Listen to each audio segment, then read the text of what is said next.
Hey everyone, welcome to FanFic Canon. Thanks for hitting play. I'm thrilled to bring this fan-made story to life for you. If you enjoy the ride and want more narrated fanfics, smash, subscribe, and tap the bell so you never miss an episode.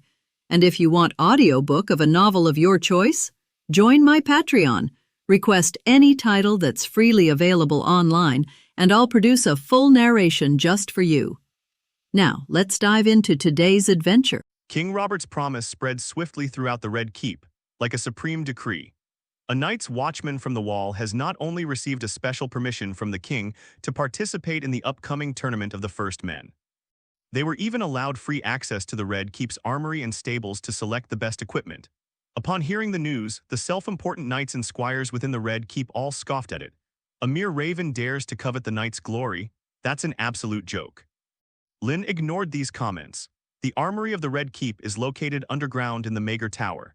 The air here is filled with the mixed scent of whetstones and polishing oil.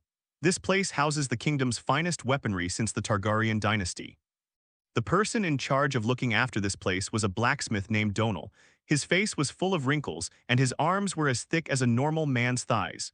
It is said that he once forged armor for Prince Rhaegar when he was young. The king's order. Lynn handed over the letter of permission personally signed by Ned Stark. Donal didn't even bother to look at him, merely snorting through his nose as he sized Lynn up and down with his cloudy eyes. "Are you that crow?" He spat on the ground. The king's tastes are getting stranger and stranger. Lynn did not get angry, he simply spoke calmly. "I need a full set of plate armor for spear duels and a set of light armor for melee combat.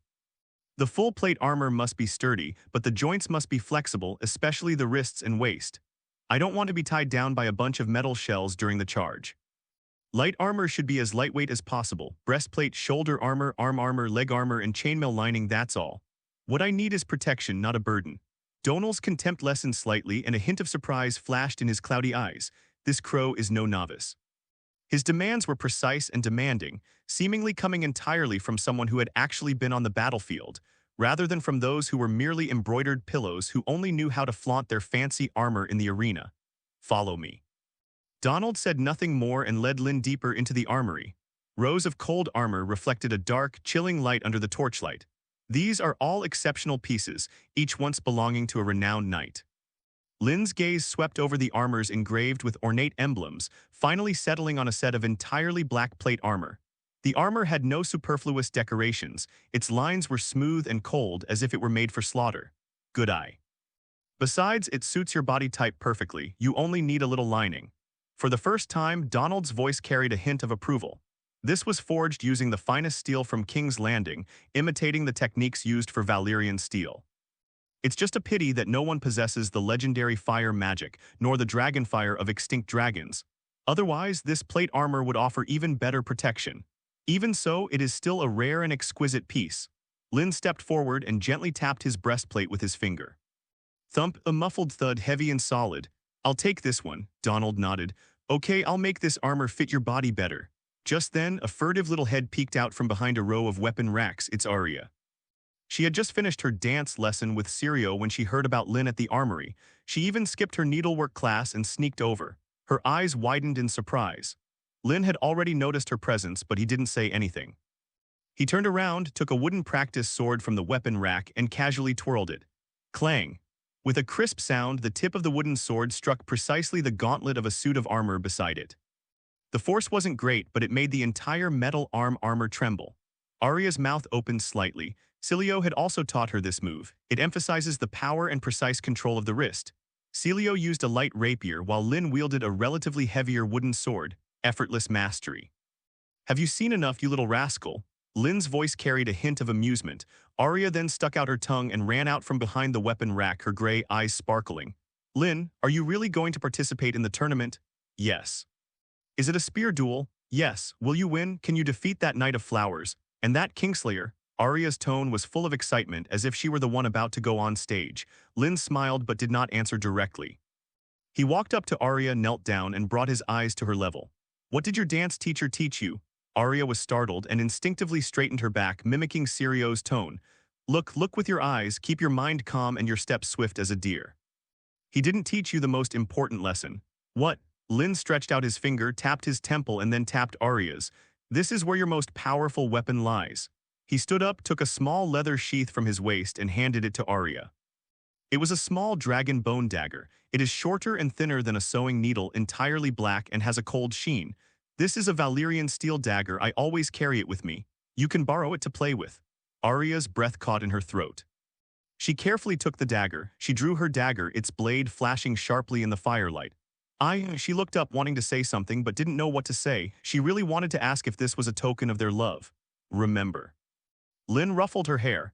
If anything happens to me, you need to return to the north immediately. King's Landing is not safe.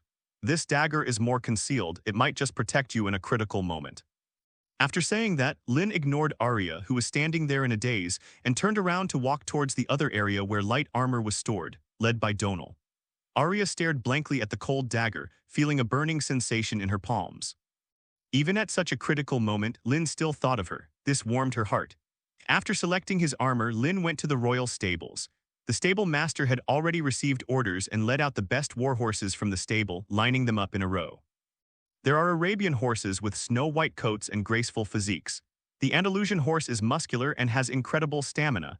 There are also the sand horses from Dorne, known for their speed. Each one is a priceless BMW. Lynn's gaze remained fixed on the corner of the stable. There was a huge black horse that was kept alone in a fence. It was a pure black Shire mare, the only one in heat here. It was a size larger than an ordinary warhorse, with thick hooves and bulging muscles resembling a black cow. At this moment, it was impatiently pawing the ground with its hooves, and hot breath was coming out of its nostrils. His dark eyes were filled with wildness and arrogance. My lord, Storm is too fierce. It has already injured several knights who tried to tame it, and as a warhorse, it is not the best choice. The stable manager kindly offered this reminder. Lynn ignored him and walked straight past. He was after this Shire mare that no one believed in. Otherwise, he would have plenty of warhorses to choose from. Moreover, each of them is more suited for fighting than this Shire horse. The black horse named Storm sensed the stranger's approach and immediately let out a furious neigh. Its forelegs are raised high as if about to stomp down. The surrounding servants were so frightened that they retreated in fear. Lynn didn't even blink. He simply stood there quietly, his dark eyes meeting those of the spirited horse. Soon, the Storm's raised forelegs froze in midair. The violence and arrogance in its eyes faded at a visible speed. What comes next is confusion, which eventually turns into submission. It slowly lowered its front hooves and with a gentle rub of its muzzle against Lynn's palm. This confidence stemmed from his riding skills, which made Lynn very familiar with riding pets. The stable was deathly silent. Everyone stared in disbelief at the scene as if watching an incredible silent film. That's it. Lynn mounted his horse with fluid and graceful movements. A black horse, black armor, a black longsword. The man and the horse seemed to become one. Lynn rode Storm slowly out of the stable. This Shire horse is different from others of its kind. It's strange that its weakness in speed is almost compensated by its strength, and Lynn can also feel that it has a strong carrying capacity. It can easily carry even heavy armor. Before long, they ran into Jaime Lannister and Loras Tyrell, with Baelish following behind. The Kingslayer and the Knight of Flowers, the two most dazzling knights of the Seven Kingdoms, are walking side by side, seemingly engaged in conversation. When they saw Lynn, the smiles on their faces faded somewhat. A flicker of curiosity and scrutiny crossed Loras' eyes, while Jaime's gaze held a more complex, inquisitive look. Clearly, Jaime still remembered Lynn. They had a brief, private meeting in Winterfell previously. He hadn't expected that Lynn would have the qualifications to compete with him in such a short time. Petter, on the other hand, hurried toward the horse farm without even glancing at Lynn, as if he had something of paramount importance to attend to. Lynn ignored James and Loras, only glancing at Petter with a mocking look before spurring his horse past them. In the instant the two riders passed each other, he could clearly feel how sharp the two gazes cast upon him were. Compared to the upcoming martial arts tournament, the number of people in King's Landing has visibly increased. Knights, mercenaries, merchants, and onlookers from all over the Seven Kingdoms flocked to the already overcrowded city. The smell in the air, a mixture of sea odor, excrement, and cheap perfume, fermented under the scorching southern sun, becoming even stronger and more pungent. Lynn led his black Shire horse, named Storm, down the stinking street. These past few days, he's been either training his physique or familiarizing himself with the armor and horses. This is the first time I've ever wandered around the city like this. Two figures followed not far behind Lynn. One was Arya, her face beaming with excitement, finding everything around her new and fascinating. The other was Sansa Stark, dressed in a proper blue dress, her small face filled with restraint and unease. Ever since Ned learned that his daughter was secretly learning murder techniques from the water dancer, he has forced Sansa to accompany Arya. They called it sisters should keep each other company. In reality, she wanted to use Sansa's ladylike demeanor to discipline this crazy wild girl. Arya scoffed at this, while Sansa complained bitterly. She would rather do needlework with her companions in the Red Castle than walk on these filthy streets and endure the dirty stares of the commoners around her. Fortunately, the two of them invited Lynn to come out for a stroll together. With Lynn around, they can avoid 90% of unnecessary trouble. Just then, a magnificent carriage stopped at the street corner. The car door opened, and a blond boy dressed in fancy clothes jumped out. It's Prince Joffrey. When he heard that Sansa had come out, he was afraid that she might be in danger, so he took the opportunity to show himself. Behind him followed Sandor Clegane, the burly, menacing-looking Hound. Sansa. Joffrey spotted Sansa in the crowd immediately, and a bright smile spread across his face. Sansa's eyes lit up instantly, and a blush rose to her cheeks. She quickly lifted her skirt and went to meet him, giving a flawless curtsy. Prince Joffrey. Joffrey enjoyed the feeling of being the center of attention, especially in front of his beloved Sansa.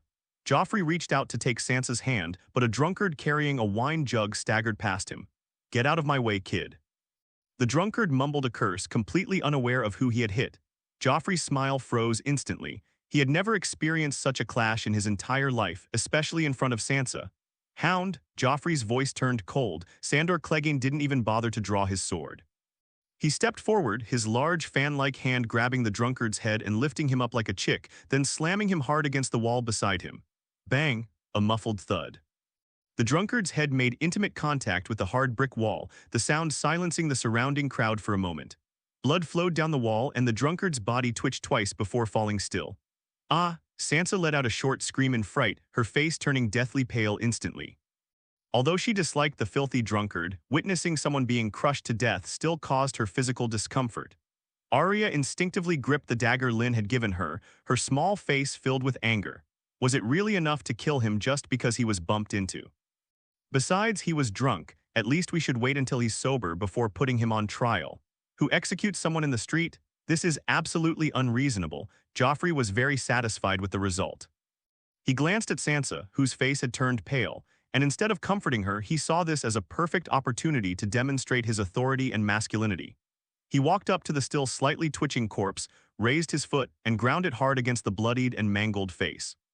This is what happens when you offend a prince. He turned his head and looked at Sansa with a hint of smugness. "Don't be afraid, Sansa. With me here, no one will dare to bully or cause trouble." Sansa looked at the red and white stains on Joffrey's boots and felt a wave of nausea wash over her. She felt disgusted and that it was cruel. But reason told her that Joffrey was a prince, her future husband. She must support him unconditionally. So she forced down her discomfort and managed a pale smile. You are so brave, Your Highness Joffrey." Upon hearing this praise, Joffrey's smugness grew even stronger. However, just as he was about to take Sansa's hand again and bask in her adoring gaze, a sudden change has occurred. A cold, sharp glint suddenly shot out from the window of a two-story building across the street. That was a crossbow bolt. The target was aimed directly at Joffrey's back. It's so fast that it doesn't give anyone time to react. Terrified screams erupted from the crowd. Sansa's pupils contracted sharply and her mind went blank. Sandor reacted swiftly, turning around immediately to try and block the attack with his body. But it was too late. The arrow had already crossed the distance between him and Joffrey. Blood was about to splatter. A cold glint shot towards the crossbow bolt at a speed beyond human limits. It's Lynn. His physical abilities far surpassed those of ordinary people, and his mental strength allowed him to maintain a high level of vigilance towards everything around him. He moved the instant the arrow left the bow. "Draw your sword." Intercept, completed in one go. Bang! The deadly arrow veered off course, narrowly missing Joffrey's face. Then with a thud, the arrow embedded itself deeply into the wall opposite him, its fletching still trembling. Joffrey lay on the ground, stunned for a long time. He felt as if death had just brushed past him. "There's an assassin! Protect the prince!" The gold robe guards were thrown into chaos, drawing their swords and frantically surrounding Joffrey and Sansa. Hound immediately rushed towards the two-story building. Lynn leaped to his feet. He didn't look at the assassin. Instead, he closed his eyes. Green vision, launch, the whole world blurred in his perception in an instant, and time began to flow backward at breakneck speed. He needs an anchor point. It's that arrow stuck in the wall. Buzz, his consciousness followed the trajectory of the arrow, instantly rewinding. He saw it. Inside the room of that small building, a masked man dressed in black, after firing the arrow, immediately threw down his crossbow, turned and jumped out of the back window. Lynn's consciousness didn't stop there. It continued to trace back. He needed to find out who had ordered this assassin. The screen then switched again. Last night in a dark alley in King's Landing, the assassin in black was kneeling on one knee on the ground. Standing in front of him was a man with a goatee. The man handed a heavy bag of golden dragons to the assassin, his lips moving silently as if giving instructions. Although she couldn't hear a sound, Lynn could see the face clearly, a face he knew all too well. Pettiaberry, Littlefinger. Lynn suddenly opened her eyes. What a clever Littlefinger! What a clever tactic of diverting trouble eastward, using one tiger to devour another. Whether this arrow hits or misses, it will unleash a massive wave. If Joffrey dies, an enraged Robert and the Lannister family will turn their anger towards hand of the King Ned Stark, because the assassination attempt happened right in front of his daughter. Even if Joffrey hadn't died, this assassination attempt would have been enough to bring the relationship between the Starks, Lannisters, and Baratheons to a freezing point. At that time, he, as the finance minister, can reap the benefits from the struggle between the two tigers. What a vicious plan. Fortunately, Lynn instinctively sensed that something was wrong. This is a period when he needs stability. He won't allow anything to slip out of his control. This also made Lynn more cautious. He could no longer recklessly squander his mental energy. Baelish, whose previous plot had failed, has once again bared his fangs. I'm fine. Joffrey finally got up from the ground. His face was deathly pale and he was trembling all over. He looked at the crossbow bolt on the wall that had almost killed him, then at Lynn standing in front of him. For the first time, those blue eyes were devoid of arrogance and cruelty, filled only with the relief of surviving a catastrophe and an almost fanatical gratitude. "It's you, you saved me." Joffrey grabbed Lynn's arm, stammering with emotion, "You saved my life." Sansa also came to her senses. She looked at the unharmed Joffrey, then at the tall and upright Lynn, her beautiful eyes sparkling with admiration. This night's watchman from the north, this man favored by his father, actually saved her prince at the most crucial moment. This is even more legendary than the heroic tales in bard songs. Just then, a familiar figure squeezed through the crowd. It was Petyr Baelish, nicknamed Littlefinger. His facial expression was just right. There was shock at the prince's assassination, anger at the assassin, and concern about the current situation. "By the seven gods, your highness Prince Joffrey, are you all right?" His performance was flawless. Lynn looked at him, her face expressionless. He could smell the cheap perfume that belonged to the brothel on the man. "Father, I want to see my father." Joffrey finally recovered. He pointed at Lynn and roared at the golden-robed guards around him. "He saved my life. I want my father to reward him. I want him to be my personal bodyguard. I want him to be the kingdom's most honorable knight." The boy's roar echoed through the chaotic streets. Lynn looked down at Joffrey's face, flushed with excitement, then looked up at Littlefinger in the distance, who was wiping cold sweat from his brow with a handkerchief, looking utterly terrified. A crazy idea quietly took shape in his mind. "Littlefinger, don't you like playing games? Do you like targeting the wolf family? Very good. Now I've joined the game. I just wonder, when everything you've meticulously planned becomes my stepping stone, will the expression on your face still be as interesting as it is now?" Red Castle Throne Room. Robert Baratheon's roar nearly shook the jagged iron spikes off the Iron Throne. "An assassin? In my King's Landing, in broad daylight, my son was nearly pinned to a wall by a crossbow bolt." He lifted his bulky body and kicked over the low table in front of him, which was covered with wine glasses. The rich aroma of wine, mixed with shards of glass, was spilled all over the floor. "A city-wide manhunt. Find that damned assassin. I'll hang him on the city wall and feed him to the crows." Joffrey stood to the side, his face still pale, but the look in his eyes when he looked at Lynn was filled with fanatical adoration. "Father, Lynn saved me. You must reward him handsomely." Robert's gaze fell on Lynn, and his violent anger subsided slightly, replaced by an undisguised admiration. "Good lad." Robert's large fan-like hand slammed down on Lynn's shoulder again. "You saved my son's life. What do you want? Tell me. A golden dragon, a precious sword, or a PR asterisk and asterisk ute? Whatever I have, I'll give it to you." Lynn's face remained expressionless. He simply bowed slightly. "Your Majesty, I only did what I was supposed to do." He paused, his face seemed to paler, and his breathing became somewhat rapid. "To deflect that arrow, I used a secret technique which consumed a lot of energy. I need to go back to my room to rest and recover. This explanation is reasonable and justifiable. After all, that lightning-fast sword strike seemed to be beyond human capability to outsiders." Attributing it to some mysterious secret technique makes it easier for people to accept. Quick, take him to rest. Robert's eyes lit up and he immediately gave the order to the Kingsguard beside him. Find him the best room. Have someone guard him and no one is allowed to disturb him. Joffrey looked even more anxious. Sir Lynn, you absolutely must get some rest.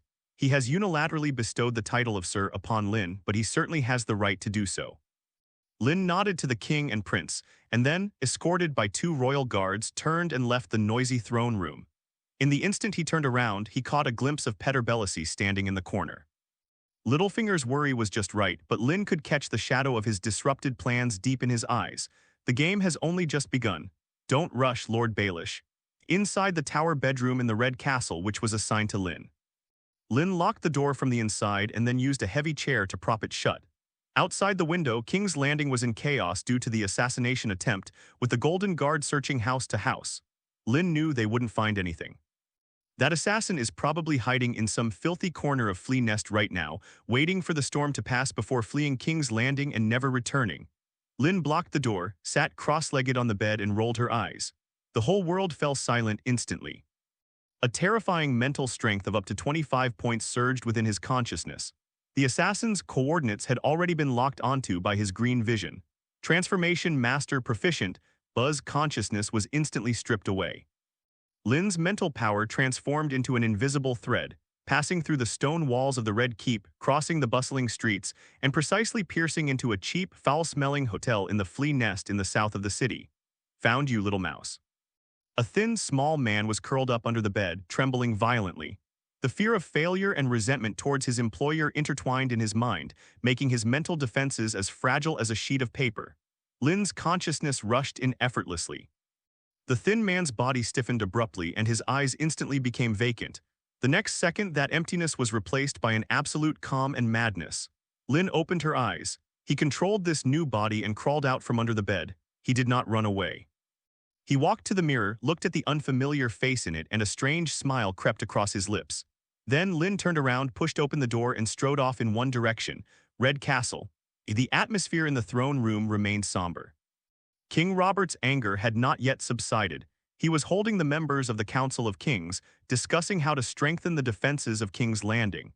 Queen Cersei Lannister also rushed to the scene upon hearing the news. Gone was her usual elegance. She spoke anxiously to the king, her face filled with sorrow and anger, before gently comforting her frightened son in the tenderest tone. Jaime Lannister, clad in white armor, stood silently beside the Iron Throne. His short golden hair gleamed in the firelight, but his green eyes, as they looked at Cersei and Robert, held a complex expression that no one could decipher.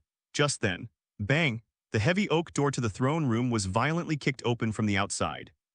A ragged, filthy figure, reeking of a foul stench, burst in like a rabid wild dog. There's an assassin. The 2 closest golden-robed guards didn't even have time to react before the figure shoved them aside with a reckless gamble. Lynn held a dagger in his hand, his target clear. King Robert on the Iron Throne. The entire throne room erupted into chaos instantly. The screams of the women rose and fell in waves. Protect His Majesty. Sir Barristan Selmy roared and drew his sword. But someone was faster than him, Jaime Lannister. He moved almost the instant Lynn rushed in. A golden figure flashed like lightning, instantly blocking Robert's path. He didn't even draw his sword. He simply turned cleanly and deftly, using his arm guard to precisely parry Lynn's dagger. At the same time, he kicked out with his right leg like lightning, hitting Lynn's knee squarely. Snap! A sickening cracking sound. Lynn screamed, lost his balance, and fell heavily onto the cold marble floor.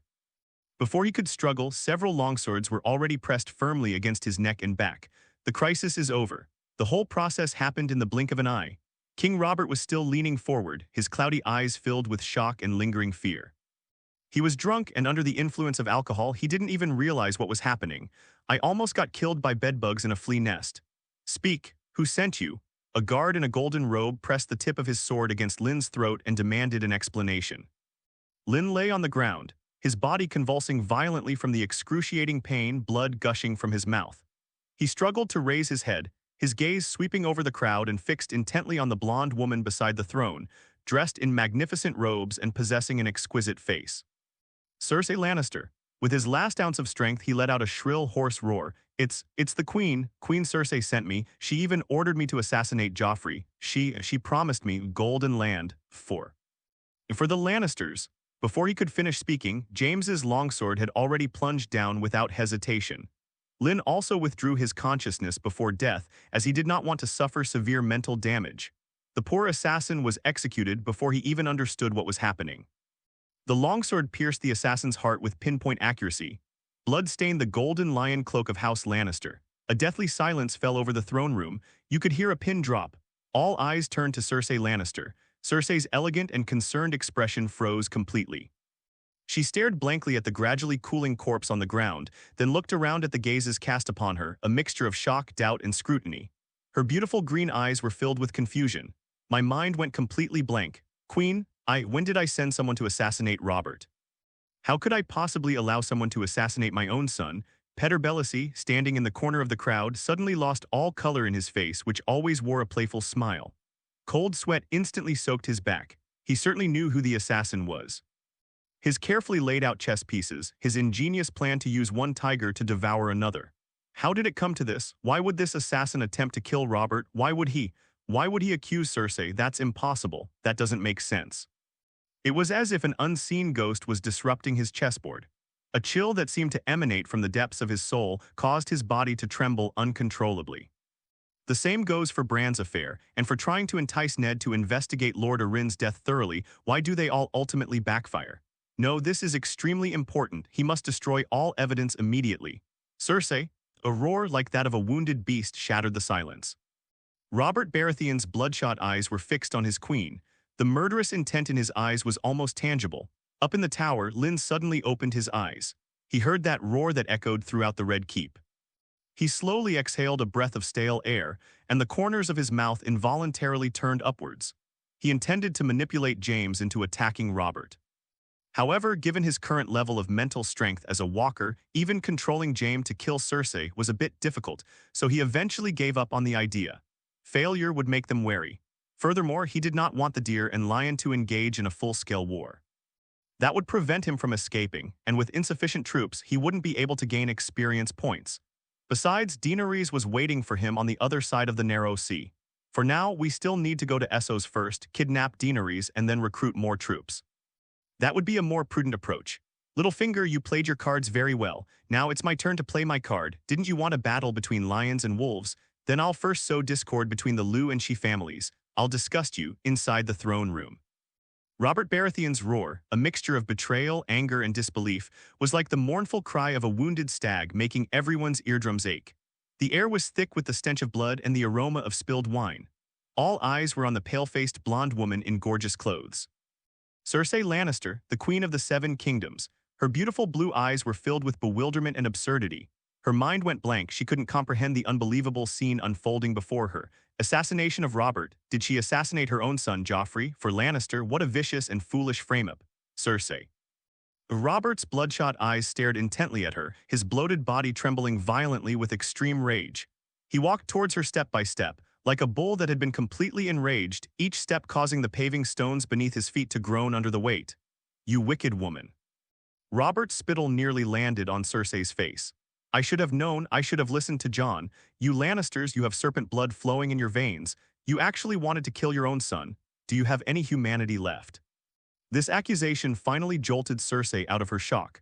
The absurdity and shock faded, replaced by the inherent pride of the Lannister family and the resentment and anger of being publicly humiliated. I killed Joffrey. Cersei let out a sharp, mocking laugh. Robert, have you lost your mind from alcohol? You'd rather believe a bedbug crawling out of a flea's nest than your wife of over a decade. Joffrey is my son, my own flesh and blood. Her explanation was like adding fuel to the fire for the enraged Robert. Sumigachi, Robert raised his large fan-like hand. Before the slap could land, a golden figure appeared between the two. It's Jaime Lannister. He didn't even turn to look at his sister. He simply gripped the still-dripping sword in one hand and used his snow-white royal guard armor to shield the king and queen. Your Majesty, please calm down. James's voice was steady. The matter is still under investigation. The assassin's words should not be readily believed. Robert's anger burned even brighter as he looked at the handsome face before him that bore a striking resemblance to Cersei. If you hadn't killed that assassin with your sword, would I have believed what he said? If you Lannisters had nothing to hide, would you have killed the assassin before he finished speaking? Get out of my way, you regicide. You Lannisters deserve to go to hell.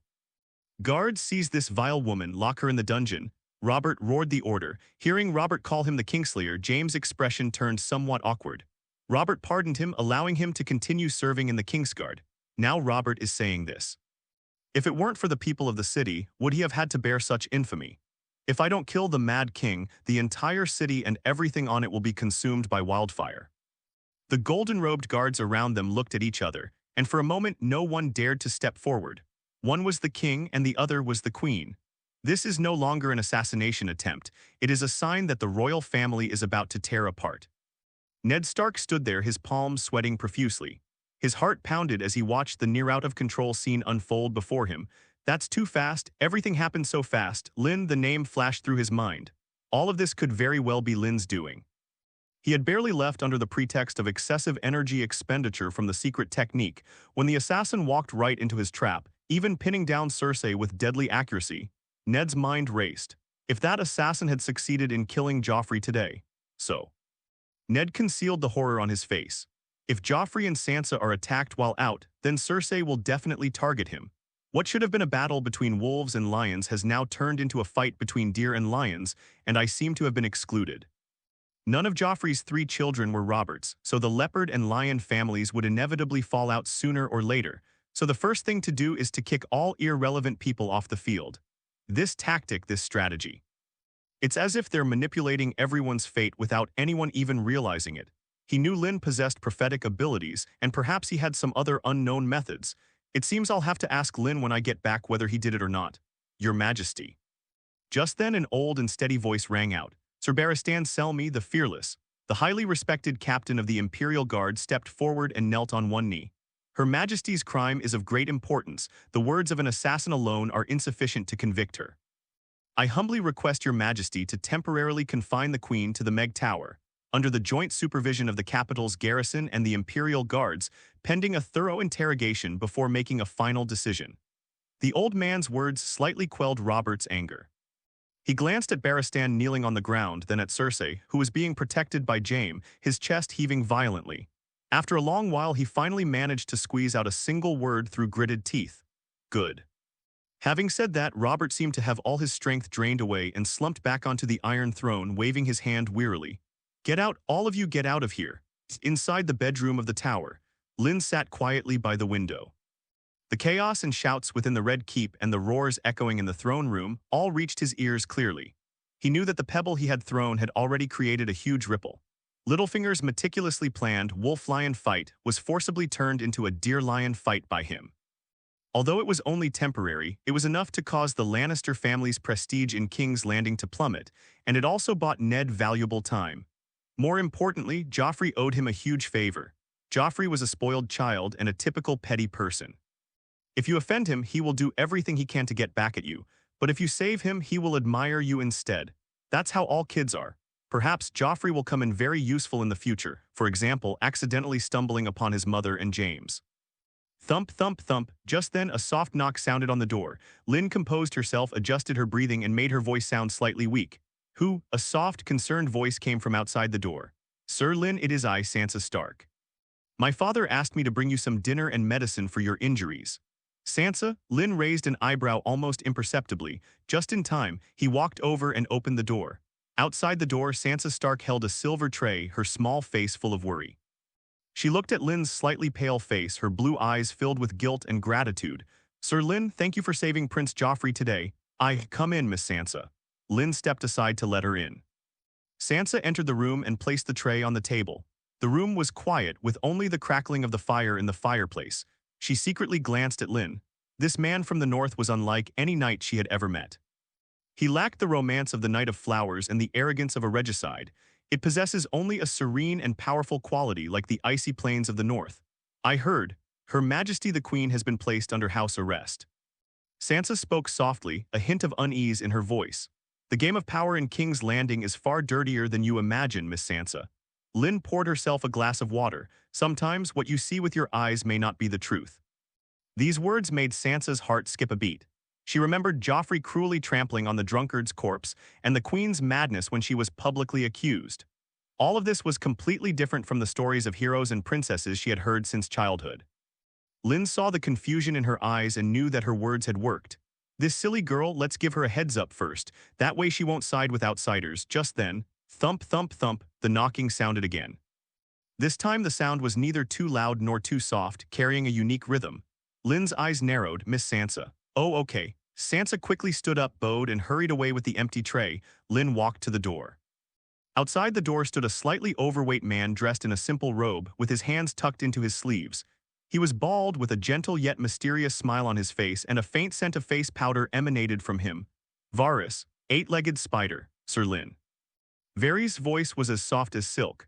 I hope this uninvited visit has not disturbed your rest. His eyes, which always seemed to be smiling, now resembled two bottomless ancient wells, as if they could see right through people's hearts. Some little birds just sang me a very funny song. A song about direwolves, golden lions, and how an unseen spider stirs up a storm. Varys smiled and slowly walked into the room. I think we might be able to talk. Inside the tower bedroom, the aroma of Sansa's dinner still lingered in the air, along with a faint, delicate fragrance of youth. Lynn closed the door and turned to look at the uninvited guest. Varys, the chief intelligence officer of King's Landing, was known as the Spider. His smile was gentle and harmless, like that of a well-to-do merchant next door. But his eyes, hidden beneath his fat eyelids, were like two bottomless ancient wells, unable to reflect any true emotions. Sir Lynn. Varys' voice was as soft as silk, a stark contrast to his obese physique. You must be very tired. He walked to the table on his own, picked up the glass Lynn had just drunk from, poured himself some water as if this were his territory. After all, rescuing the prince in the blink of an eye is no ordinary secret technique. His words were pointed. Each word was like a fine needle gently pricking Lynn, trying to observe Lynn's reaction. Lynn didn't say anything but just watched Varys perform quietly. Lynn knew, of course, that from the moment he stepped into King's Landing, his every move was probably under the watchful eye of this spider. However, there was no need for him to hide it from Varys. If Varys deliberately conceals it, it will only fuel his desire to explore even more. Varys gently swirled the water in his glass, watching the ripples spread across the surface, and continued talking to himself. My little birds, they put on a truly magnificent show for me today. A lone direwolf from the north ventured into King's Landing. The wolf cub from the north was destined to be the first victim of the golden lion's claws. But who could have imagined that the web meticulously woven by the spider lurking in the shadows would be torn to shreds by this wolf in just a few swift movements? Not only that, this wolf also saved a fawn. Varys looked up, his smiling eyes finally meeting Lynn's gaze. I'm very curious, how did that wolf manage to do that? I don't understand what you're saying, Lord Varys. Lynn laughed. All I know is that I saved the prince, the assassin failed to assassinate the king, and then implicated the queen. That's all. Yeah. Varys let out a soft chuckle. The laughter rolled in his fat throat, sounding somewhat strange. He put down the water glass and tucked his hands back into his sleeves. My little bird also told me something else. His Majesty the King made a promise to you in the council chamber. If you can bring back the head of that Targaryen boy from across the narrow sea, he will crown you and make you a true lord. Varys finally revealed his true intentions. He stared intently into Lynn's eyes, as if trying to discern even the slightest ripple in that unfathomable darkness. Besides His Majesty the King and Lord Ned, only I, someone who shouldn't know about this. So, Sir Lynn, do you now understand why I have come? The air seemed to freeze at that moment. Lynn finally understood the true purpose of the intelligence chief's late-night visit. He wasn't there to test how he had thwarted Littlefinger's plot, but to save the life of the Targaryen orphan. Are you here to stop me? Lynn's tone carried a perfectly measured hint of coldness. Prevent? Varys shook his head, his smile widening. No, how could I dare to stop His Majesty's warriors? I'm just here to make a deal with you. A deal that benefits both of us. He leaned closer, lowering his voice to almost a whisper. Aren't you curious about who wants Prince Joffrey dead today? You don't really think Queen Cersei is foolish enough to send someone to assassinate her own son, do you? Lynn remained silent. He already knew about Littlefinger's scheme, but he pretended not to know. Varys was pleased with Lynn's reaction. This proves that Lynn is interested in this topic. Moreover, this also means that this matter has nothing to do with Lynn. It seems he really did save Joffrey by sheer coincidence. It's a mutual friend of ours, Lord Pettyberry. Varys spoke softly, but the name he uttered carried a chilling undertone.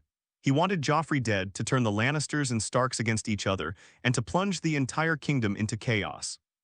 And you, having thwarted his plans twice, Lord Baelish hates you to the core.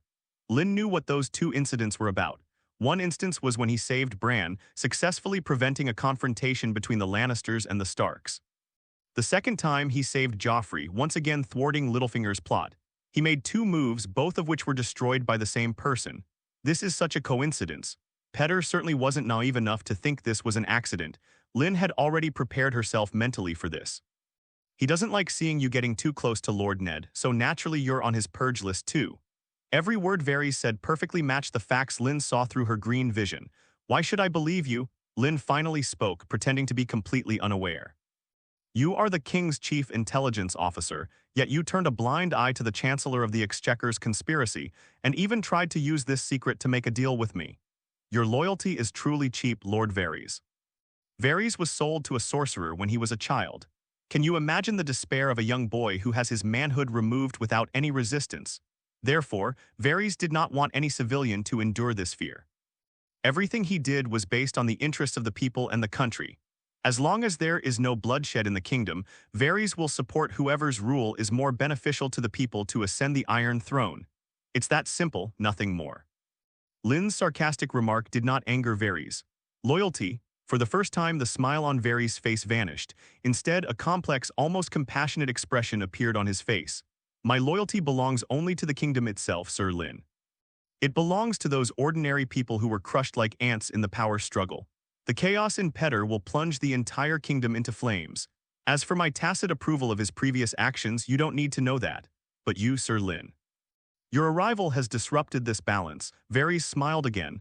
You see, I have laid bare my fatal weakness before you. This is enough to demonstrate my sincerity. So, in exchange, all you need to do is spare that poor girl's life when you cross the narrow sea. You want a knighthood, you want a fiefdom, I can help you with those. Furthermore, if you wish, I can help you completely erase Lord Baelish, who's lurking in the shadows, from the chessboard. And all you need to pay is the life of an insignificant Targaryen remnant. This deal is a great deal, isn't it? Lynn looked at Varys, the eunuch's eyes gleaming with calculation. He knew, of course, that Varys wasn't protecting Viserys. Viserys is absolutely insane. Varys would never protect such a king. Therefore, the true dragon he truly pinned his hopes on might still be unhatched. Varys had been secretly helping the brother and sister all along. He feared that he might become so ruthless that he would wipe out Daenerys as well, and all of this was part of Lynn's plan. Or rather, their starting points were actually the same. He needed an excuse to go to the other side of the narrow sea to recruit a large army. Varys, however, wanted to spare Daenerys' life. Now, Varys himself presented this reason to him. How am I supposed to explain this to the king? Lynn asked in a deep voice, as if weighing the pros and cons. His Majesty the King desires the heads of the Targaryens to appease the hatred in his heart. Varys immediately provided the answer. But this kill must be Viserys's. Piracy is rampant in the disputed waters between Pentos and Bravos. One of the pirate lords was a woman, and she also happened to have silver hair. I think His Majesty wouldn't be able to distinguish between a human head that's been soaked in seawater until it turns white. If you hand over both heads to His Majesty, I think His Majesty will be very pleased. Lord Varys, you should know this. Now it's you who's begging me, not me begging you. Lynn smiled slightly. Oh, of course I know, Sir Lynn. How about I give you a small gift? This is the foundation of our cooperation, and after confirming that you will spare Daenerys, I can grant you one request that is within my power. Varys seemed to have been prepared. Lynn nodded. Yes, please go ahead. Varys continued. The martial arts tournament is approaching. Since you intend to participate, your goal must be to win the spear duel. Otherwise, the king would have no reason to allow you to go to the other side of the narrow sea. And your greatest adversary is undoubtedly Sir Loras Tyrell, the Knight of Flowers of Highgarden. Lynn's eyes flickered. He already knew what Varys' pledge of allegiance was. Did you know that this afternoon Lord Baelish was looking for a new steed for Sir Loras? Varys lowered his voice even further with a hint of mysterious laughter. He's looking for a mare in heat. And in the jousting, Sir Loras' favorite opponent is none other than the Lannisters' Mountain, Sir Gregor Clegane. The Mountain's warhorse, to maintain its fighting prowess, is an uncastrated stallion with a fierce temperament. Now, can you imagine what would happen if a frenzied stallion charging forward smelled the scent of a mare in heat? The result is self-evident. Littlefinger even uses a duel as a gambling chip. He's trying to ensure Loras wins the duel against the Mountain so he can make a fortune. This is indeed an invaluable pledge of allegiance. Although Lynn knew about the shady dealings, this was enough to prove Varys' sincerity. Varys was indeed interested in cooperating with him. He handed over this opportunity to make a lot of money to himself. I agree to your terms. Lynn spoke slowly. The king will only see Viserys' head. Very good. Varys stood up, his smile returning to its gentle and harmless form. Our upcoming collaboration will definitely be very pleasant. He walked to the door, his hand already on the doorknob, but then, as if remembering something, he turned back. By the way, Sir Lynn, that Stark girl who just brought dinner is quite the beauty. Did you know she secretly made you a cloak and hid it under her bed? A black cloak embroidered with the emblem of a direwolf using the finest silk thread from the south. After saying that, Varys opened the door. The obese figure disappeared into the darkness outside the door as if it had never been there. Silence returned to the room. Lynn walked to the window and looked out at the brightly lit King's Landing. Sansa, that somewhat silly girl whose mind was always filled with princes and knights. In his mind, Sansa's blue eyes like the summer sky over Dorne came to mind. Lynn's heart was inexplicably touched. This little girl may be a bit dim-witted, but she has a kind heart. Perhaps she shouldn't have married Joffrey. Lynn shook her head. Now is not the time to think about these things. Since Littlefinger wants to pull some tricks at the martial arts tournament, I'll play along. He not only wanted to win, but he wanted to win honorably in a way that left everyone speechless. He even wanted Littlefinger to personally present him with the 40,000 gold dragon prize money. And of course, there's the gambling money. Lynn's lips curled up uncontrollably. He began to anticipate the wondrous expression on Littlefinger's face when he saw him take the only mare away and appear beneath him. I choose you, Storm. He could have chosen a faster, stronger, and more robust warhorse that day. However, they chose a Sharma, a horse not particularly known for its speed, specifically for this day. This horse is the only female warhorse in Heat. Littlefinger never imagined that someone would ruin his plan the moment he conceived the idea. He'd already snatched the horse from his scouting list, so it wouldn't be so easy for Baelish to get another mare in Heat. Thinking of this, a mischievous excitement flashed in Lynn's eyes. Lynn walked to the window. The night breeze was exceptionally cool. He thoroughly understood the undercurrents beneath the surface of King's Landing. Littlefinger wanted him dead. Whether or not he knew about the plot, the man wanted to get rid of him, the one who had repeatedly thwarted his plans. Varys wanted to use him. He wanted to protect Daenerys. The Lannisters currently have no feelings for him. At least for now, the two sides are not enemies. As for Baratheon, he regarded him as his savior. This game of chess is getting more and more interesting. Just then, thump, thump, thump. The knocking sounded again. This time, however, it carried a kind of eagerness unique to young people.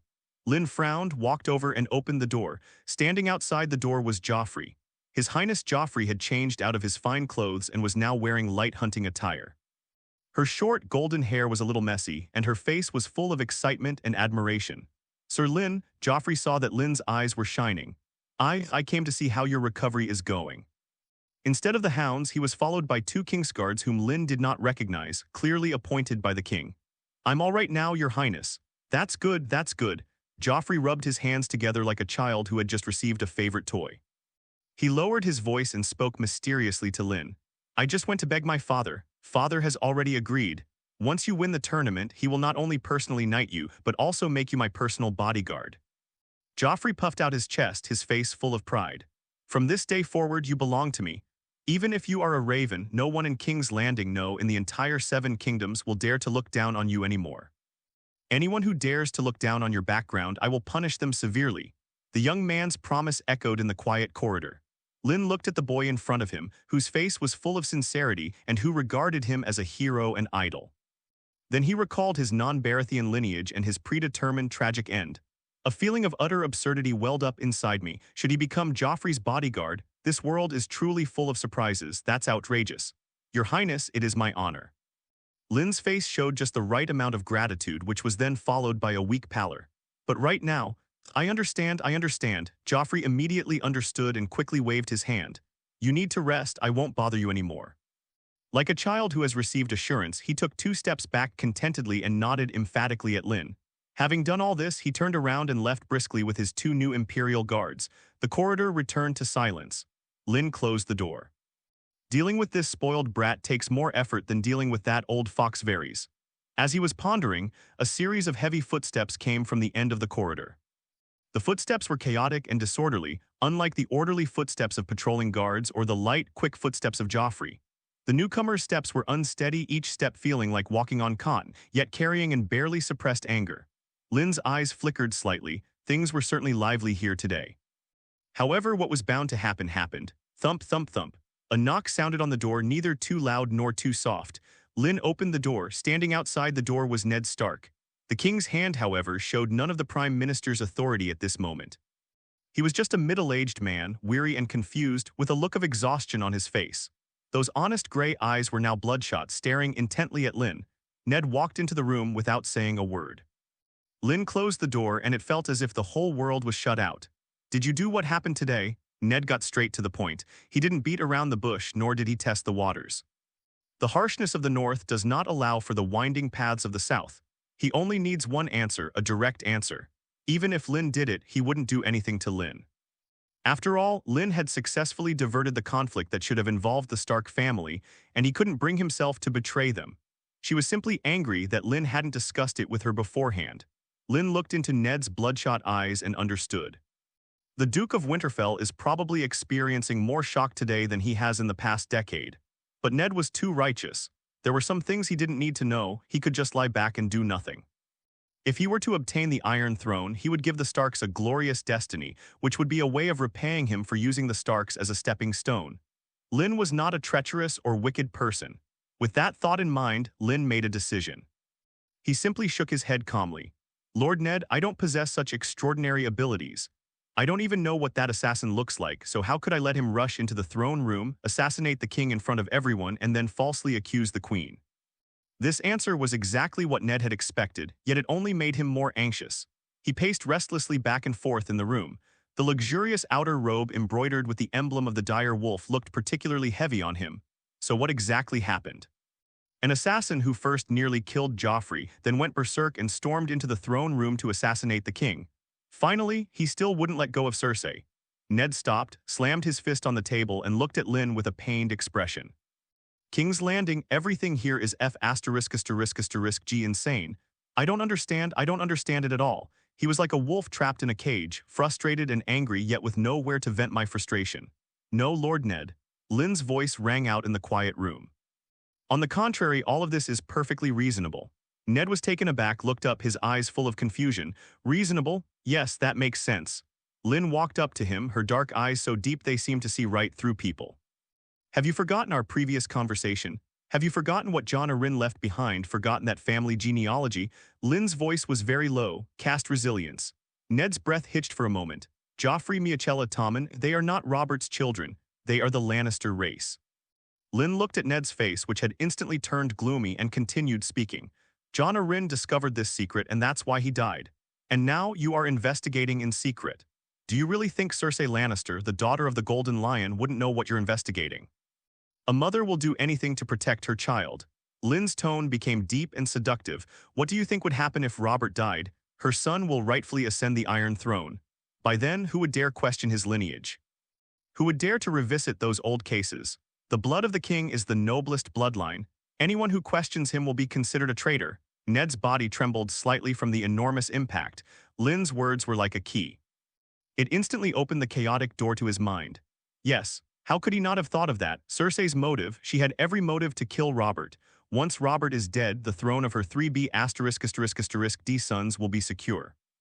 The assassination of Joffrey could easily be interpreted as a self-inflicted wound, a ploy to frame someone else.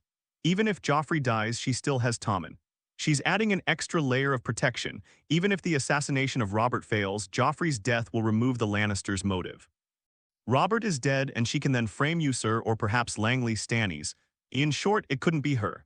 Sacrificing one child for the safety of two, it's a bargain for her. Moreover, if Joffrey is assassinated, an enraged Robert will certainly send out the gold robe to search for the assassin. This will significantly reduce the defensive forces around him, making it much easier for assassins and dramatically increasing the probability of a successful assassination. How? How could she be so vicious? Ned's voice was filled with disbelief. "What is there that she wouldn't dare to do?" Lynn retorted. "She is the daughter of Tywin Lannister.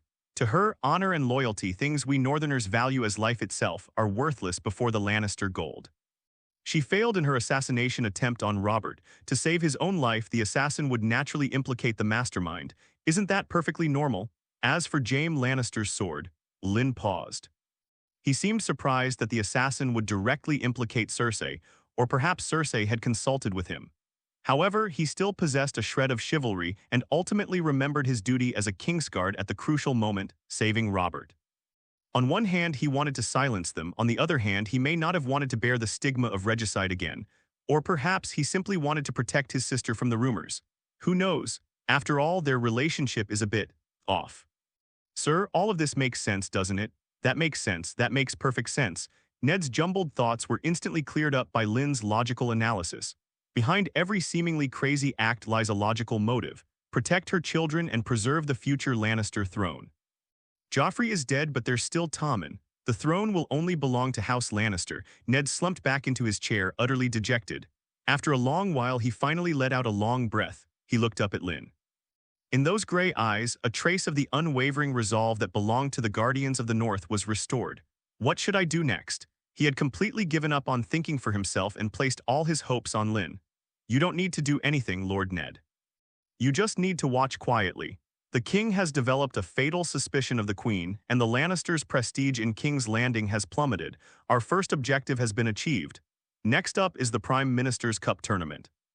Lynn walked to the window and looked at the brightly lit arena set up for the martial arts tournament in the distance. That will be my stage. It is also our hunting ground for reaping fame and fortune. Overnight, King's Landing seemed to have transformed. The news that the queen was confined to meager tower and guarded by the Kingsguard and the city guard spread like wildfire throughout the Red Keep overnight.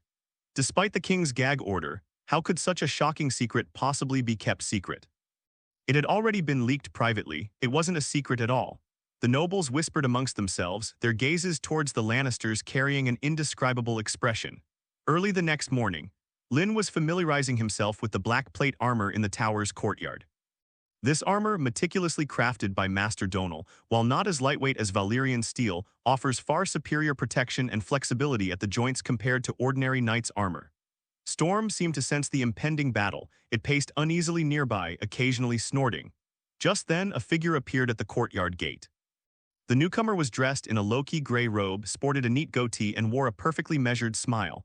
Pettiaberry, two servants followed behind him carrying a heavy box. Sir Lynn, it seems you are recovering well. Littlefinger's voice had that characteristic slick, oily tone. He made no mention of yesterday's thrilling assassination attempt.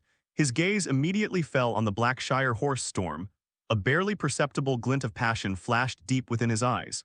Thanks to you, Lord Baelish.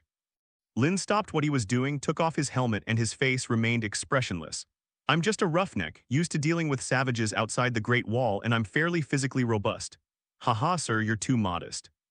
Littlefinger waved his hand, signaling the servant to open the box. Splash, a whole box of gold dragon coins reflected a dazzling light in the morning sun. That golden radiance was enough to drive any mercenary or knight mad. I heard you came from the north, sir. You must have had a long and arduous journey. Littlefinger's smile was full of seduction. King's Landing is expensive. Please accept this small token of my appreciation, sir. Lynn glanced at the box of gold, his expression unwavering. Lord Baelish, we have no personal relationship, so I cannot accept this money. No, let's consider ourselves friends today. Littlefinger walked over to Storm, reached out his hand, and seemed to want to stroke the mane of the wild horse. But it was startled by a snort from Storm and shrank back. What a temper! He exclaimed with genuine admiration, though a hint of disdain flashed in his eyes. His robust physique suits your temperament quite well, sir. He abruptly changed the subject, finally revealing his true colors. However, in spear combat, the key is instantaneous bursts of speed and sprinting ability. While Sharma has great stamina, he is ultimately inferior in speed. I happen to know a horse dealer from Dorne who owns a purebred sand horse. That speed was as fast as the wind. Sir Lynn, if you were to ride it onto the field, the championship would be a piece of cake. As for you, this Storm, he pointed with his little finger at the box of gold. Although it's not good at fighting, I personally prefer this kind of untamed, spirited horse. I'm willing to pay this price to buy it. It would be a way of making friends with you, sir. How about it? That was a flawless statement. It not only pointed out the shortcomings of Storm, but also provided Lynn with a better option, and finally adopted a "I'll take a loss to make a friend" attitude. Anyone unaware of the situation would likely be deeply grateful for this timely act of friendship. Even at the very least, one would develop a liking for them, but Lynn knew perfectly well what kind of person Petter was. Lynn looked at him, almost bursting out laughing inside. That old B*****D really thinks he's some country bumpkin from the north. I appreciate Lord Baelish's kindness. Lynn put his helmet back on, his voice sounding somewhat muffled behind the iron mask. But I have one problem, I'm shy around strangers. My horse has the same problem, it's also shy around strangers. Now that it's with me, it's my partner, not some commodity that can be traded casually. Littlefinger's smile froze on his face. He hadn't expected that the other party would reject his generous offer without hesitation. A night's watchman, a raven who could die at any moment beyond the wall, was completely unmoved by a whole chest of gold coins. That doesn't make sense. Did he know something? Sir Lynn, won't you reconsider? Littlefinger's tone became more forceful. This chest of gold is enough for you to buy a mansion in the best location in King's Landing and be surrounded by the most beautiful PR asterisks and asterisk youths. Or, you can name your price. Oh, Lynn turned around and looked at him through the cold visor. Really, any price is fine? Of course. Littlefinger regained his confidence. He didn't believe there were people in this world who didn't love money. Lynn held up one finger. 1,000,000 golden dragons, plus all the brothels you own in King's Landing. The air froze instantly. The smile on Littlefinger's face vanished completely. His eyes, which always gleamed with shrewd calculation, were now fixed on Lynn as if he were looking at a madman. 1,000,000 golden dragons, and even his entire business. This is no longer a rejection, this is blatant humiliation. Sir Lynn, are you kidding me? Littlefinger's voice turned cold. Do I look like I'm joking? Lynn countered with a question. He stepped forward, his tall figure casting a huge shadow in front of Littlefinger. Lord Baelish, my horse is not for sale. If you have nothing else to do, please go back. I need to go to training. Lynn told him to leave. Littlefinger's face alternated between pale and flushed, looking extremely unpleasant. He gave Lynn a long look, then glanced at the snorting black horse. In the end, he left without saying a word. The two servants carrying the golden dragon also slunk behind. Watching Littlefinger's defeated back, Lynn felt incredibly pleased. You old b*******, trying to use me as a pawn, hoping to get something out of me. When the martial arts tournament begins, you'll have your moment to cry. In the afternoon, Sansa Stark arrived again. She wasn't carrying a plate, she was simply holding something wrapped in plain linen. The little girl's cheeks were a little red, as if she had mustered up a lot of courage to come here. Sir Lynn, her voice was barely audible. I heard that your original cloak was lost outside the Great Wall. So? I made one myself. I haven't had a chance to thank you yet. Thank you for saving Bran and for taking care of Arya along the way. Sansa handed over what she was holding. Those blue eyes were filled with both anticipation and unease. Lynn took it. The package was opened, and inside was a black cloak. It uses the finest silk from the south and has a cool, smooth feel. The hem of the cloak was embroidered with a lifelike dire wolf, stitch by stitch, using silver thread. The wolf's posture and aloof gaze were exactly the same as the Stark family crest. The stitches are fine and dense, showing that the maker has put a lot of effort into it. Varys' little bird was right after all. I like it very much, Miss Sansa. Lynn draped the cloak over his shoulders, the black silk blending seamlessly with his jet black armor. Thank you, Lynn's voice, muffled by his face mask, revealed little emotion. But Sansa's eyes lit up instantly. She looked at the man in front of her, who was clad in black armor and a black cloak. He wasn't as handsome as the prince in the ballad, nor as romantic as the Knight of Flowers. But just standing there, he was like an unshakable mountain. It gives people an indescribable sense of security. This is a true hero. Sansa's heart was pounding. The martial arts tournament. You'll definitely win, won't you? She asked in a low voice. Certainly. Lynn's answer was simple and straightforward. 2 days later, the martial arts tournament officially began. The entire city of King's Landing was engulfed in a sea of revelry. The martial arts arena set up on the banks of the Blackwater River was packed with people, and colorful flags fluttered in the breeze. King Robert sat on a high platform. Beside him was no longer Queen Cersei, but Ned Stark, the Hand of the King. Prince Joffrey sat on the other side. His gaze remained fixed intently on the figure at the entrance to the stadium. Knights from all over the 7 kingdoms, dressed in their magnificent armor and riding their swift warhorses, entered the arena one by one. Jaime Lannister, clad in golden armor, was so dazzling in the sunlight that it was almost blinding. Loras Tyrell, the Knight of Flowers, wore silver armor adorned with golden roses, eliciting screams from countless noble ladies. Gregor Clegane, the Mountain, whose mountain-like body alone could freeze the air upon his mere appearance. When it was Lynn's turn, a slight commotion broke out in the room. A suit of jet black plate armor, a pure black shire horse, and a black banner without any insignia. And that black cloak embroidered with a silver direwolf fluttering in the wind. Who is that? A knight without a title. Is he riding a shire horse? Those horses are used for plowing, aren't they? Whispers and undisguised laughter rose from the audience. Only Ned Stark on the high platform had a slight flicker in his eyes when he saw the cloak, which quickly turned into a barely perceptible sigh. Meanwhile, Petty Bellies, seated on the other side, held a glass of wine, a cold smile playing on his lips. A country bumpkin. You think you can win a spear duel while riding a horse used for plowing? Just wait until you're completely disgraced. He had everything arranged and was just waiting to see the show. Lynn ignored the whispers and comments around him. He simply rode his storm calmly to the center of the arena and raised his lance toward the king's platform. His gaze swept over everyone else and finally landed on Littlefinger's face. Even through the vast distance and the cold mask, Littlefinger could almost feel that gaze, like a dagger, sending a chill down his spine. The atmosphere in the arena was ignited the moment the knights entered. The deafening cheers mingled with the aroma of roasted meat, the sour smell of sweat, and the cheap perfume on the women. These aromas, rising under the blazing sun, created a uniquely fervent atmosphere in King's Landing. The rules this time are the traditional advancement model. Lynn sat quietly in the Stark family's stands. His black plate armor made him stand out from the nobles around him who were dressed in silk. Arya sat next to him, her face flushed with excitement, waving her fists incessantly. Sansa seemed a little awkward. She kept adjusting her long blue dress, her gaze sneaking towards the stands. On the high platform, Robert Baratheon impatiently urged his servants to pour him wine, his large body sunk into the wide chair. I've been sitting here for ages. Hurry up, start now. I can't wait to see these tin cans crash into each other. His roar carried clearly throughout the entire platform, drawing a burst of good-natured laughter. Ned Stark sat beside him, his face devoid of any smile. Those gray eyes were filled with weariness of this extravagant revelry. Lynn stood up, walked behind Ned, and whispered in his ear, "Lord Ned, I need your help." Ned turned around, his eyes questioning. "Go find the biggest gambling den in town." Lynn's voice was kept extremely low. "Put all the money you have on me." Ned's pupils contracted sharply. He knew Lynn had his own plans, but this almost gambling-like behavior was really out of character for the Stark family. In previous martial arts tournaments, the odds were open until the finals, then the odds were fixed. Shouldn't we wait and see?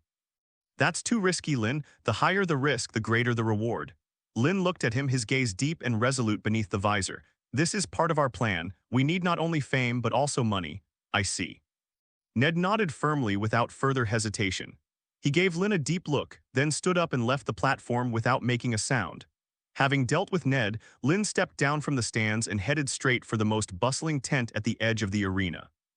That was the official betting site set up by Chancellor of the Exchequer Petterbellies. All the golden dragons of King's Landing flow into this place like streams. Lynn's appearance immediately caused a small commotion. His jet-black armor, cloak embroidered with dire wolves, and his unapproachable aura caused the surrounding gamblers to instinctively make way for him. The clerk in charge of bookkeeping looked up and saw Lynn, a hint of disdain flashing across his face. "Yo, isn't this our Black Knight? What, want to place a bet or two?" Lynn ignored his taunts. He simply threw a heavy leather bag heavily onto the table. Splash, the bag opened, and glittering gold dragon coins rolled out, instantly covering the entire tabletop. A collective gasp of astonishment filled the air. "There are at least 1,000 golden dragons." The guy's eyes widened in disbelief. "Here are 1,000 gold dragons. I will have another 2,600 gold dragons delivered later."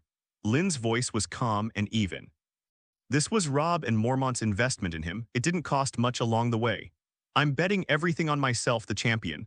The entire tent fell silent instantly. Everyone looked at Lynn as if he were an idiot.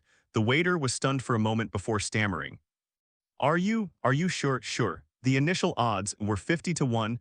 The odds are about to change and we'll lock in the spread again for the finals." "Are you sure, sir? Shouldn't you reconsider?" The man licked his dry lips. Most people are waiting for the finals before placing bets. They're all observing and few dare to bet now. This means that if Lynn wins, and no one bets on Lynn throughout the entire tournament, keeping the odds unchanged, they will need to pay out a maximum of 180,000 gold dragons. This is no longer gambling. If Lynn really wins, it's practically robbery. Lynn knew that Littlefinger's victory in the grand finals was due to that mare. He was so stingy that he didn't want to take any risks at all. But that's okay, that's just how confident I am. All he needs to do is stabilize the odds. The more he reveals his flaws, the higher his odds will be, and ultimately fewer people will bet on him. When everyone is betting on the stronger LeBron James, the Mountain, and Layman in the finals, showing weakness will allow you to reap the rewards of everyone else's efforts. That will be the time for me to show my true colors. Tyrell had done him a great favor. Is there a problem? Numbers, no problem, of course, no problem. The news of this huge bet quickly reached the high platform. Petterberry paused slightly in the hand holding his wine glass. He looked at the black figure in the arena, his smile growing increasingly cold. Idiot, a fool from the north. Does she really think that saving the prince once makes her invincible? The initial odds of 1 to 50 were set by him personally, not only to humiliate this arrogant Night's Watchman, but also to scare away those who wanted to bet on Lynn. Although some gamblers bet on Lynn because they were looking for a good return, which lowered Lynn's odds somewhat, most people were still scared off overall. In retrospect, the results are surprisingly good. Petter gave a wink to the servant beside him. Tell the people below to accept it. He couldn't wait to see it. What kind of despair must Lynn have looked on his face when the mountain sent him flying with his spear? Just then, the bugle sounded on the field. A royal messenger rode up to the center of the arena and announced loudly, Prime Minister's Cup Martial Arts Tournament Spear Competition Round 1 by Sir Gregor Clegane the Mountain from the Westerlands. A duel with Sir Heroic Hugh from the Valley. Ooh, ooh, ooh, the entire stadium erupted in thunderous cheers. The enormous mountain, Gregor Clegane, rode a black warhorse almost as magnificent as himself, slowly entering the arena. His heavy steel armor reflected a chilling light in the sunlight. Just sitting there, he was like an unshakable mountain, exuding a suffocating sense of oppression. His opponent, Sir Hugh, appeared much weaker. He was once Jon Arryn's squire. At this moment, he was wearing a brand new set of armor, his face showing a mixture of nervousness and excitement, as if he wanted to prove himself in this highly anticipated martial arts competition. On the high platform, Ned Stark looked at Sir Shuffer in the arena, his brows furrowed. He remembered this young man. He was always quiet and reserved when he was with Jon Arryn. Now, however, he must confront the most ferocious beasts of Westeros. Start. Robert couldn't wait any longer. He abruptly waved his hand and downed the wine in his glass in one gulp. Two knights steed their warhorses, creating distance between the two ends of the track. For the king, Sir Hugh shouted, lowered his mask, and raised his lance. Without uttering a word, Mountain spurred his warhorse and began the charge. Boom, boom, boom. The heavy clatter of hooves like war drums struck the hearts of everyone present. Two figures like two shooting stars rapidly approached each other on the track. Bang, a loud bang. The two lances struck the opponent's shield with pinpoint accuracy almost simultaneously. Sir Hugh's lance shattered instantly. The immense impact caused him to sway violently on his horse, nearly throwing him off. But Demon Mountain only paused slightly. His lance, made from a single piece of oak, merely broke in the middle despite the horrific impact.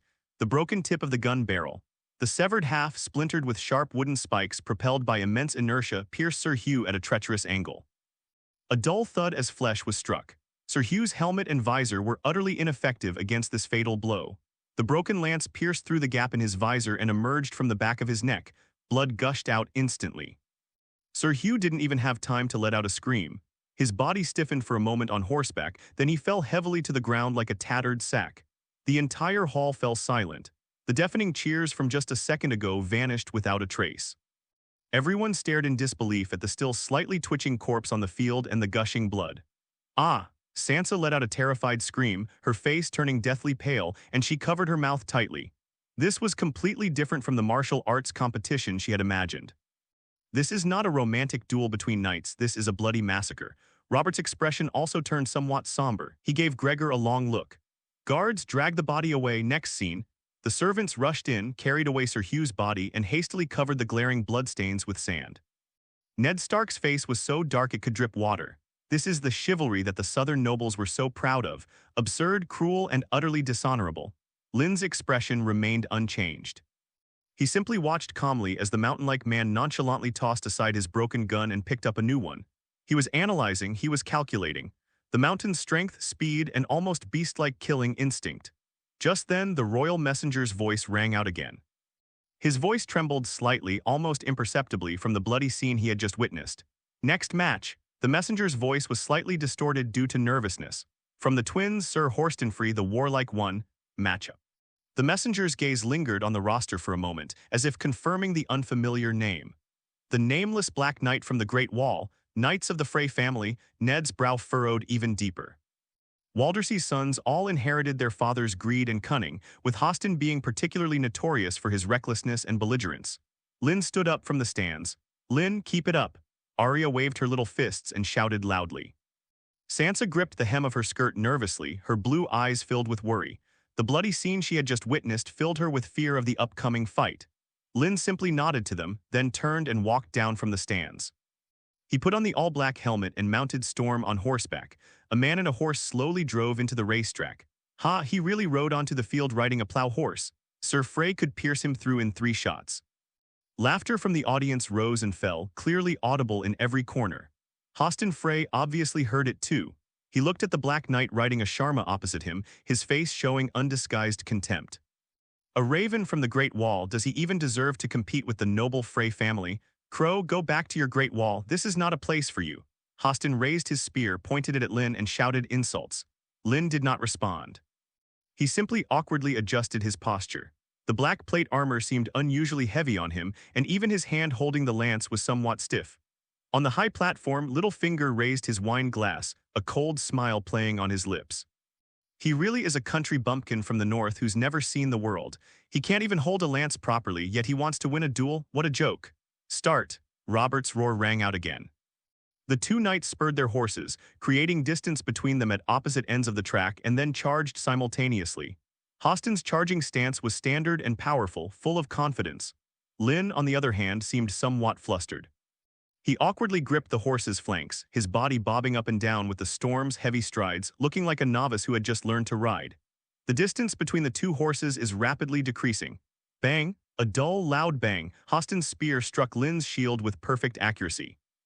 The immense impact caused Lynn's body to lean back violently, his entire body swaying wildly on the horse's back, almost being thrown off. The lance in his hand slipped weakly and limply past the edge of Hosting's shield, leaving not even a decent mark. A huge burst of laughter and boos erupted from the audience. Get out of here, Crow. Don't embarrass yourself here. Littlefinger's smile widened. Ned clenched his fists tightly, his palms sweating profusely. Lynn swayed several times on horseback before finally managing to steady himself. He was panting heavily as if the collision had exhausted all his strength. Round 1, a complete defeat. Hostingfree turned his horse around triumphantly and picked up a new lance. He looked at the disheveled Black Knight opposite him, and the contempt in his eyes had turned into naked mockery. Again, the bugle sounded again. The second charge begins. This time, Lynn seemed to have learned his lesson. He lowered his body further, trying to look more professional. But his tense demeanor appeared to everyone as a show of bravado masking inner weakness.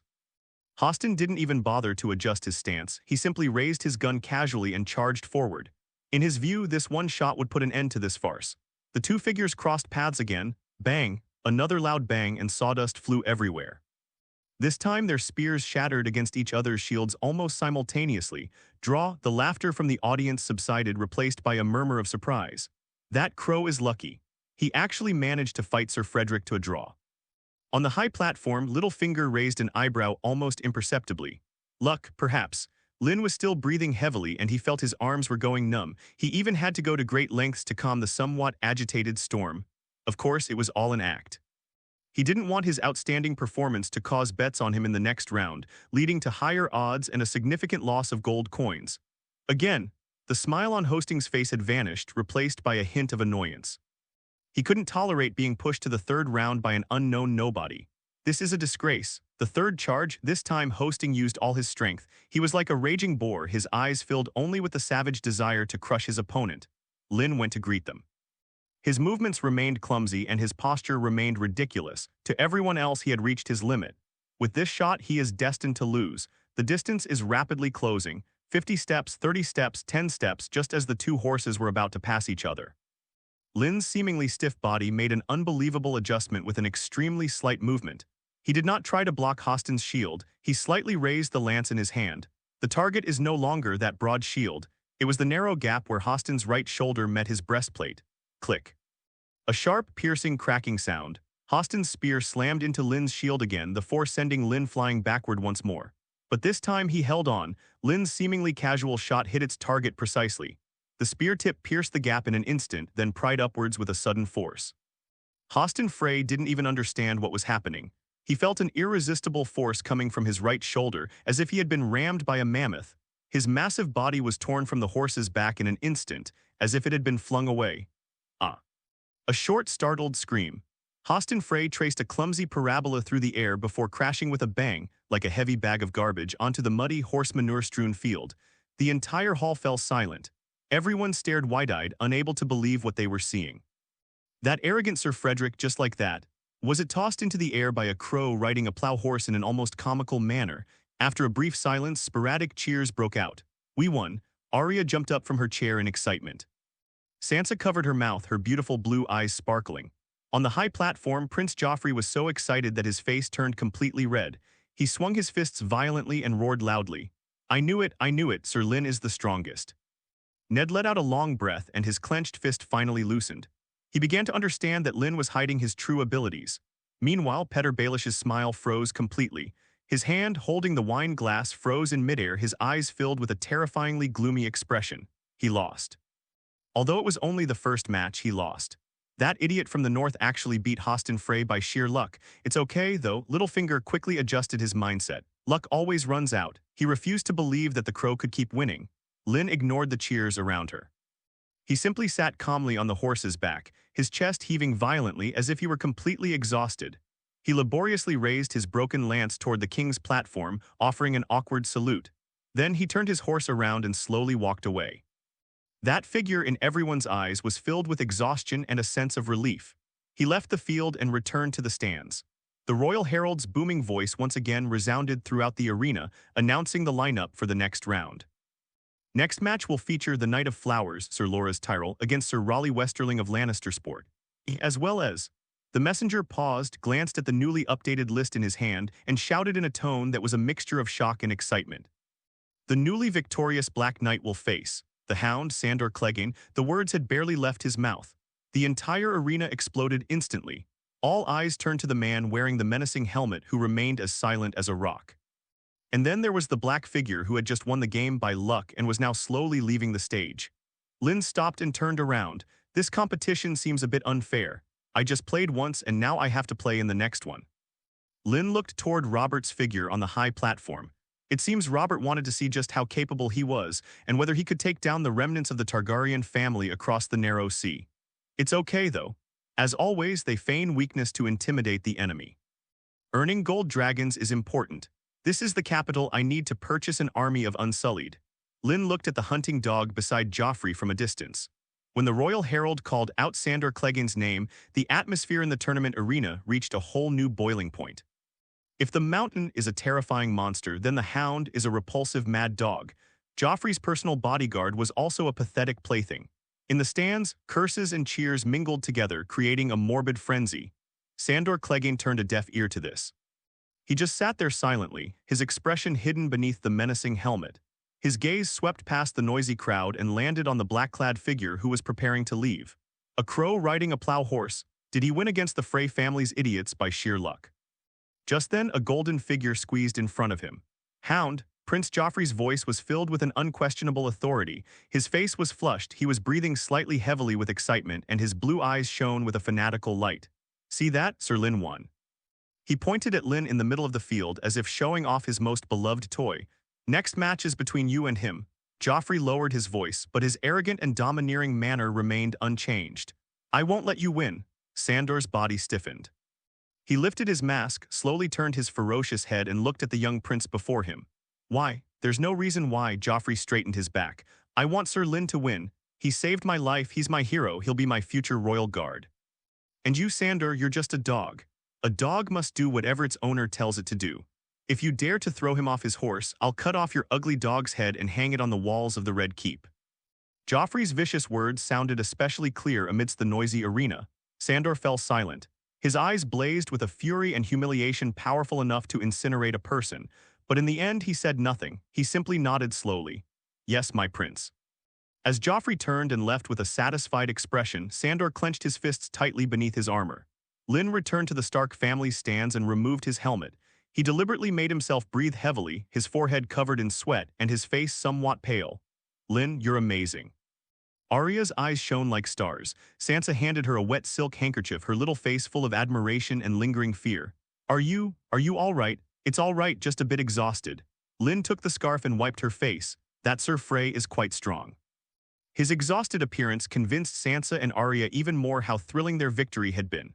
Only Ned, looking into Lynn's still calm and unwavering black eyes, felt his suspicions grow even stronger. Just then, a tall shadow loomed over them. The Hound, Sandor Clegane, had somehow wandered down to the stands. He wasn't wearing the helmet, and his face, distorted and grotesque by the flames, looked even more terrifying in the sunlight. "Crow." He spoke, his voice filled with undisguised contempt. "Good luck." He glanced at Storm, the Shire horse Lynn was riding, which was quietly grazing. "Your plow horse is quite sturdy. However, your good luck will run out in the next game." "How?" Lynn looked up, a perfectly measured hint of nervousness on her face. "Nothing." Sandor grinned, revealing a set of teeth stained yellow with alcohol. His smile was more like a grimace. "I just wanted to remind you to protect your neck when you fall off a horse. Otherwise, you might lose your head." After saying that, he turned and left, leaving behind only a menacing silhouette. Arya was so angry she wanted to yell, but Ned stopped her with a look. He seems to really dislike you," Sansa said somewhat uneasily. "It doesn't matter. The louder a dog barks, the more afraid it is." Soon, unsurprisingly, Loras Tyrell secured the victory. Lynn put his helmet back on and mounted his horse. The bugle sounded again. Lynn and Sandor Clegane faced each other across the track. "Look, that lucky crow is on stage again. This time he's facing the Hound. He's dead. I bet the Hound can knock him off his horse with a single shot." Still, nobody has a high opinion of Lynn. "Start." Robert's roar subsided. Sandor spurred his warhorse almost instantly. His magnificent warhorse charged forward like an arrow released from a bow, carrying immense force. The overwhelming murderous aura even caused the ladies in the front row of the stands to scream in terror. Lynn also clumsily began his charge. His body was being jostled about on the heavy horse, looking as if he might be thrown off at any moment. Two horses crossed paths. Bang! A deafening roar. Lynn's shield shattered instantly. Wood chips are flying everywhere. He was thrown backward by an irresistible force while on horseback, and was about to fall off. However, just as his body was at an odd angle of almost 90 degrees to the horse's back, his feet, clad in iron boots, clamped tightly onto the horse's belly like iron clamps. Sharma's Storm's massive and stable body played a decisive role at this moment. It staggered a few steps before regaining its balance.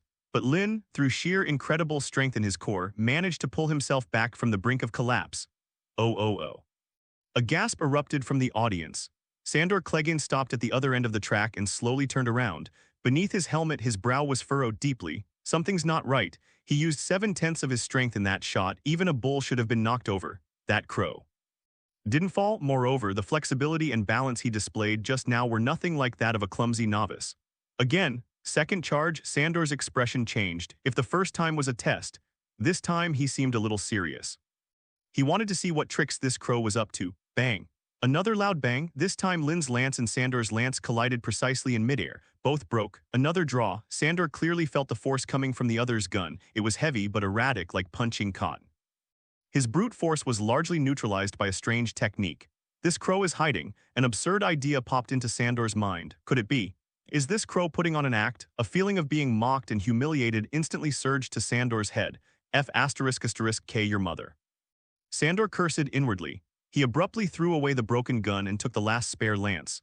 "Good, you want to act, right? I'll stick with you. Let's see if you can keep acting." The third charge. This time Sandor was faster and more aggressive. He's like a mad dog. Lynn went to greet them. His movements remained clumsy and his posture remained awkward. Joffrey stood up nervously. He was furious with his unruly dog. Two figures crossed paths under everyone's gaze. The moment they were about to intersect, Sandor's spear tip was aimed straight at Lynn's face. He wanted to force the crow to use its true abilities. However, Lynn's response once again surprised him. Lynn neither blocked nor dodged. With a seemingly flustered movement, he thrust his lance forward haphazardly. The target was none other than Sandor's warhorse. Madman. Attacking an opponent's horse in a spear duel is an extremely dishonorable and even despicable act. Sandor instinctively tried to holster his gun to protect his mount. But it was too late. Snap! Lynn's lance struck Sandor's warhorse's neck guard with precision, and it snapped in two. However, a sharp splinter from the broken end of the gun barrel detached due to the immense inertia. The wooden splinter pierced Sandor's eye with pinpoint accuracy.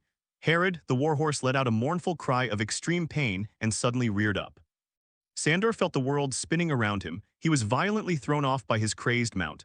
Bang! Sandor Clegane's tall body crashed heavily to the ground. The entire venue fell into a deathly silence. On the high platform, the wine glass in Littlefinger's hand fell to the ground with a clatter and shattered into pieces. For the first time, his face, which always wore a smile, lost its color. He lost again. Lynn remained seated on horseback, panting heavily as if he had used up his last bit of strength. He looked at the struggling figure on the ground, and through the cold mask a slow smile crept onto his lips. "Play with me? You're still too green." He ignored the filthy curses and turned his horse around amidst the murmurs of disapproval, preparing to leave the field. Just then the messenger's loud voice rang out again. "Next up, it will be Sir Loras Tyrell, the Knight of Flowers." Matchup. The Magic Mountain, Sir Gregor Clegane. Lynn paused in his steps. His gaze fell upon the knight's preparation area. Loras Tyrell, the Knight of Flowers, is gracefully mounting his horse. The pure white steed beneath him was exceptionally magnificent, but it seemed somewhat restless, pawing the ground incessantly with its hooves and emitting low, mournful cries towards the direction of Demon Mountain. That was a beautiful mare, a mare in heat. Littlefinger seems to have found a suitable horse. The goal is to win back all the money lost plus interest during the final round. Lynn's gaze shifted to the other side, where the Black Shire horse Storm was listlessly swishing its tail and snorting. Coincidentally, his Storm was also a mare. The commotion from the previous event had not yet completely subsided when the royal messenger's booming voice rang out once more. This also drew everyone's attention away from the disheveled Sandor Clegane and back to the main character of this revelry. Sir Loras Tyrell, Knight of Flowers. The Magic Mountain, Sir Gregor Clegane. The moment the words left his mouth, the entire arena exploded. This is a battle between Beauty and the Beast. He is the most handsome and popular knight in the entire Seven Kingdoms, facing off against the most brutal and fearsome monster. Loras Tyrell's entrance was, as always, extremely flamboyant. He rode a magnificent white steed, his silver plate armor adorned with golden roses that shimmered in the sunlight. He was like a hero who stepped out of a folk song. He gracefully blew kisses to the ladies on the platform, eliciting screams loud enough to lift the roof off. His opponent was the Mountain Gregor Clegane. He silently rode his black stallion, which was a size larger than an ordinary warhorse, and stopped at the other end of the track. He hadn't even changed his armor, which was still stained red with Sir Hugh's blood. The cold steel exuded a nauseating stench of blood under the blazing sun. On the high platform, Littlefinger's expression had returned to calm. He poured himself another glass of wine, glancing at the restless white mare in the arena, and then at the uncastrated, temperamental stallion beneath the mountain. A confident smile curved his lips. Lynn's luck has run out. Next, every opponent he encounters will be the most outstanding knight in the Seven Kingdoms. Anyone could easily beat Lynn. Now he's ready to truly reap the rewards of his wealth. Start. With Robert's impatient roar, the horn sounded. Charge begins. Demon Mountain's warhorse instantly started moving. Each heavy thud of the horse's hooves struck the ground like a war drum, pounding on everyone's hearts. However, just as the charge began, a sudden change occurred. The black stallion beneath the mountain suddenly let out a restless neigh. Its crimson eyes were fixed on the white mare opposite it, and its nostrils flared with scorching breath. The momentum of the charge was halted. A mare in heat is an irresistible temptation for an uncastrated stallion. Giddy up. Gregor roared and plunged his spur deep into the horse's belly. The warhorse, in pain, accelerated again. But its charging posture was completely distorted. The horse's head tilted uncontrollably to one side, making it impossible for it to maintain a straight line. Loras wore an elegant yet disdainful smile. Everything is under control. Bang! A crisp sound. Loras' spear struck the mountain's shield with deadly precision. The immense force caused the mountain to lurch violently on horseback. The mountain's lance, which should have been deadly, grazed past Loras at a ridiculous angle due to the mount's loss of control. In the first round, the Knight of Flowers won decisively. A thunderous cheer erupted from the stands. "Giddy up, you damned beast." Gregor's roar even drowned out the cheers. He frantically whipped his mount, trying to regain control, but it was all in vain. The second charge, the scene became even more comical. The mountain's warhorse charged almost sideways toward Loras, emitting mating cries. Bang! Loras doesn't even need to aim. He simply handed over the spear casually. The tip of the spear lightly touched the Demon Mountain's thick breastplate. A tremendous impact came. Gregor Clegana's mountain-like body was easily thrown from his horse by this seemingly small force. Boom. The heavy steel slammed onto the ground, the dull thud silencing the entire arena for a moment. After a brief period of deathly silence, a raging torrent of energy erupted. Love Knight, Love Knight. Loras gracefully reined in his horse and came to a stop, basking in the cheers of the crowd. However, the mountain on the ground moved. Gregor Clegane stood up unsteadily. He ripped off the twisted helmet, revealing a face flushed a deep liver color from extreme anger and humiliation. He lost. Gregor Clegane, was actually dethroned in this way by a sissy pretty boy. This is a humiliation he cannot bear. Herod the stallion, still in heat, oblivious to the danger, came closer and rubbed its head against its owner's body. Go to hell. Gregor's rage erupted completely at this moment. He suddenly drew the greatsword from his waist, a weapon that required 2 hands to wield, a terrifying flash of cold light. He severed the enormous horse's head with a single sword stroke. Hot blood gushed into the air like a fountain, splattering Gregor's head and face. The ladies in the stands let out terrified screams. Sansa was so frightened that her face turned deathly pale, and she fainted in Ned's arms. This bloody and brutal scene instantly turned the entire arena into a living hell. Littlefinger's smile froze completely, and the wine glass in his hand slipped again, shattering into pieces. Gregor, like a wild beast that had been completely enraged, charged toward Loras, who was still basking in the cheers. "Go to hell, you pretty boy." Loras' smile froze. He never imagined that a martial arts competition would turn into a life-or-death battle. He frantically drew his longsword. But faced with that mountain of flesh charging towards him, brimming with blood and fury, his knightly skills seemed utterly pale and powerless. Blood was about to splatter again. A black figure leaped out from under the stands. It's the Hound, Sandor Clegane. Clang. Sandor parried Gregor's greatsword with precision using his longsword. "Get out of here, Sandor." The two brothers instantly engaged in a fierce battle. "In the name of your king, all of you cease your attack." "That's enough." From the high platform, Robert's roar finally rang out. "Pull these two lunatics apart." Several Imperial guards rushed forward and with great effort managed to separate the two brothers who were in a bloodthirsty frenzy. The arena was a complete mess. The Mountain also angrily threw down his greatsword, expressing his inner dissatisfaction. He then ignored Robert's grim expression, spat, and left the arena. Robert looked grim, but the Mountain belonged to the Lannisters and there was nothing he could do about it. "Let him go, Lannister bastards. Hurry up and move on to the next match." Just as everyone was still reeling from the bloody farce that had just unfolded, the royal messenger's trembling voice rang out once more. "Loras the Knight of Flowers wins this match."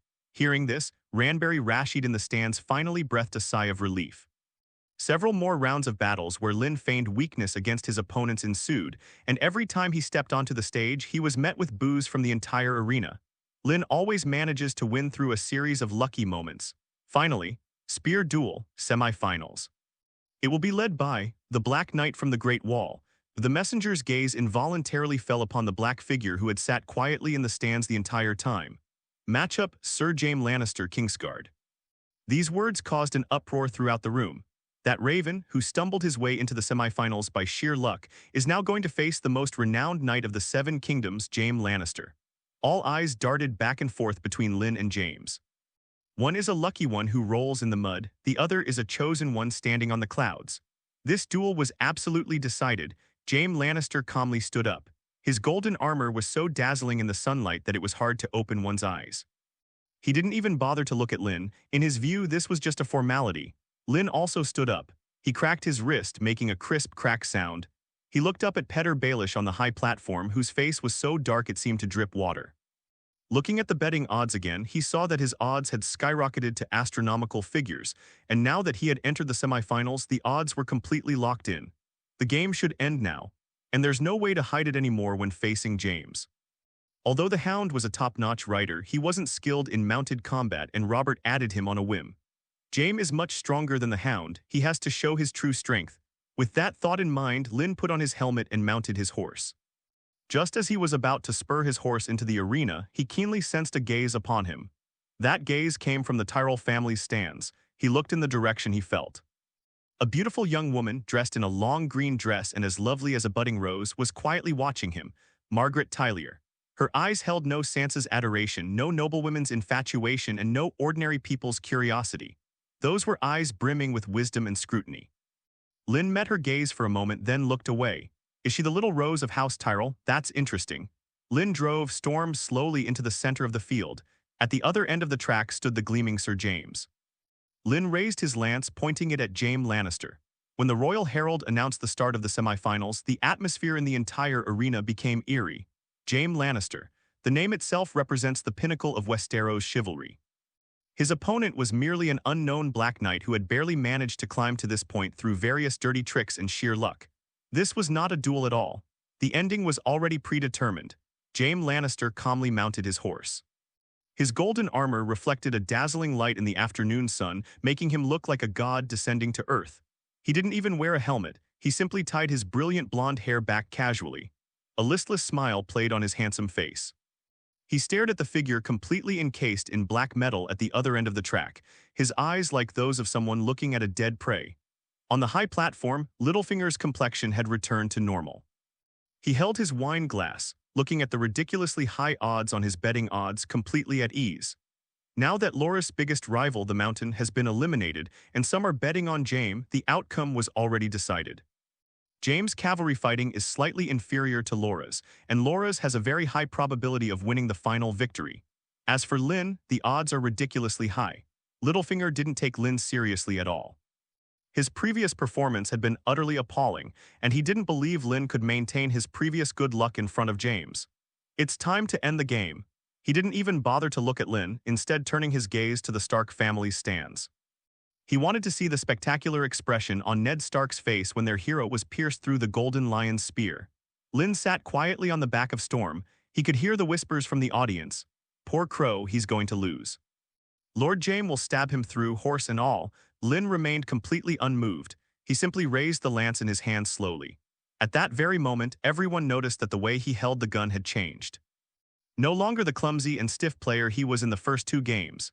His arms, wrists, back, and the warhorse beneath him formed a perfect line.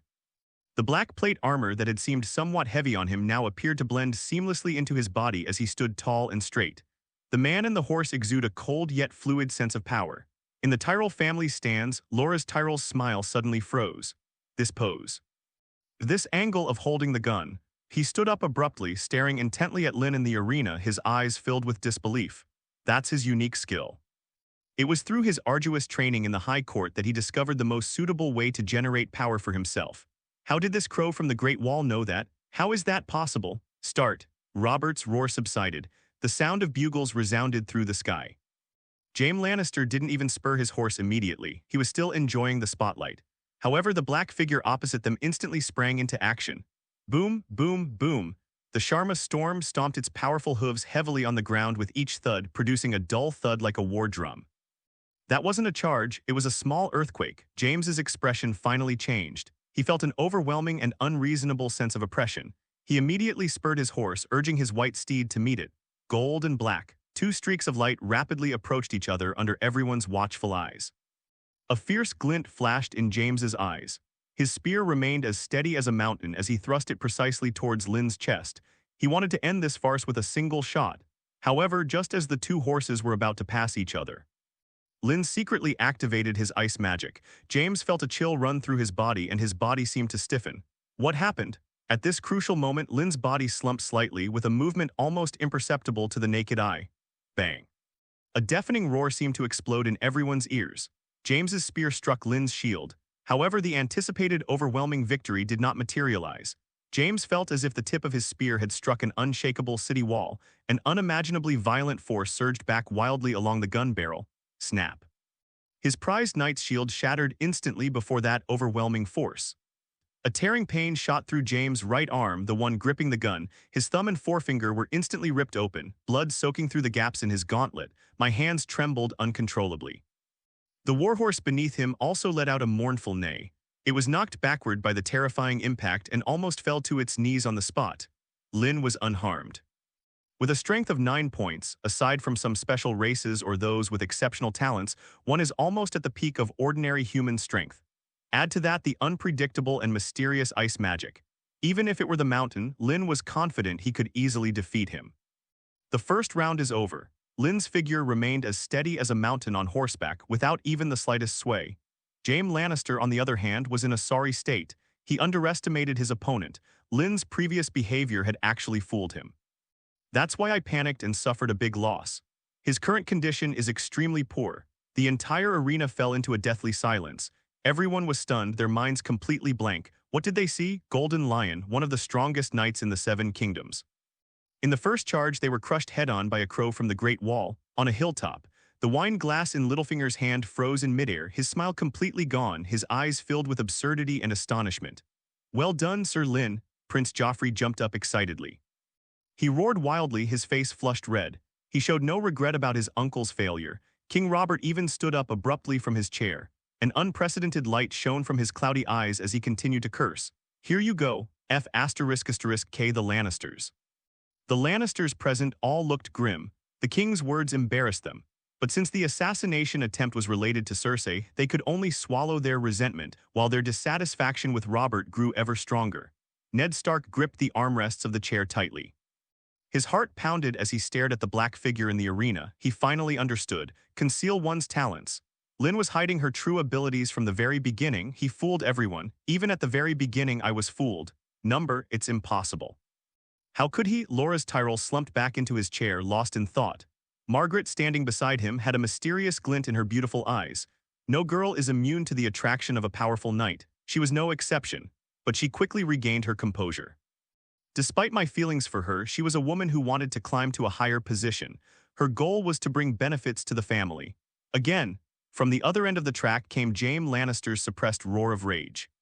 He discarded the broken shield, put on his helmet, and donned a new lance, daring not to underestimate the danger. His handsome face was slightly contorted with humiliation and excruciating pain, and his eyes were filled with fighting spirit as he looked at Lynn. Second charge. This time, despite his injury, James still gave it his all. The golden figure was like a bolt of lightning tearing through the sky. Lynn went to greet them. He still maintains that unreasonable attitude. He pushed his 9 points of strength attribute to its limit at this moment. Bang. Another loud bang, wood chips flying everywhere. This time Lynn's lance struck first despite being late. Before James' spear could even touch him, it struck Jaime precisely in the chest. There are no tricks involved, nothing fancy, only the power to crush everything. Jaime Lannister felt as if he had been struck head-on by a charging mammoth. His golden plate armor groaned under the strain, and a section of the breastplate visibly caved in. His once-proud body could no longer maintain its balance on horseback. He was torn from his horse in an instant, like a stone thrown by a catapult. Bang! The golden figure drew a messy arc in the air before crashing heavily into the muddy ground covered in horse manure and blood. Quiet, a deathly silence. Everyone held their breath at that moment. They watched the golden figure struggling to get up in the mud, but ultimately collapsing powerlessly. He glanced again at the knight who remained firmly seated atop the black Sharma, like a black demon god. The entire audience erupted in uproar. After a brief silence, a raging torrent of sound erupted. The Black Knight, the Black Knight. He won, he actually beat James. Cheers and screams merged into a massive wave of sound, but the laughter stopped. On the high platform, Petyr Baelish slumped back into his chair with a thud. His face, which always wore a playful smile, suddenly lost all color, turning paler than a corpse. He's gone mad. No, he's going crazy. He's about to lose. As long as Lynn wins the final. Then he will lose everything, be completely ruined. The rules were set by him, the Chancellor of the Exchequer. Moreover, all the gamblers in King's Landing witnessed this incredible reversal. He was the one who tried to use his cleverness to make money, and in the end, he was the one who wanted to renege on his debts. If he really dared to do that, his reputation as Chancellor of the Exchequer would be completely ruined. Petyr felt he had no way to express his bitterness. Lynn slowly removed his helmet, ignoring the deafening cheers around him and not even glancing at the disheveled Kingslayer on the ground. His gaze swept past the bustling crowd and landed precisely on the distraught, ashen-faced figure atop the platform. Littlefinger, you're really going to be finished. Next up, Loras Tyrell, the Knight of Flowers. Battle, Loras Tyrell. The Knight of Flowers was staring intently at Lynn. The elegance and confidence of the past were gone from that handsome face, replaced only by deep fear and disbelief. Lynn remained completely unmoved. He was simply thinking that Loras' lance skills were no secret to him anymore. Beating him would be a piece of cake, but that's not enough. He doesn't want a simple victory. What he wanted was a victory that would leave everyone, especially that arrogant Littlefinger, utterly hopeless. Lynn's gaze shifted slightly, landing on Loras' side. There sat a taller, more mature-looking young knight. Garren Tiliel, the valiant Garren, Loras' second brother and also the Tyrell family's most talented swordsman and horseman. An idea clearly surfaced in Lynn's mind. The royal messenger's voice rang out again, tinged with an uncontrollable tremor. The Prime Minister's Cup martial arts tournament, a spear duel, the decisive battle. It shall be Sir Loras Tyrell, Knight of Flowers of Highgarden. Matchup. The Black Knight from the Great Wall. Lynn did not immediately enter the arena. He turned his horse around and slowly returned to his preparation tent. I need to rest for 10 minutes. He left those words behind, then went into the tent and lowered the curtain. Outsiders simply assumed he was exhausted and needed rest. No one found it strange. Inside the tent, Lynn sat cross-legged, green vision. This time his goal was crystal clear. Galantiliel, he doesn't need any anchor points. Just now he had already deeply imprinted Garren's image into his mental world with his own eyes. Buzz's consciousness was withdrawn again. His spiritual power transformed into an invisible arrow, piercing through the mists of time and space, and precisely striking the direction of High Court. He saw it. On the flower-filled training field in Highgarden, two young knights are engaged in intense sparring. One is the dazzling Loras, the other was Garren, who wore a simple helmet and ordinary armor. Garland's marksmanship was completely different from Loras' elegance. Each of his charges was carried with an effortless ease. His spear tip could always easily break through Loras' defenses at a seemingly ordinary yet extremely tricky angle. That's not just a simple technique, it was a perfect control over timing, distance, and power. It's a state of returning to simplicity and authenticity. Lynn's consciousness frantically absorbed all of this. Host detected observing legendary horsemanship. Attributes met analyzing the riding skills of valiant Galantilli. Analysis complete. Congratulations, host, you have learned a new skill. Garren's version of Lancery replaces Loras' version of Lancery. Congratulations, host. Your skill riding mastery has gained a large amount of insight and its proficiency has greatly increased. Lynn suddenly opened her eyes. He opened the properties panel. Name: Lynn strength 996%, agility 861%, constitution 752%, mental state 25 1%, one-handed sword master 52 2000, training improvement. Light sword expert 3 1000, training improvement. Arthur's dual wielding swordsmanship mastery 41 500, equestrian skills expert 311 1000, Galen's version of lance mastery expert 31 1000, click to expand hide. Remaining experience 78. Loras and Garren's lance skills combined, propelling them from proficient to expert level, and their riding skills also reached expert level. Even if the remaining experience cannot be used to further improve the skill, it is still enough. Lynn stood up, lifted the tent flap, and remounted Storm's horse. The final round has officially begun. Loras Tyrell looked at the Black Knight who had returned to the field, his heart filled with vigilance. He didn't know how the other person had defeated James, but he knew that this person was not as simple as he appeared. Start, charge. Loras has brought himself to peak condition. He was like a blooming golden rose, charging towards his opponent with unparalleled elegance and sharpness. However, the black figure opposite them changed once again. He no longer displayed the same domineering and arrogant attitude he had when facing James. Lynn's body relaxed slightly, his lance held seemingly casually at eye level. That was a posture that Loras was extremely familiar with. That's his second brother Garren's starting stance. Loras' heart skipped a beat. Impossible, just a coincidence. He forcibly suppressed the strange feeling in his heart and focused his attention on the duel in front of him. Bang! A muffled thud. Loras' spear tip pierced precisely at Lynn's shield. However, just as it was about to hit, Lynn's shield dipped downwards at an extremely slight angle. Loras' spear tip grazed the edge of the shield. Lynn's lance, however, struck first despite being delayed, landing on Loras' breastplate with a speed that appeared slow but was actually incredibly fast. The force was just right, but it made Loras stagger and almost lose his balance. In the first round, Lynn and Sheng won. Loras' expression changed instantly. That's no coincidence. That skill of deflecting force, that ability to seize the opportunity and strike first even after being caught off guard.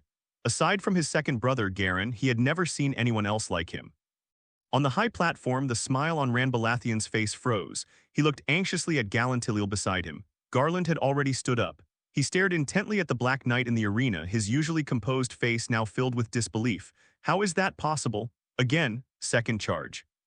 Loras' mind was in turmoil. He felt that he was not facing that nameless Black Knight. It was his second brother whom he had never beaten in his entire life. That feeling of powerlessness, being completely seen through and completely suppressed, once again enveloped him. This put him under tremendous psychological pressure. Before the competition even started, he was already halfway to defeat. Bang! This time, Loras' gun missed again, and Lynn's spear tip once again struck precisely at the end of his old strength, just before new strength could arise. Loras was violently thrown from his horse, almost falling off. He lost this round, lost again. Loras let out a reluctant murmur. He then forced himself to pull himself together. He can't lose, he is the Knight of Flowers. He is the most popular knight in the Seven Kingdoms. How could he lose to an unknown crow? The third and final charge. Loras charged forward almost blindly, placing all his hopes on this desperate, all-or-nothing shot. He saw that the Black Knight opposite him was also coming to meet him. That posture, that figure. Even their charging stances were exactly the same. Lynn's figure completely overlapped with the figure of his second brother in his memory. There might even be some trace of him in it. A fear originating from the depths of his soul instantly shattered all his pride and fighting spirit. He simply couldn't comprehend this unbelievable scene. Loras' hand trembled uncontrollably. That one move decided the outcome. Bang! There was no earth-shattering noise. Lynn's lance was merely drawn and flicked lightly. Loras' body then lost all balance. It traced an elegant yet clumsy arc in the air before crashing heavily to the ground. The entire venue fell into a deathly silence. On the high platform, Petyr Baelish felt a sudden darkness before his eyes. He slumped down in the chair. The deathly silence in the arena lasted only a fleeting moment. When Loras Tyrell's magnificent silver armor crashed heavily onto the blood-stained, horse manure-strewn mud, the whole world seemed to be muted. What followed was a volcanic eruption-like frenzy. The Black Knight, the Black Knight. I don't know who first coined that name. Immediately afterwards, a deafening roar converged from every corner of the arena, almost tearing the sky apart. This was no longer just cheering, but a near-frenzied worship. An unnamed crow from the Great Wall, a country bumpkin riding a plow horse, forged his way through thorns and brambles amidst everyone's ridicule and contempt. He defeated the Frey family's idiots using the dirtiest methods. They overturned the prince's hunting dog in the most shameless way. Then, just when everyone thought his good luck had run out, he crushed the Golden Lion, Jaime Lannister, in the most ruthless and unreasonable way. Finally, with an almost artistic skill in using a lance, he completely crushed that golden rose that countless girls adored. Every opponent is a seasoned and established knight. Every opponent is a veteran of countless battles. But he, an unknown nobody, managed to have the last laugh. This in itself is a miracle. This is a legend worthy of being sung by bards for centuries. Lynn sat quietly on the back of Storm, removing his helmet and letting the deafening roar wash over his body. His gaze swept over the Tyrell family's stands, where the valiant Garrison was staring at him with a look of utter disbelief. He then looked at the high platform. With a sharp crack, Petyr Baelish's crystal goblet slipped from his hand and shattered on the ground. He slumped into the chair as if his spine had been removed, his face ashen white. The wine soaked his luxurious robes, but he seemed oblivious, staring blankly at the black figure in the center of the room, his lips moving silently like a fish out of water. Lynn's gaze finally settled on the Stark family's stands. We won, Lynn won. Arya jumped and bounced excitedly on the chair, her little face flushed red, and her voice became hoarse from shouting. She whirled around, grabbed Ned Stark's arm, and her gray eyes gleamed with an unprecedented light and an unwavering determination. Father. She lowered her voice, but it was incredibly clear. I want to marry Lynn. Ned Stark's smile froze instantly. He lowered his head and looked at his youngest daughter, whose gray eyes were filled with a stubbornness and wildness unique to the North, so different from his wife Catelyn's. He wanted to refuse. This is absurd. Arya was still a child, while Lynn, he was a night's watchman. But when his gaze returned to the center of the field, to the black figure being cheered by thousands, all the words of refusal stuck in my throat. Night Watchman, a Night's Watchman who could overpower Jaime Lannister head-on and outmaneuver Loras Tyrell with his lance skills.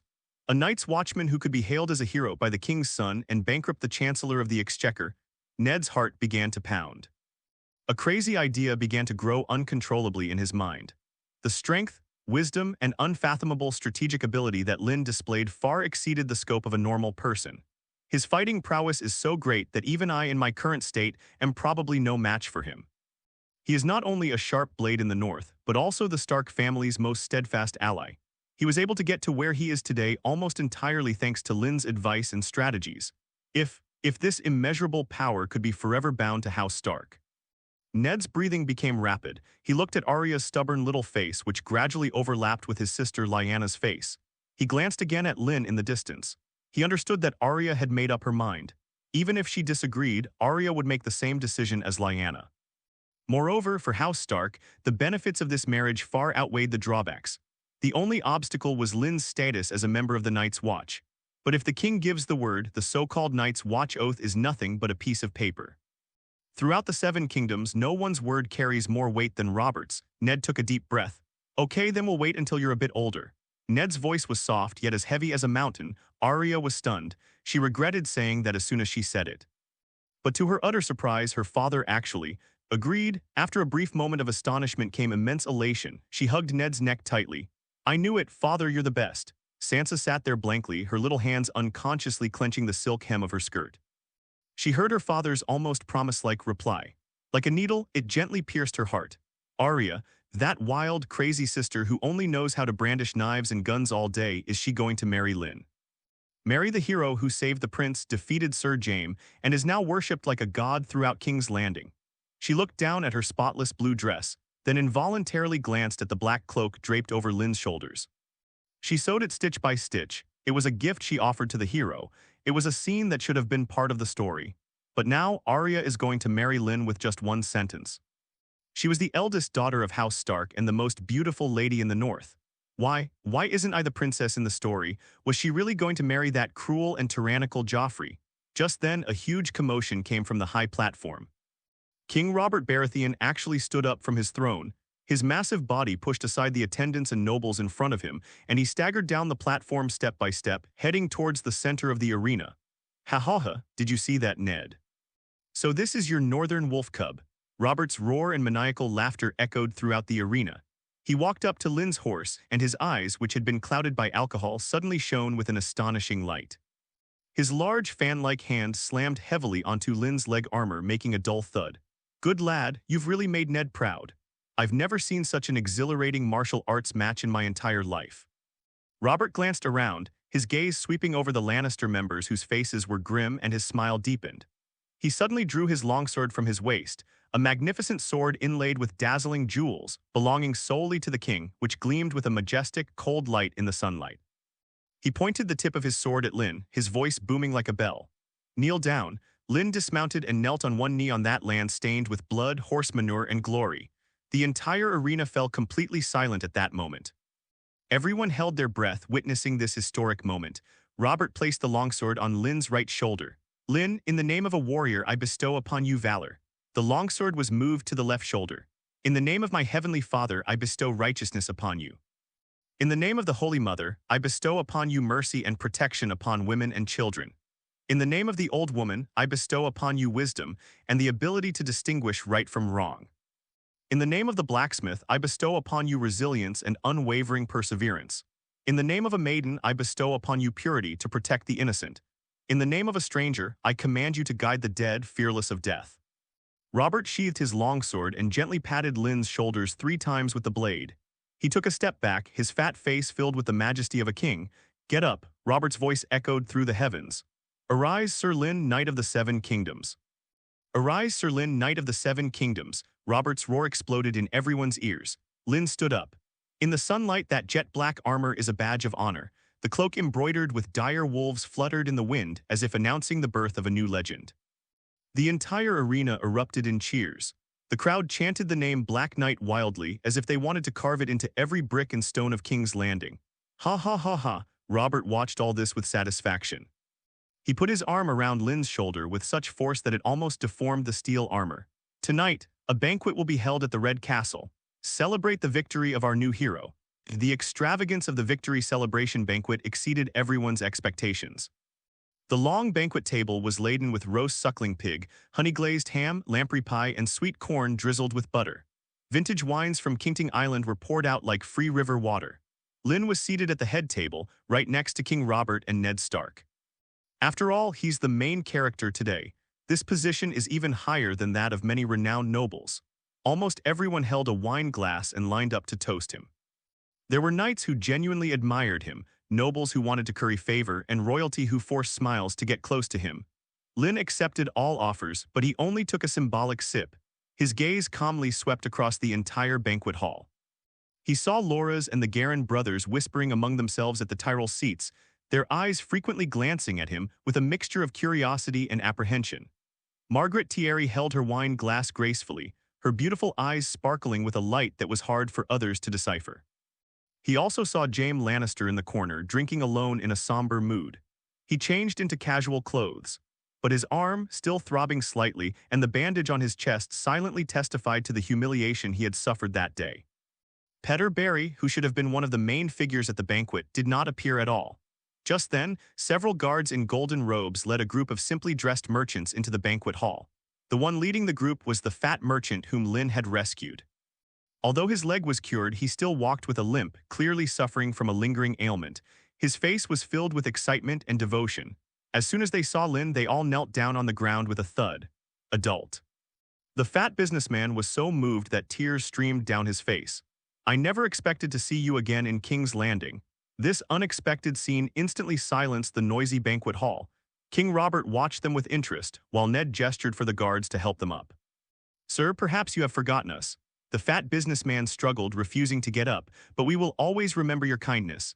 In the wolf forest of the north, we were robbed by a pack of ruthless bandits. It was you, Sir Lynn, who slaughtered all the bandits and saved us all. The portly businessman's voice carried clearly throughout the banquet hall. He didn't ask for a single penny of reward from us, and even compensated us for our losses with the bandits' stolen goods. My lord says it is his duty to rid the north under the Stark banner of bandits. These words shocked everyone present. If Lynn's victory in the martial arts tournament made him an idol worshipped by everyone. At this moment, the fat businessman's words completely elevated him to a godlike status. The nobles present exchanged bewildered glances, their eyes filled with disbelief. In King's Landing, a city where money reigns supreme, how can there still be such a noble and selfless knight? The atmosphere in the banquet hall gradually shifted from fervent worship to a deep-seated reverence. Ned Stark looked at Lynn, his gray eyes filled with complex emotions. He knew that Lynn wasn't just doing this for herself. It is also for the entire Northern Territory. To bring prestige to the Stark family. Good, what a great responsibility. Robert slammed his hand on the table and shouted, "Bravo, this is what knights from the Seven Kingdoms should look like." He turned to look at Ned beside him, his eyes full of approval. "Ned, you have brought a true hero to the Seven Kingdoms." The banquet lasted until late at night. The next day, the legend of the Black Knight was being told throughout King's Landing. It wasn't just his prowess in the arena, but also his chivalrous deeds in the northern wolf forests, where he never took a penny. Lynn's reputation reached an unprecedented peak in just one day. Meanwhile, another piece of news was quietly circulating in the shadowy corners of King's Landing. Chancellor of the Exchequer Pettiaberry has gone bankrupt. His betting odds at the tournament were completely wiped out due to Lynn's stunning comeback. He wanted to use his wits to predict the finals between Loras and the Mountain, and then rely on that mare to easily reap the rewards. Unexpectedly, Lynn appeared out of nowhere. Lynn maintained a low profile and high odds until just before the final match, when the odds couldn't be changed, before finally revealing his true colors. He's really screwed over. The enormous gambling debt of nearly 200,000 gold dragons completely crushed Lord Baelish, who once held sway over King's Landing. He didn't have enough savings to pay the full amount of the lottery. The morning sunlight streamed through the windows into the Chancellor's room, a room that had once been a symbol of power. But now, this place is devoid of its former glory. Petter Bellasy sat dejectedly in his chair. He was wearing the same expensive robe that had been soaked with wine from yesterday. His face was covered in stubble, and his eyes were bloodshot, as if he had aged 10 years overnight. On the table in front of him were stacks of land deeds and account books scattered about. His brothel, his shipping business at the docks, his several farmlands outside the city. Everything he has painstakingly built up over the past decade will change hands. The door was pushed open. Lynn walked in, followed by 2 northern guards sent by Ned. He wasn't wearing that heavy armor, just a simple black outfit with a black dire wolf cloak casually draped over his shoulders. He looked calmly at the man before him, who resembled a stray dog without a trace of pity in his eyes. "Lord Baelish, I'm here to collect a debt." The Littlefinger's body trembled violently. He struggled to lift his head. His eyes, which had once gleamed with shrewd calculation, were now filled only with endless fear. Who are you?" Lynn did not answer. He simply walked to the table, picked up an account book, and casually flipped through it. "I don't have that many golden dragons." Littlefinger stared at Lynn as if using his last bit of strength. "These are all my assets, and I'm giving them to you. I only have one question. How did you know? How did you know there was something wrong with Loras' horse? How could you possibly defeat Jaime? You." He stared intently into Lynn's eyes. These problems had been tormenting him all night. He couldn't figure out where the problem was. Lynn's concealment of his true abilities caused everyone to lose faith in him, yet he surprised everyone in the final match. This is absolutely outrageous. Every move Lynn made seemed to be scripted beforehand, precisely hitting the mark of every one of his calculations. That doesn't make sense. This is something no human could possibly do. He even suspected that Lynn wasn't human at all, but a demon from the 7th level of hell disguised in human skin. You don't need to know. Lynn closed the ledger and tossed it casually onto the table. "I only need you to remember one thing." Lynn leaned down, put his ear close to Littlefinger's, and whispered in a voice only the two of them could hear. "I know all the awful things you've done. Brandon, Joffrey, Lord Arryn, and your accomplice, Lady Lysa. This will be the first and last time I warn you. Stay away from the Starks. Otherwise, next time what I take won't just be your money. Believe me, Lord Baelish, I have 1,000 ways to make you regret this." "Chaos is a ladder, isn't it, Lord Baelish?" The sound was very soft, yet it was like the cold wind from the eternal winter of the north, penetrating deep into the marrow of the little finger. Looking into Lynn's unfathomable black eyes, he felt as if his very soul had been seen through. He was utterly terrified. In his presence, all his proud schemes and tricks seemed as laughable as child's play. Having made his threats more or less, Lynn's tone softened somewhat. "Rest assured, Lord Baelish. As long as you don't try to harm Stark again, I don't care what you do and I don't want to. I won't tell anyone what you've done." Lynn ignored Petter, turned around and left with his guards, carrying the land deeds and account books. At this moment, only Petter Barici remained. After a long while, the once arrogant Lord Baelish finally let out a low growl like that of a wounded beast. He swept everything off the table and onto the floor. He lost utterly. He dared not have any more thoughts about the Stark family, nor about that devilish man. However, he will not admit defeat. Petter Baelish stood up unsteadily, walked to the window and looked out at the bustling city of King's Landing. A sickly yet insane smile slowly appeared on his face. "Chaos is a ladder," he muttered to himself, "since the Stark path is a dead end. Let the king and the lion fight to the death. He will make all of Westeros pay for his defeat today." The air in King's Landing still seemed to carry the fervor of the tournament day. In the streets and alleys, bards wove tales of the Black Knight with their clumsy words. The drunks in the tavern were arguing animatedly about the brilliance of that shot. At the banquets of the nobility, the name Lynn became the most fashionable topic of conversation. When Lynn pushed open the door to Littlefinger's room, a room that had once symbolized power struggles and desires, this was exactly the scene he saw. Several academics were sweating profusely as they flipped through the bills. The ledgers were piled up like a small mountain. The air was filled with the unique smells of old parchment, ink, and money. Arya, like a mouse that had wandered into a granary, excitedly darted between the ledgers, her gray eyes sparkling with curiosity. Sansa, on the other hand, seemed out of place. She stood awkwardly at the door, wearing a sky-blue long dress. She couldn't understand why Lynn would come to a place like this. Especially when she learned that part of this wealth came from those filthy brothels, she felt a surge of physical unease. Adult. A middle-aged man with a goatee who looked shrewd and capable was Littlefinger's former chief butler. He was now bowing humbly, handing a thick ledger to Lynn. "All the property deeds and accounts are here. A preliminary estimate suggests that the fixed assets you inherited from Lord Baelish, including 7 brothels, 3 warehouses at the docks, 2 manors outside the city, and a dozen shops, are worth approximately 50,000 gold dragons. In addition, we have just tallied all your winnings from the martial arts tournament." The butler's voice trembled slightly, almost uncontrollably. "After deducting the payouts we made to other gamblers, you and Lord Ned have netted 234,000 gold dragons. Wow." This number made even seasoned scholars and tutors gasp in astonishment. 230,000 golden dragons. The winnings were 180,000 gold coins, plus a 40,000 bonus.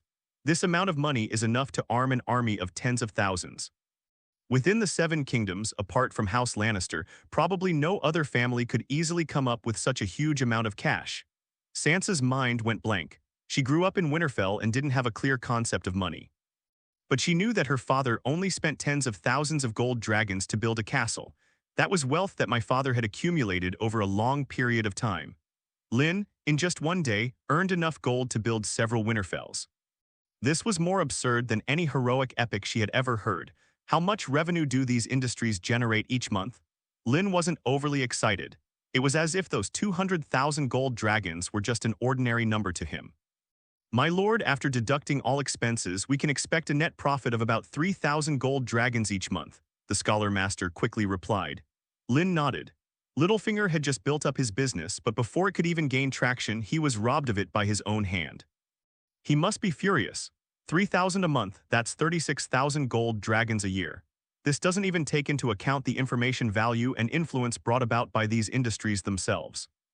Littlefinger had been in power for over a decade, initially climbing to the position of Chancellor of the Exchequer by deceiving Lysa and following Jon Arryn. He profited from this for many years, accumulating this fortune. Now they all belong to Lynn. Lynn walked to the window and looked down at the crowded street. These golden dragons were the source of his confidence to go to Essos, and the first pot of gold for him to build his own power in the future. Arya. Arya immediately ran to Lynn like a little soldier. "From today onwards, you will come here every afternoon." Lynn pointed to the mountain of ledgers. "I followed my master, learning how to read accounts, how to manage people, and how to make money work for me." "Really?" Arya's eyes instantly shone like two morning stars. Sir Lynn, Sansa finally couldn't help but speak up. How could you let Arya touch these filthy things, dirty? Lynn turned his head. He naturally knew what Sansa was referring to. It's just those few women's brothels. Arya certainly has the right and the necessity to access my property. After all, we have an agreement. Arya looked smug upon hearing this and secretly made a face at Sansa. She's going to marry Lynn, so naturally she'll need to help him manage his business. Lynn looked at Sansa's pretty face, which was full of innocence. Miss Sansa, do you think the golden dragon is dirty or is power dirty? Sansa was speechless. The dress you wear, the bread you eat, weren't they all obtained through these dirty means? Heroes in folk songs don't need to eat, but knights in real life do. Your future husband, Prince Joffrey, whose mother is Queen Cersei, didn't rise to the throne because of her beauty, but because of the Lannister family's inexhaustible gold mine. Golden dragons are not considered dirty or unclean. The main issue is whether the person using it is dirty. Lynn walked up to her, his dark eyes unfathomable. I showed these things to Arya not so she would like them, but so she would understand them and see through them. That way, I won't be fooled by others using these things in the future. Sansa looked at Lynn, and the ethereal innocence that had faded from her beautiful blue eyes was replaced by a hint of confusion and contemplation. Just then, a series of hurried and heavy footsteps came from the stairs.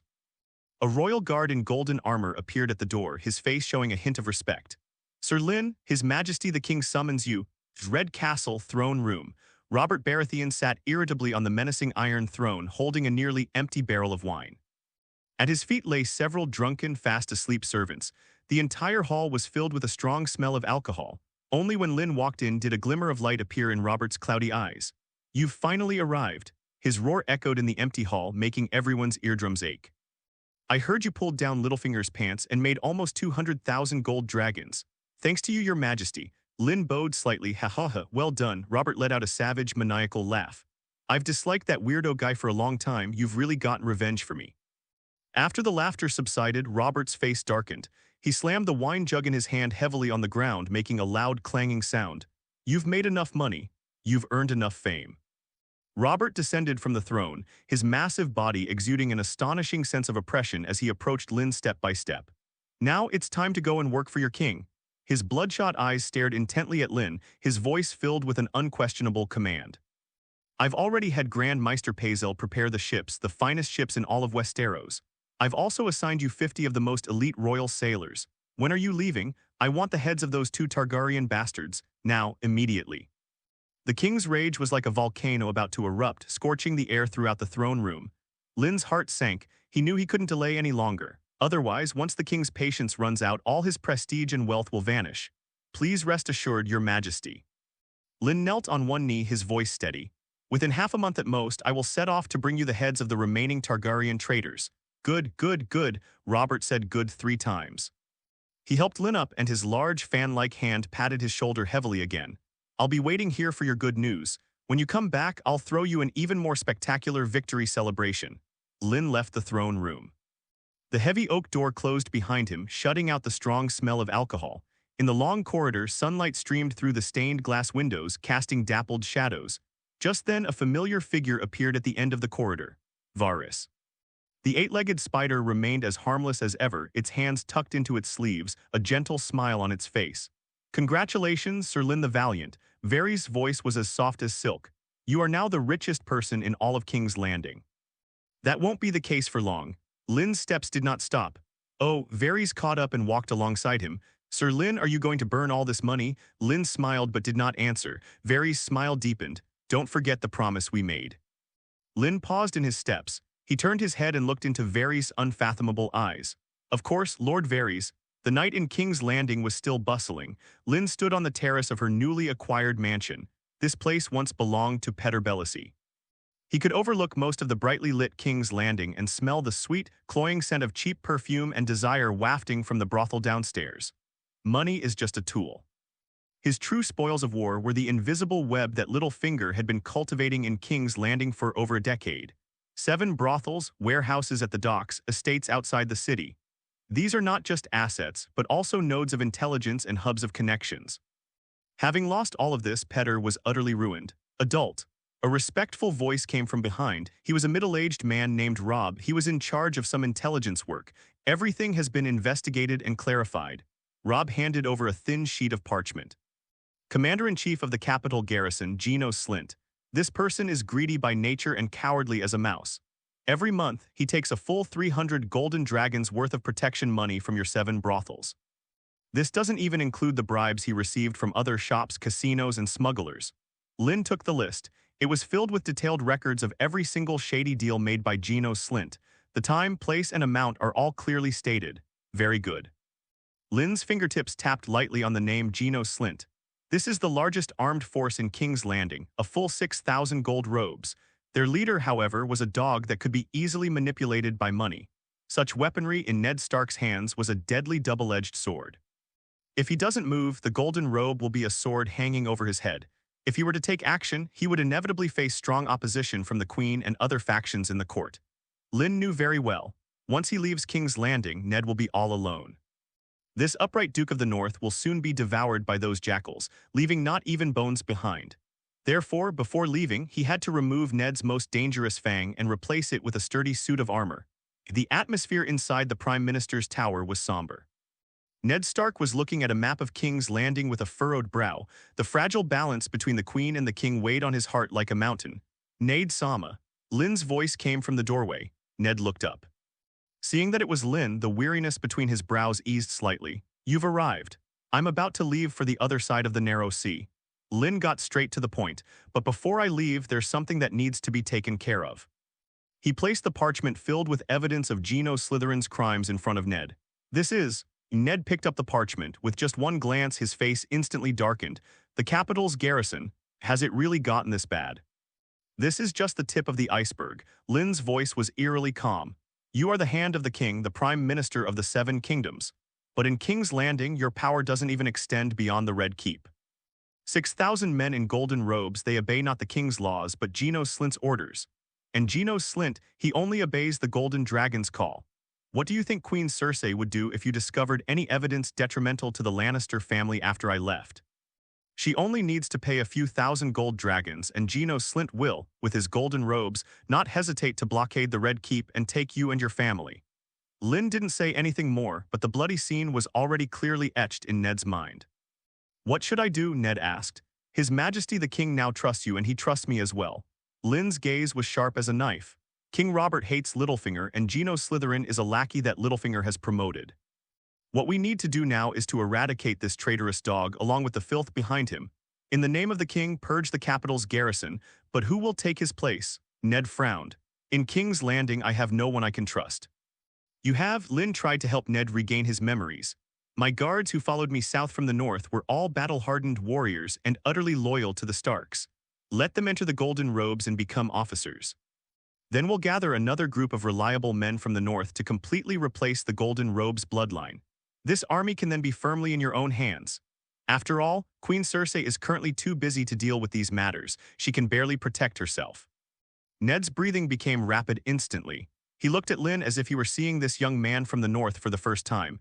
He openly and honestly handed the butcher's knife to himself. Will Robert agree? Yes, it will. Lynn's tone left no room for argument.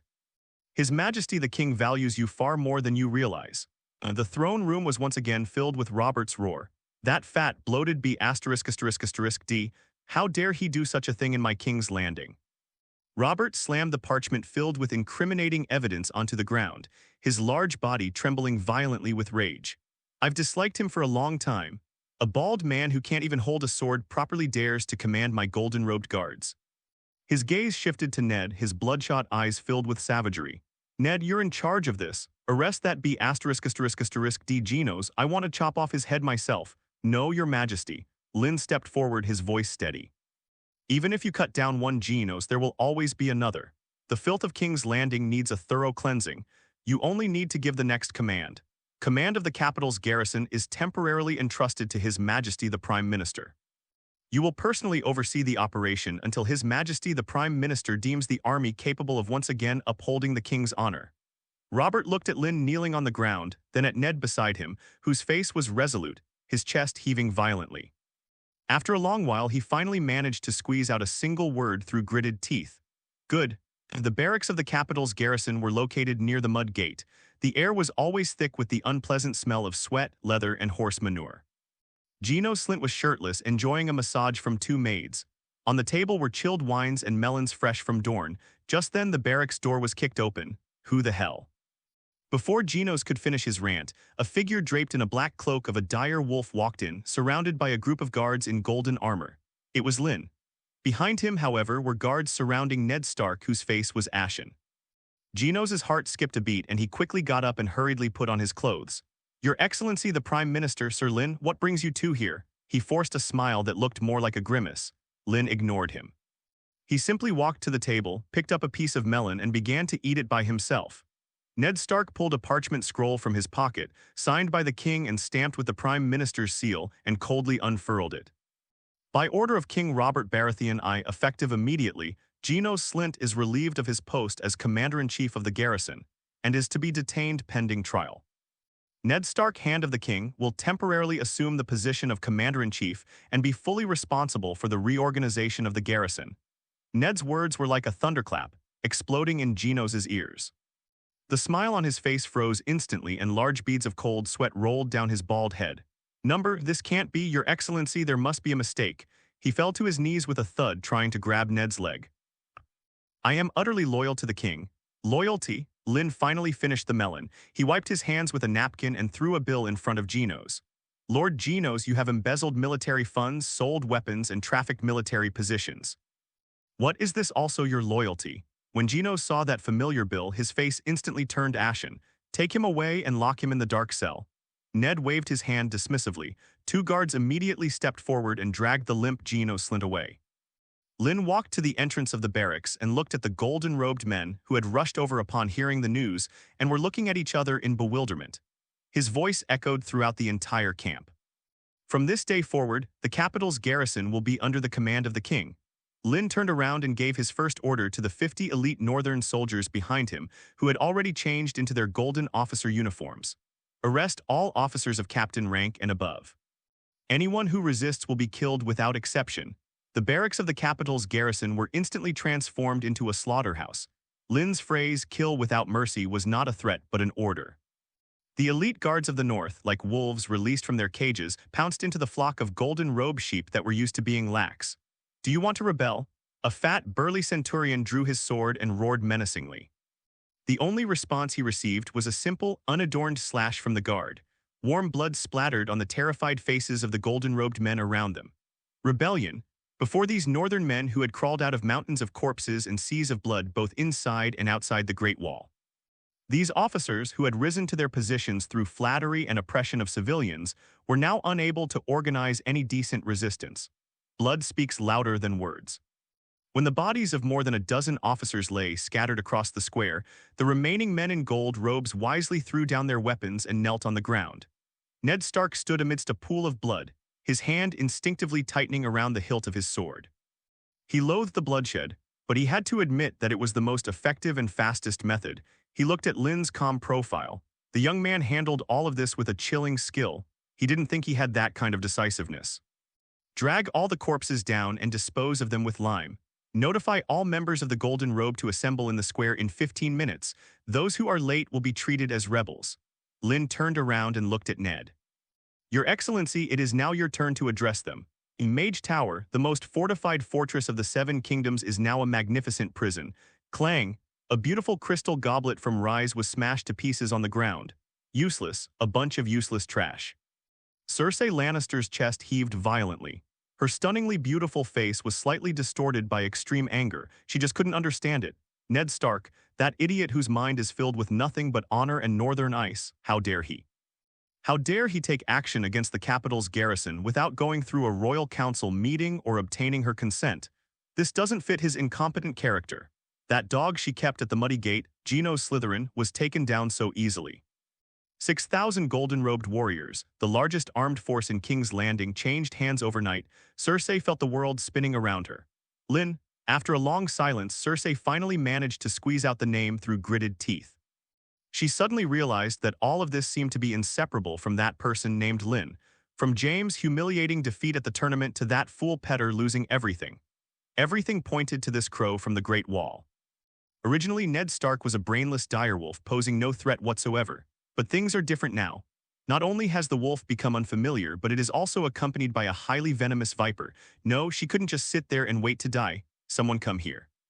Cersei called out anxiously towards the door. A member of the Imperial Guard entered in response and knelt on one knee. Go bring that Lynn here. I want to see him in person. When Lynn entered the mega tower, he could clearly feel the oppressive atmosphere in the air. The Imperial Guards lining both sides of the corridor looked at him with hostility. Their brother, Jaime Lannister, suffered an unprecedented defeat at the hands of this man. Lynn didn't care at all. With a mere wave of his hand, a large group of men in golden robes surrounded the area, keeping the Imperial Guards outside. Too many ants can kill an elephant. Seeing the golden robes that outnumbered them several times over, the Imperial Guards all extinguished their fires and stood watching from a distance, unwilling to give up. Lynn pushed open the heavy oak door and entered Cersei's room. The room was incredibly luxurious, filled with the scent of expensive spices.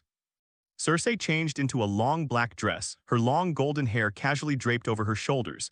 Instead of sitting in the chair, she stood by the window with her back to Lynn, gazing at King's Landing in the distance. Elegant posture, Sir Lynn. I heard you killed my dog. Lynn walked to the table and poured himself a glass of mead from Kingting Island. Your Majesty, I think you've made a mistake. Genius Slytherin is the king's golden robe, not your pet. He embezzled public funds, lined his own pockets, and tarnished the king's glory. The Prime Minister and I are merely cleaning house for His Majesty. He emphasized the words king and Prime Minister. Clean house? Cersei slowly turned around. Anger surged in her blue eyes. What right do you, a raven from the north, have to point fingers in King's Landing? What did Stark give you to make you so devoted to him? She approached Lynn step by step, haughtily raising her chin, trying to intimidate him with her presence. What I can give you is far more than that country bumpkin from the north. Gold, land, women.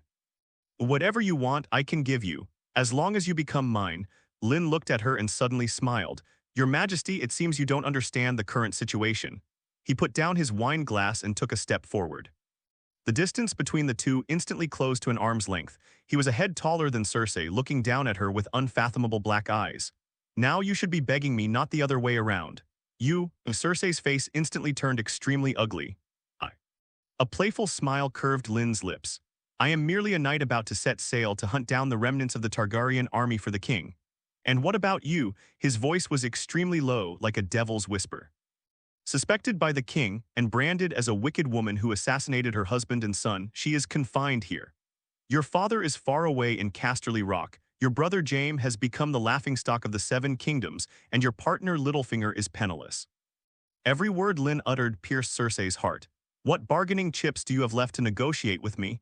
Cersei's body began to tremble uncontrollably. It wasn't out of fear, but out of rage at being humiliated to the extreme. How dare you talk to me like that? Why wouldn't I dare? Lynn retorted. He moved even closer, his warm breath almost touching Cersei's face. After all, I know far more than you can imagine. For example, something about the Lannister family, that extraordinary family bond. Lynn spoke of the word family affection with profound meaning. Boom, Cersei's mind went completely blank for a moment.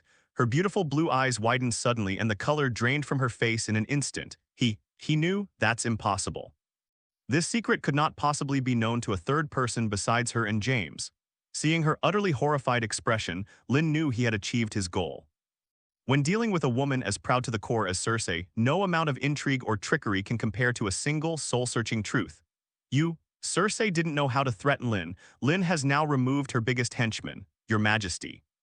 Lynn slowly straightened up, widened the distance again, and her expression returned to calm. My goal now is solely the Targaryens. I have no interest in participating in the power struggles of King's Landing. I advise you to behave yourself while I'm gone. Lynn gave her a deep look.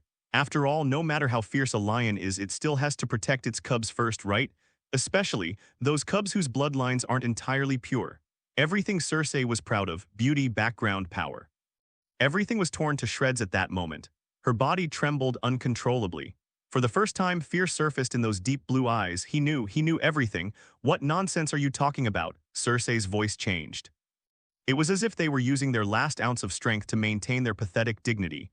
I don't understand. Don't you understand? Lynn laughed. Then let's talk about something you can understand.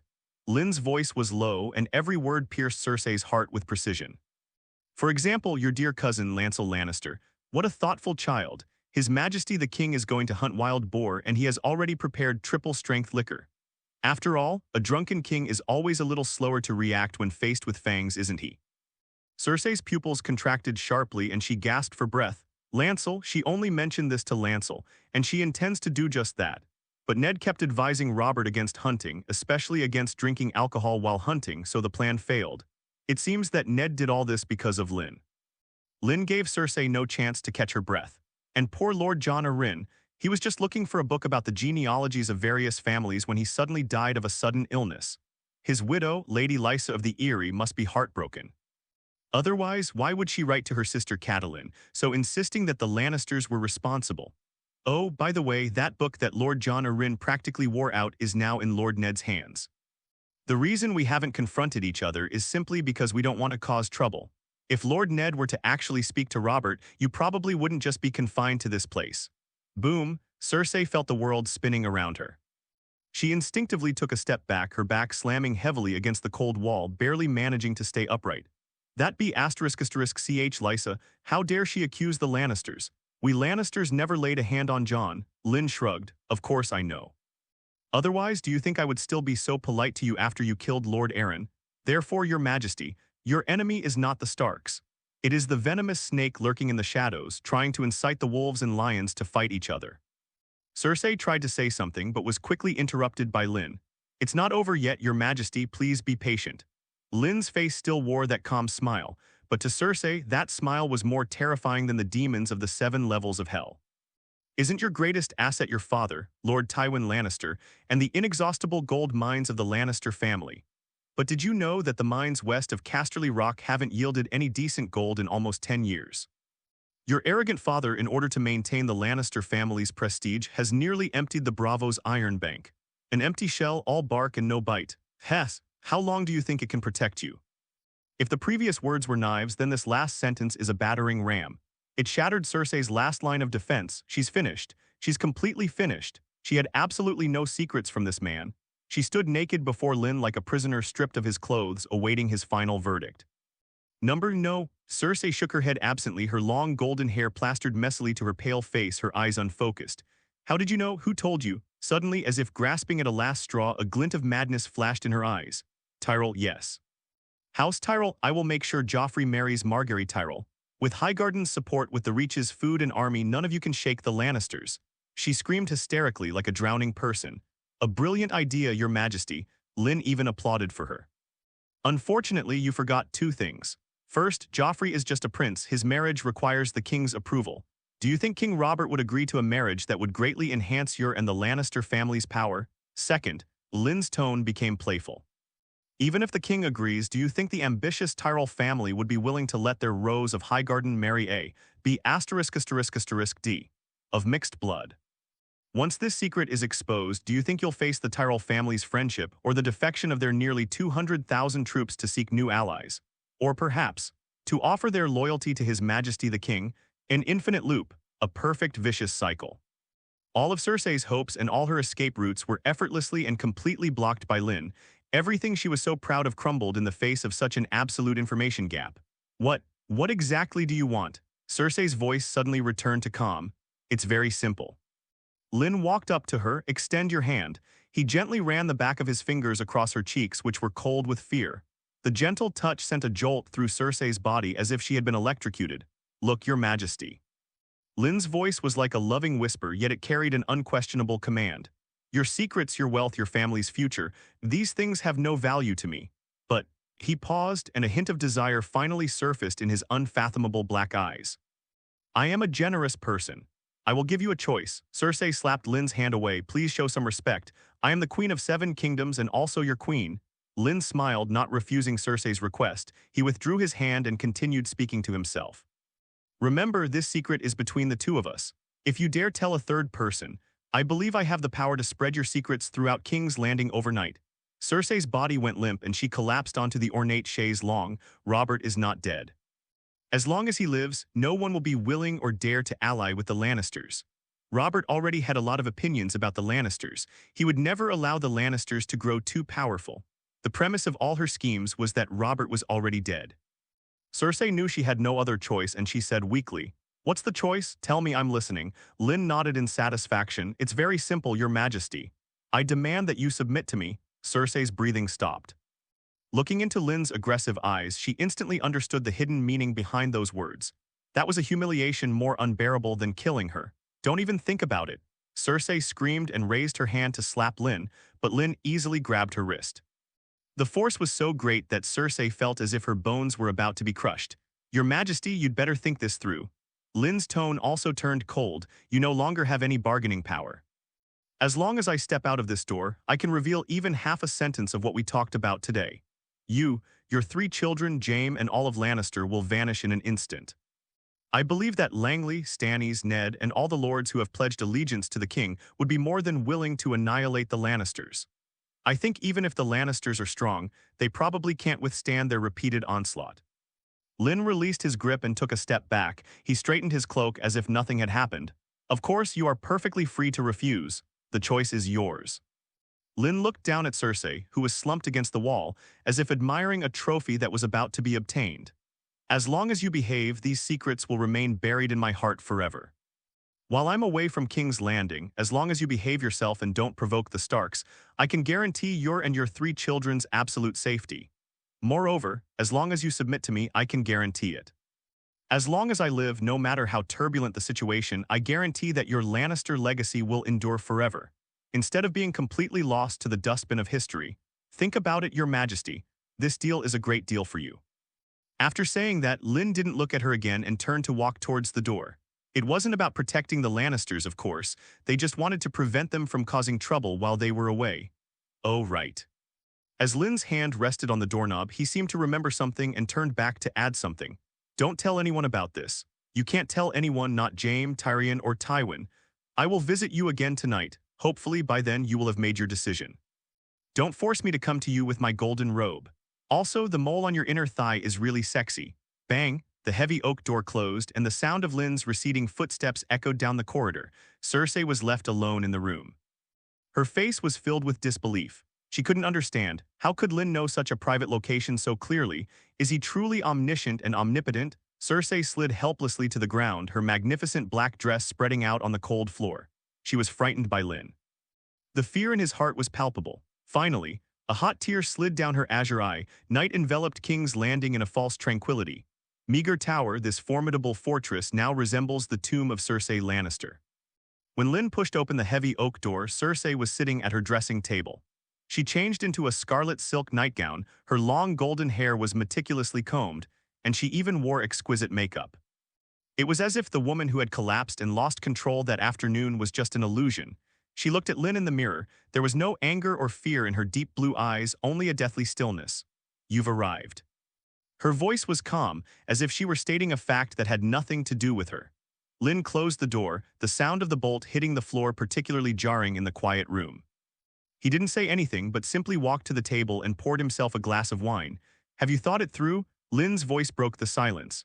Cersei did not answer but slowly stood up. The scarlet nightgown outlined her still slender curves in the candlelight. She walked step by step toward Lynn, her chin held high with haughtiness, like a peacock about to step onto the altar. I am Queen of the 7 Kingdoms, daughter of Tywin Lannister. She seemed to be trying to regain some pitiful dignity in this way. Lynn smiled. He put down his wine glass, reached out, and gently lifted the silk strap of her nightgown with his fingertips. The Queen, his voice carried a hint of amusement. A queen rejected by her husband, confined here, unable even to decide her children's marriages. Cersei's body stiffened abruptly. Just tell me what you want. I want a promise. Lynn's gaze passed over her and fell on the pale moon outside the window. I want Myrcella. Cersei's pupils contracted sharply and a crack finally appeared on her previously composed face. Don't even think about it. She screamed instinctively. Myrcella, her delicate golden rose, she will not allow anyone to touch her. I'm not discussing this with you. Lynn turned his head, his dark eyes filled with unwavering conviction. You have no right to refuse. He approached step by step, while Cersei retreated step by step, until Cersei's back pressed against the cold wall with nowhere left to retreat. I know what you're trying to say, she'll grow up. Lynn's voice was calm and even. By the time I returned from the other side of the narrow sea, it would have been about 3 years later. By then, she would have been of marriageable age. I need a woman with Baratheon blood to solidify my position. Even if she has no blood relation to Baratheon, even just nominally, it will do. Lynn didn't even bother to use words like love or like to mask her feelings. It's a blatant transaction, a blatant exploitation. Why don't you marry that wild girl from House Stark? Cersei roared. Aren't you on good terms with them? Arya is my woman, but that's not a political marriage. Lynn spoke as if he were talking about the weather. By marrying Arya, I will be the Stark's son-in-law, but if I marry Myrcella, I will be the king's son-in-law. You? Cersei pointed at Lynn, stunned by his bold and unreasonable behavior. Moreover, a mother's promise is far more trustworthy than a queen's. Lynn reached out and gently stroked Cersei's cheek, which trembled slightly with anger. Promise me, Cersei. Cersei closed her eyes and 2 hot tears finally slid down her cheeks uncontrollably. She knew she had no choice, but she gritted her teeth and persisted. No, Myrcella won't do, but you can do whatever you want with me. She forced out those words through gritted teeth. Every word seemed to have exhausted all her strength. Since that's what they've said, Lynn didn't say anything more. The next second, he swept Cersei up in his arms and carried her to the luxurious bed covered in velvet. Not now. Cersei finally began to struggle like a butterfly thrown into a spider's web. I'm not ready yet. I am the queen. You wolf cub from the north, let me go. Lynn roughly threw Cersei onto the soft bed, then looked down at her. That look didn't seem like he was looking at a woman. It was more like he was examining a prize that belonged to him. I told you, what I want is your submission. Lynn's voice carried a chill that sent shivers down Cersei's spine. Complete surrender, body and soul. Missing even one element is insufficient to prove anything. Lynn leaned down and whispered in the ear of the most beautiful woman in the 7 kingdoms. From this day forward, your body belongs only to me. I might never touch you again or even bother to look at you again. But no one may touch you again without my permission. You remain the queen of the 7 kingdoms, but first and foremost, you are my property. Remember who you are. When Lynn walked out of the Meg building, the sky was already beginning to lighten with the first hint of dawn. The men in golden robes remained faithfully guarding the outside. Upon seeing Lynn, they all knelt down on one knee in unison.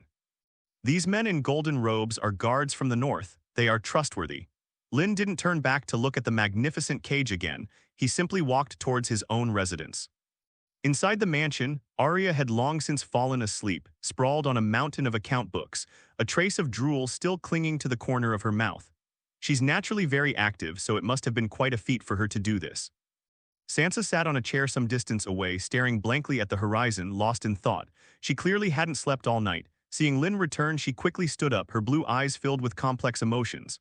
Sir Lynn, it's okay, go back to sleep. Lynn didn't offer any further explanation, but simply walked straight to the study. Sansa watched his retreating figure, opened her mouth, but ultimately said nothing. She simply hugged the warm clothes in her arms even tighter. In the study, a raven from the north was pacing anxiously. Lynn untied the letter tube from its leg and unfolded the familiar parchment. It's Robb Stark's handwriting. The words, however, are filled with frustration and despair. Lynn, *****D. What kind of monster did you leave behind? You call that thing a dragon. I call it a bottomless pit. It's such a greedy creature. It's only been a month, it's already grown to almost 4 meters, about the size of a dune elephant. Do you know what it ate yesterday? 3 sheep, a whole 3, plus 2 bowls of berries. Master Lewin said its appetite is still increasing. It's almost eaten all the sheep in Winterfell. The bacon in the barn is almost gone. I'm even starting to consider taking it to the twins so it can taste the beef and mutton of House Frey. Honestly, if you don't send the money back soon, I'll have no choice but to release it into the wolf den and let it fend for itself. At the end of the letter, in a different childish handwriting, there was a simple sketch of a miniature dragon, its claws outstretched and breathing fire, with 2 crooked words written next to it. It's Rickon. A smile finally appeared on Lynn's face. 4 meters. As expected of a magical creature, this growth rate far exceeded his expectations. He went from Castle Black to Winterfell and then from Winterfell to King's Landing. In less than 2 months, it has grown so big. It will be another month before I can travel from King's Landing back to Winterfell. By then, Winter would probably have grown into a true war behemoth. Then we'll ride giant dragons across the narrow sea. That scene would be very interesting. Just as Lynn was deep in thought, the butler Robb knocked softly on the door. Sir, a guest wishes to see you. Not seen. Lynn just wants to rest now, but his name is Tyrion Lannister. Lynn paused. Little devil, what is he doing here? Let him in. A moment later, a short figure appeared at the study door. Tyrion Lannister, dressed in a well-tailored dark red velvet coat, wore a cynical smile. His heterochromatic eyes, one green and one black, were curiously scrutinizing Lynn and the study that had just changed hands. Tyrion Lannister. The name jolted Lynn's weary nerves back to their usual tension after a night of indulgence. He closed the letter in his hand and watched the short figure walk into the study. I'm sorry to bother you so early. Tyrion bowed impeccably. His heterochromatic eyes, one green and one black, were taking in the study with great interest. I'd heard Littlefinger's taste has always been questionable, and now it seems the rumors are true. He pointed to a vulgar oil painting on the wall depicting a young girl picking flowers. You'd better burn it and get a map of King's Landing in return, or hang up a few Valyrian steel swords. Anything would be better than this. Lynn gestured for him to sit down and poured him a glass of wine. You certainly made a fortune in gold dragons from Lord Baelish. Tyrion took the glass and drank it all in one gulp. So you're here to collect his debt? Lynn asked. Debt collection? Tyrion let out a short laugh. I'd love for you to take off his last pair of pants too. Tyrion slammed his glass down on the table, his smile vanishing. I'm not here for a drink, Sir Lynn. I'm here to buy an answer. Tyrion's gaze sharpened. I'm certain you possess some kind of prophetic ability and that you know everything that has happened before. I don't care how you know, I just want to ask one thing. Tyrion's voice suddenly took on a bitter tone. My first wife Tessa. The moment he uttered that name, it seemed as if all his courage had been drained. That matter, was it really arranged by my father? A deathly silence fell over the study. A few caws came from the raven outside the window, sounding particularly jarring. Lynn looked at the man in front of her. This Lannister with a brilliant mind, this dwarf considered a disgrace by his family, this Lannister who always wore a clown mask in front of everyone. His heterochromatic eyes churned with anticipation, fear, and a faint, humble hope. He was hoping Lynn would tell him it was just an accident. He hoped that the cold-blooded father he admired hadn't become that cruel. No. Lynn only said 2 words, but it shattered Tyrion's last line of defense. Tyrion swayed violently, nearly falling off his chair. The color drained from his face in an instant, the light in those eyes quickly dimmed. It's him, Tyrion muttered to himself, as if repeating a nightmare he had long suspected but refused to believe. Your father, Lord Tywin, considers your marriage to the daughter of a common stonemason a disgrace to the noble Lannister name. Lynn's voice was completely calm and undisturbed. So, Tyrion suddenly roared like a wounded beast. He suddenly stood up and swept the wine glass off the table. The crystal wine glass fell to the ground but did not shatter, it simply spun and rolled to the corner of the wall. The crimson wine flowed out, spreading a glaring pool of blood on the floor. Ha ha. Ha ha ha ha, Tyrion suddenly laughed, a hoarse and shrill laugh even more unpleasant than a cry. My father, my great father, and my brave brother. His body trembled violently, tears mixed with snot streaming down his contorted face. James told me she was a PR **St*** Ute, someone I paid to hire. He said it was all a joke. I believed it, I actually believed it. I saw her with my own eyes, I saw those guards. One after another, I'm the last one. I gave her a golden dragon because Lannisters are nobler than others and always repay their debts. He crouched down, clutching his head in anguish, his body curled into a ball. Throughout Westeros, everyone believed him to be a dwarf demon from Casterly Rock. But who knows that inside this demon's heart lives a boy who was murdered by his own father and brother, the children of Tywin Lannister. Cersei hates Tywin, Jaime fears Tywin, only Tyrion. The son that Tywin hated most and wanted to kill most genuinely worshipped and loved him. How ridiculous, how ironic. Lynn didn't help him up, nor did she say anything to comfort him, he simply watched quietly. Tyrion was allowed to unleash all the pain and despair that had been building up for over a decade. For a long time, Tyrion's crying gradually subsided. He looked up, and his tear-streaked face was devoid of cynicism and pain, leaving only a deathly emptiness. Thank you. He said to Lynn, thank you for telling me the truth, although it's uglier than I imagined. He staggered down, picked up the wine glass that had fallen to the ground, and went back to the table to refill his glass. Cheers to the ugly truth. He downed the liquor in one gulp. The pungent liquid burned his throat, but it was nothing compared to the pain in his heart. They don't love you, Tyrion, Lynn finally spoke. In your father's eyes, from the moment you were born, you were a stain on his life. In your sister's eyes, you are the murderer of our mother. In your brother's eyes, you are a cowardly younger brother who lacks courage and needs protection. But so what? Lynn walked up to Tyrion and looked down at him. A person's value is never determined by their birth or surname. The name Lannister is both an honor and a shackle for you. Since they don't love you, why should you live like a dog just because of this surname? Tyrion raised his head and a faint light rekindled in his heterochromatic eyes. I'm going to Essos, Lynn said, to that vast eastern continent. There are no 7 kingdoms there, no Iron Throne, and certainly no Lannisters. There, people only value gold and swords. Whether a person's name is Tyrion or Lynn is completely irrelevant. The important thing is how much value he can create and how much power he can wield. Come with me, Tyrion. Lynn extended her hand to him. Get out of this disgusting cage. Go to a whole new world and use your mind to create the kingdom you desire. Tyrion looked at Lynn's outstretched hand. He then looked at his own short and deformed hands. He suddenly laughed, a genuine laugh from the bottom of his heart. To Essos, sounds good. Are the brothels there more interesting than those in King's Landing? He did not shake Lynn's hand. Instead, he drank the rest of the wine in his glass in one gulp. He walked to the window and looked at the rising sun in the distance. Golden light bathed the entire city of King's Landing in a false sense of glory. I'm really tired of it here, Tyrion said softly. I'm tired of seeing my father's disappointed face every time I look up. I'm tired of having to smell my sister's fake perfume with every breath I take. I'm tired of everything in this city. I think my family is eager for me to leave here. He turned around and looked at Lynn. Those eyes shone with a light that seemed to signify rebirth. I will arrange everything. Tyrion looked out the window at the sunrise. I'll come find you in Essos after I've taken care of some minor matters in King's Landing. I'll be waiting for you in Pentos. Lynn didn't say anything more. There's no need for idle chatter when communicating with such intelligent people. Tyrion tilted his head back, drained the last drop of wine from his glass and turned to leave. His short figure, stretched long in the morning sunlight, no longer appeared so hunched. However, peaceful times are always fleeting. While the people of King's Landing were still immersed in the legendary tales of the Black Knight, another undercurrent was growing wildly in the city's dark corners at an even faster pace. Have you heard? There's progress on the death of Lord Jon Arryn. It was the Queen who did it. My 7 gods, is it real? Absolutely true. My cousin's wife's brother works at Red Keep. He heard it with his own ears. Rumors are the deadliest poison in King's Landing. It requires no evidence and even less logic. All it needs is a sensational enough gimmick, whether true or false, to spread to every corner of the 7 countries within a single day. Through green vision, Lynn learned. All of this was spread by Petter Baelish, the former Chancellor of the Exchequer. Although he lost all his wealth, he never lost his most prized weapon.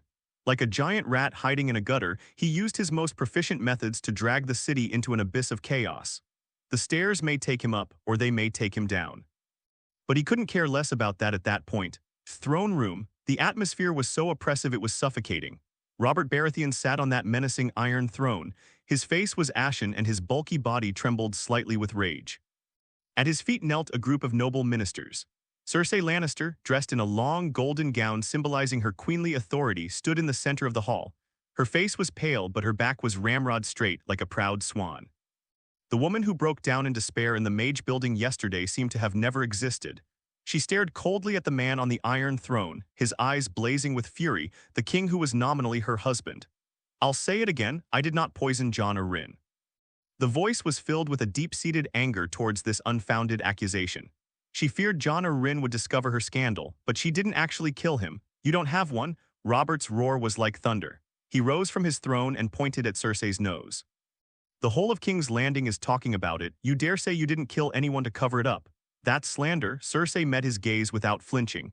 Someone's pulling strings behind the scenes, trying to sow discord between Baratheon and the Lannisters. That's enough. Robert interrupted her impatiently. I don't want to hear your excuses. I advise you to confess obediently so I can let you die with some dignity. Cersei stared at Robert in disbelief for a long time, then suddenly laughed. Since you deny it, then proceed according to the law. Cersei's deep blue eyes were now burning with a mad flame. I demand a trial by combat. These words shocked everyone in the room.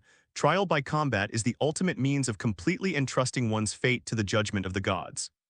They use their blood and lives to prove their innocence. However, making this choice is not difficult. After all, she had no way out. Good. Robert, enraged, laughed instead. Trial by combat, I grant it. Tell me, who is your proxy knight? Is that your brother James? Robert's tone was full of undisguised sarcasm. Cersei's face instantly turned extremely ugly. James's arm was injured by Lynn during the tournament, and now he can't even hold a sword properly. Grand Secretary Pazel stepped forward, trembling. Your Majesty, Sir Jaime is unwell and may be unable to participate in the battle. What about that Demon Mountain? Robert looked around. I remember that was your Lannister dog too. A Lannister knight answered with a forced smile. Your Majesty, Sir Gregor has returned to Casterly Rock after the tournament on the orders of Lord Tywin Lannister. The entire throne room fell into a deathly silence. Cersei's 2 strongest warriors, one is injured and the other has left. She was like a lioness whose teeth and claws had been pulled out, left only with anger and helplessness. Seeing her embarrassed state, Robert's anger subsided somewhat, replaced by a morbid pleasure. It seems the gods have already abandoned you. Robert sat back on his throne and looked down at her. I'll give you 1 day, Cersei. If you cannot find your proxy knight within a day, I will personally declare you guilty. Then your head will be hung on the walls of Meg's tower, along with the heads of those traitors. After saying that, he waved his hand dismissively. Get out, all of you, get out. Everyone fled the throne room as if escaping a plague. In the blink of an eye, only 3 people remained in the empty hall. King Robert, Ned the Hand of the King, and Lynn, who was granted a special privilege to remain. Robert picked up the jug and took a large gulp, his chest still heaving violently. Ned, did you see that? That wicked woman, she's finally shown her true colors. Ned Stark's brows, however, were furrowed tightly. He glanced at Lynn beside him, whose expression remained calm and hesitated before speaking. What, you still want to speak up for her? Robert noticed his expression. Your Majesty. Ned finally spoke, his voice heavy. This matter is probably not that simple. Not simple? What's not simple about it? The evidence is conclusive. Your Majesty, we have no evidence to prove whether Queen Cersei is guilty. Lynn spoke calmly, taking over the conversation. But one thing is certain. Once you declare the Queen guilty and execute her. Ned continued his analysis, following Lynn's lead. That would mean a complete break between House Baratheon and House Lannister. You have not only lost the treasury used to maintain the kingdom. Furthermore, Lord Tywin will never stand idly by while his daughter is executed. At that time, the Lion of the West will surely raise the banner of rebellion against King's Landing. War will be inevitable. Ned's voice echoed in the empty hall. War. Robert paused for a moment, then burst into wild laughter. So be it, who have I ever been afraid of? That Tywin is just an opportunist, a coward who will wait for the war situation to become clear before surrendering. Am I afraid of him? Your Majesty. Lynn's gaze was fixed on Robert. Back then you had the elite of Storm's End, the Knights of the Vale, the Wolves of the North, and the Trout of the Riverlands. And now? Lynn's voice was like a bucket of ice water poured over Robert's head, which was clouded by alcohol and anger. You possess 7 kingdoms, seemingly powerful, but your foundations have long been hollowed out by the Lannisters. The national treasury is empty, and the court officials are disaffected. If the Lannisters raise an army, what will the Tyrells of Highgarden choose to do? Will the Martells of Dorne stand idly by? Not to mention Lysa Arryn, who's hiding in the Eyrie and whose movements are completely unknown. Robert was not a good king, but he was a born warrior. He knew better than anyone what a war that swept across 7 nations meant. Corpses littered the fields and blood flowed like rivers. The cause was merely an unverified rumor. Robert's rage gradually faded. He looked at the spot where Cersei had just stood. A complex emotion, unnoticed even by himself, flickered in those cloudy eyes. He hates Cersei. He hated her for killing Jon Arryn, the former hand of the king whom he considered a father. But when he was actually about to personally send this woman to the guillotine, and in doing so trigger a bloody civil war, he hesitated. Could it be that she was really wronged? Once this thought takes hold, it can never be stopped. But Robert is the king. He has already made his position clear in front of everyone. Getting him to retract his order now is harder than killing him. Oh shit! Robert slammed the flask in his hand onto the ground. That damned iron chair, that damned King's Landing. He paced back and forth in the hall restlessly, like a raging wild boar trapped in a cage. Ned looked at the king, who was caught in a dilemma, and for a moment he didn't know what to do. Lynn simply watched all of this quietly. Littlefinger's move was both foolish and ruthless. He thought this would cause lions and stags to fight each other. Unexpectedly, this gave Lynn an excellent opportunity to completely subdue Cersei and even interfere in Lannister affairs. If Cersei isn't stupid, her only way out now is to beg him. Lynn looked at the gloomy sky outside the throne room. He was really looking forward to it. I eagerly await tonight's performance to see how that proud golden lioness will kneel at my feet. The Red Castle at night. The torches in the throne room crackled, illuminating Robert Baratheon's ever-changing face. His massive body was sunken into the cold iron throne, a wine glass clutched in his hand, but his eyes had lost their former focus. He's been thinking about this here all day. But I still have no clue. After all, political maneuvering was indeed a bit too difficult for a rough man like him. War, Robert muttered to himself. The word felt incredibly heavy, making it hard for him to breathe. He hated the Lannisters, he hated Cersei. But he feared even more that the hard-won peace would vanish because of his momentary anger. He waged a war of usurpers, and no one knew the cruelty of war better than him. Oh shit. Robert smashed the glass to the ground, and the golden glass rolled a long way across the hard surface. Ned, what do you think I should do? He looked at his only trusted friend in an almost pleading tone. Ned Stark frowned. He was also troubled by this problem. The execution of Cersei sparked a civil war, plunging Westeros into conflict. If Cersei is spared, where is the king's dignity? What are the rules for a trial by combat? Your Majesty. Lynn, who had been silent all along, suddenly spoke. Since the queen requests a trial by combat, then we will grant her a trial by combat. Robert abruptly raised his head and glared at Lynn. She doesn't even have a proxy knight. How can she be tried? Am I supposed to personally step into the arena and help that wicked woman win? Of course not. Lynn's face remained expressionless. You are the king. How can you act as a proxy knight? This is against the rules. Then what do you suggest we do? Robert roared in frustration. Lynn's gaze calmly met the king's fury. Your Majesty, you need a proxy, an agent who is absolutely guaranteed to win and is absolutely loyal to you. Robert's mind was somewhat dulled by the alcohol. He was stunned for a long time before following Lynn's train of thought. One that can win, a person who is true to themselves, the entire city of King's Landing. No, in all 7 kingdoms, who is more suitable than the man before us. He toyed with the hounds, defeated Jaime, and crushed Loras Tyrell in a direct confrontation. His bravery is beyond question, and he was one of Ned's men, so he was completely trustworthy. Not only that, Lynn was also personally knighted by himself. His loyalty is beyond question. He dared to betray him, and he would have to endure the scorn of the people of 7 kingdoms. Robert's eyes lit up instantly. Yes, he slapped his thigh and abruptly stood up from the Iron Throne. I was so excited that I was swaying slightly. Lynn, it's you. You will be Cersei's proxy knight. This decision stunned Ned, who was standing nearby. Should Lynn go to fight in Cersei's place? This is simply indescribable. Your Majesty, this is against the rules. Ned instinctively retorted. After all, Lynn was personally appointed a knight of the 7 kingdoms by you. What kind of nonsense is it for him to fight in place of Cersei? Rules, I am the rule. Robert put his arm around Lynn's shoulder, turned to look at Ned, and a startling light flashed in his cloudy eyes. Think about it, Ned. Let Lynn fight, he'll definitely win. We won, Cersei's name is cleared, the gods have restored her innocence. That old turtle Tywin has no reason to rebel. Besides, everyone knows that Lynn is one of my people. He won for Cersei, and everyone will just think I, the king, was magnanimous and gave my foolish queen a chance. In this way, I save face, the Lannisters save face, and war is prevented.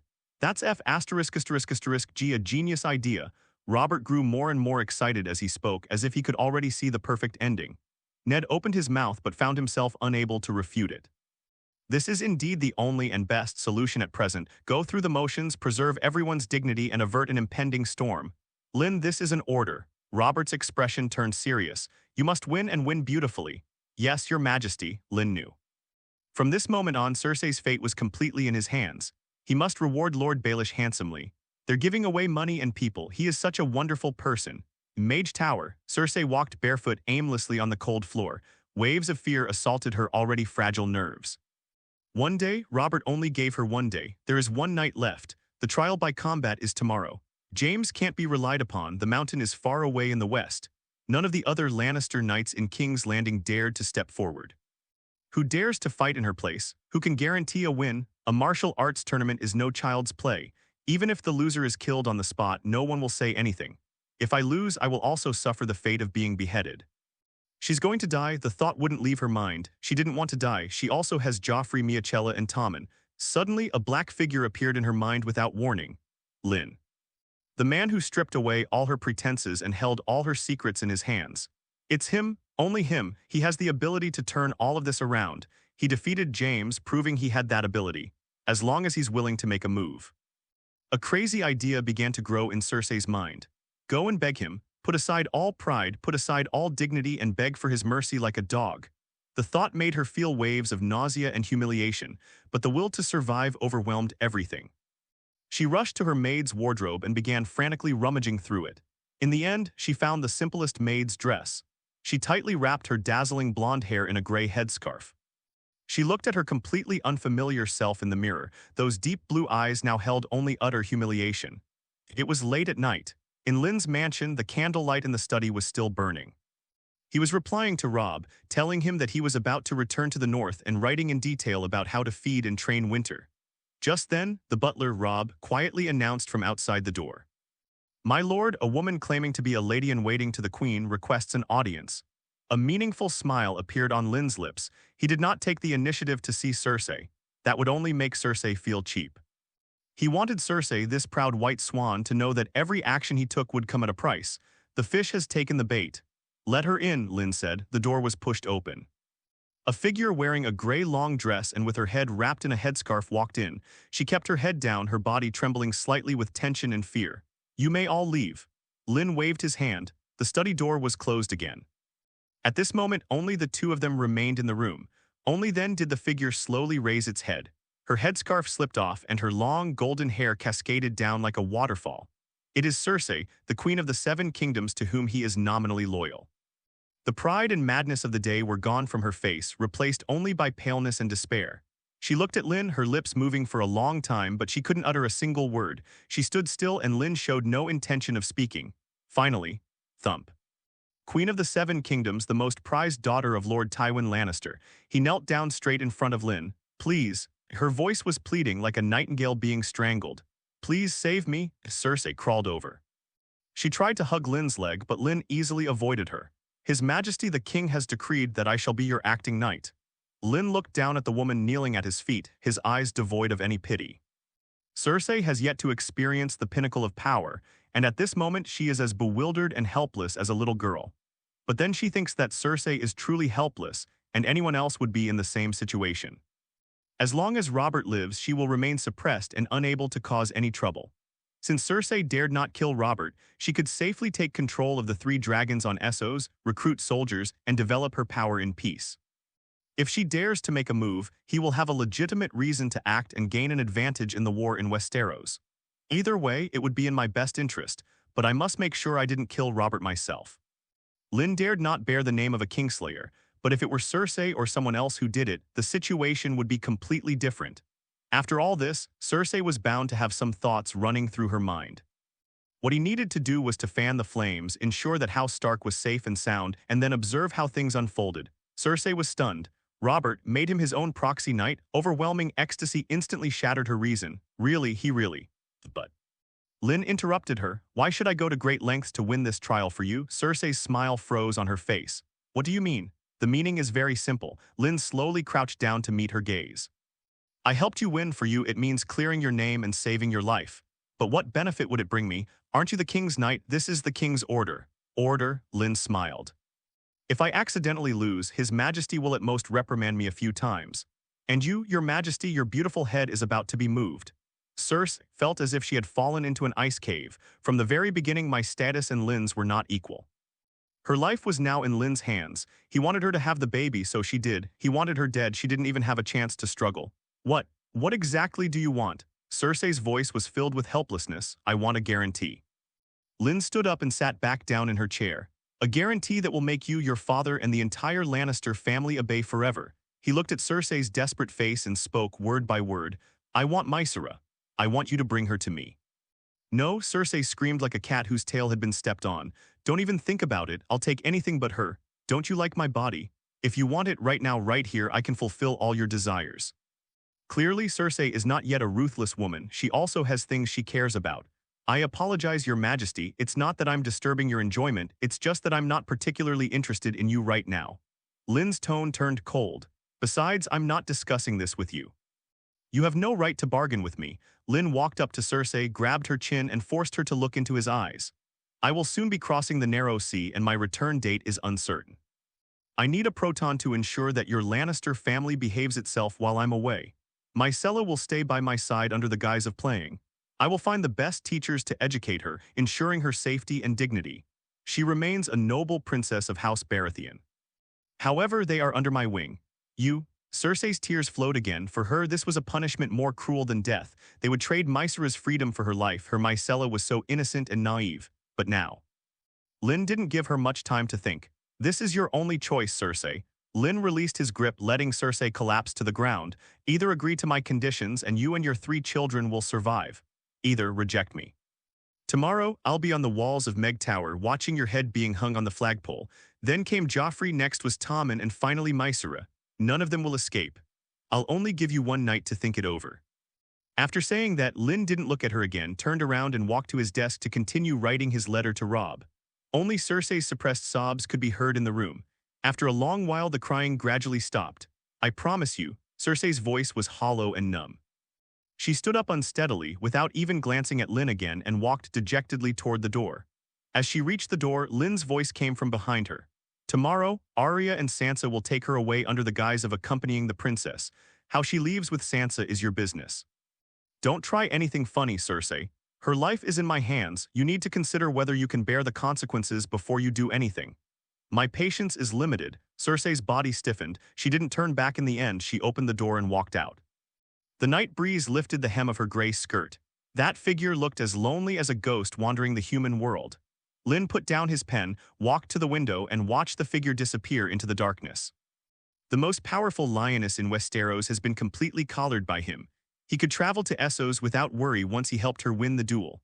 The following morning, what should have been a trial by combat, a contest of blood and glory, was postponed indefinitely by a royal decree. The royal herald's voice echoed through the halls of the Red Keep. The reason given was that His Majesty the King was unwell and needed to rest. The nobles and ministers in the court looked at each other and whispered among themselves, feeling unwell. Anyone could see that Robert's fat stag, aside from being bloated and irritable due to his constant drinking, was in such good health that he could kill a bull with a single punch. This sounds more like an excuse, a king's attempt to save face after a fit of rage. Lynn stood behind Ned Stark, looking at the king on the Iron Throne, whose face was unusually flushed and whose eyes were cloudy. He understood perfectly. It seems Cersei can no longer sit still. Once I get back, I must use green vision to find out exactly which expert Cersei hired. Get out, all of you, get out. Robert waved his arms impatiently, as if shooing away a swarm of annoying flies. The ministers, as if granted a pardon, hastily withdrew. The only sound in the empty throne room was Robert's heavy breathing. Ned looked at his best friend, who was completely drained by alcohol and women, and the worry between his brows deepened. He wanted to offer some advice, but he didn't know where to begin. Lynn said nothing, only bowed slightly and followed Ned out of the oppressive throne room. In the afternoon, Lynn's mansion welcomed a special guest, Sir Lynn. Sansa stood awkwardly in the doorway, followed by Arya, who was equally uneasy. Among them was a girl dressed in a pale yellow dress, as delicate as a porcelain doll. Myrcella Baratheon. Her clear green eyes were filled with fear and unease. She clutched the hem of her skirt tightly, her small body trembling slightly like a fawn separated from its mother's protection, filled with fear of everything around her. She looked like she was about to cry. Arya whispered something in Lynn's ear. Lynn ignored her and simply walked slowly to Myrcella, squatted down and brought her eyes level. "Welcome, Princess Myrcella." His voice was very soft and gentle. Myrcella was startled by his sudden action and instinctively shrank back. "Don't be afraid." A gentle smile appeared on Lynn's face. "This isn't a prison. From now on, this will be your second home. Will I ever see my mother again?" Myrcella asked timidly, her voice barely audible. "Of course," Lynn replied confidently. "You can go back to see her anytime you want." Lynn reached out and gently ruffled her brilliant golden curls. "From today onward, you will stay with Arya and Sansa. They will teach you things you couldn't learn in the Red Keep." Upon hearing this, Arya's eyes lit up instantly. Sansa watched this scene, standing silently without uttering a word. Lynn looked at the little princess, who was terrified and at a loss but felt nothing. Politics is never a sentimental affair. All I could do was be a little nicer to Myrcella. Try to keep her out of power struggles. Lynn didn't say anything more, but simply gestured for them to follow her into a room that had been prepared beforehand. There was a huge long table in the room, on which were several earthenware pots and several bags of unidentified materials. "You are all noble ladies." Lynn picked up a piece of parchment and glanced at the three equally confused faces. "Tell me, how do you usually bathe? Especially you, your highness." Myrcella's face flushed slightly. "They scrubbed it with fine sand and alkaline water. And sometimes they sprinkled some flower petals on it. That sounds like a terrible experience." Lynn shook his head. A few days later, a large cauldron was set up in the backyard of the mansion. Following Lynn's instructions, the butler Rob bought several large chunks of animal fat that the butcher didn't want, as well as a large bag of wood ash swept from the fireplace. Arya and Myrcella stood curiously nearby. They watched as Lynn directed the servants to throw the grease into the pot and light the fire to boil it. A foul, fishy smell quickly filled the air. Sansa stood at a distance down the corridor, covering her nose with a silk scarf, her delicate brows furrowed. She simply couldn't understand why Lynn, the Black Knight revered by thousands, would suddenly be interested in such filthy and lowly things. Lynn, however, didn't care at all. He poured the wood ash into another wooden bucket, added water, stirred it continuously, and then filtered it. This process was repeated several times, eventually resulting in a bucket of clear lye solution.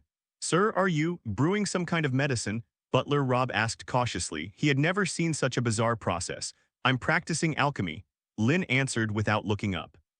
Under everyone's watchful eyes, Lynn slowly poured the lye solution into the already melted and boiling oil. Sigh, a violent reaction occurred instantly in the pot. The oil churned violently, producing a large amount of white smoke. The servants retreated hastily. Only Lynn, holding a long wooden stick, was slowly stirring the pot.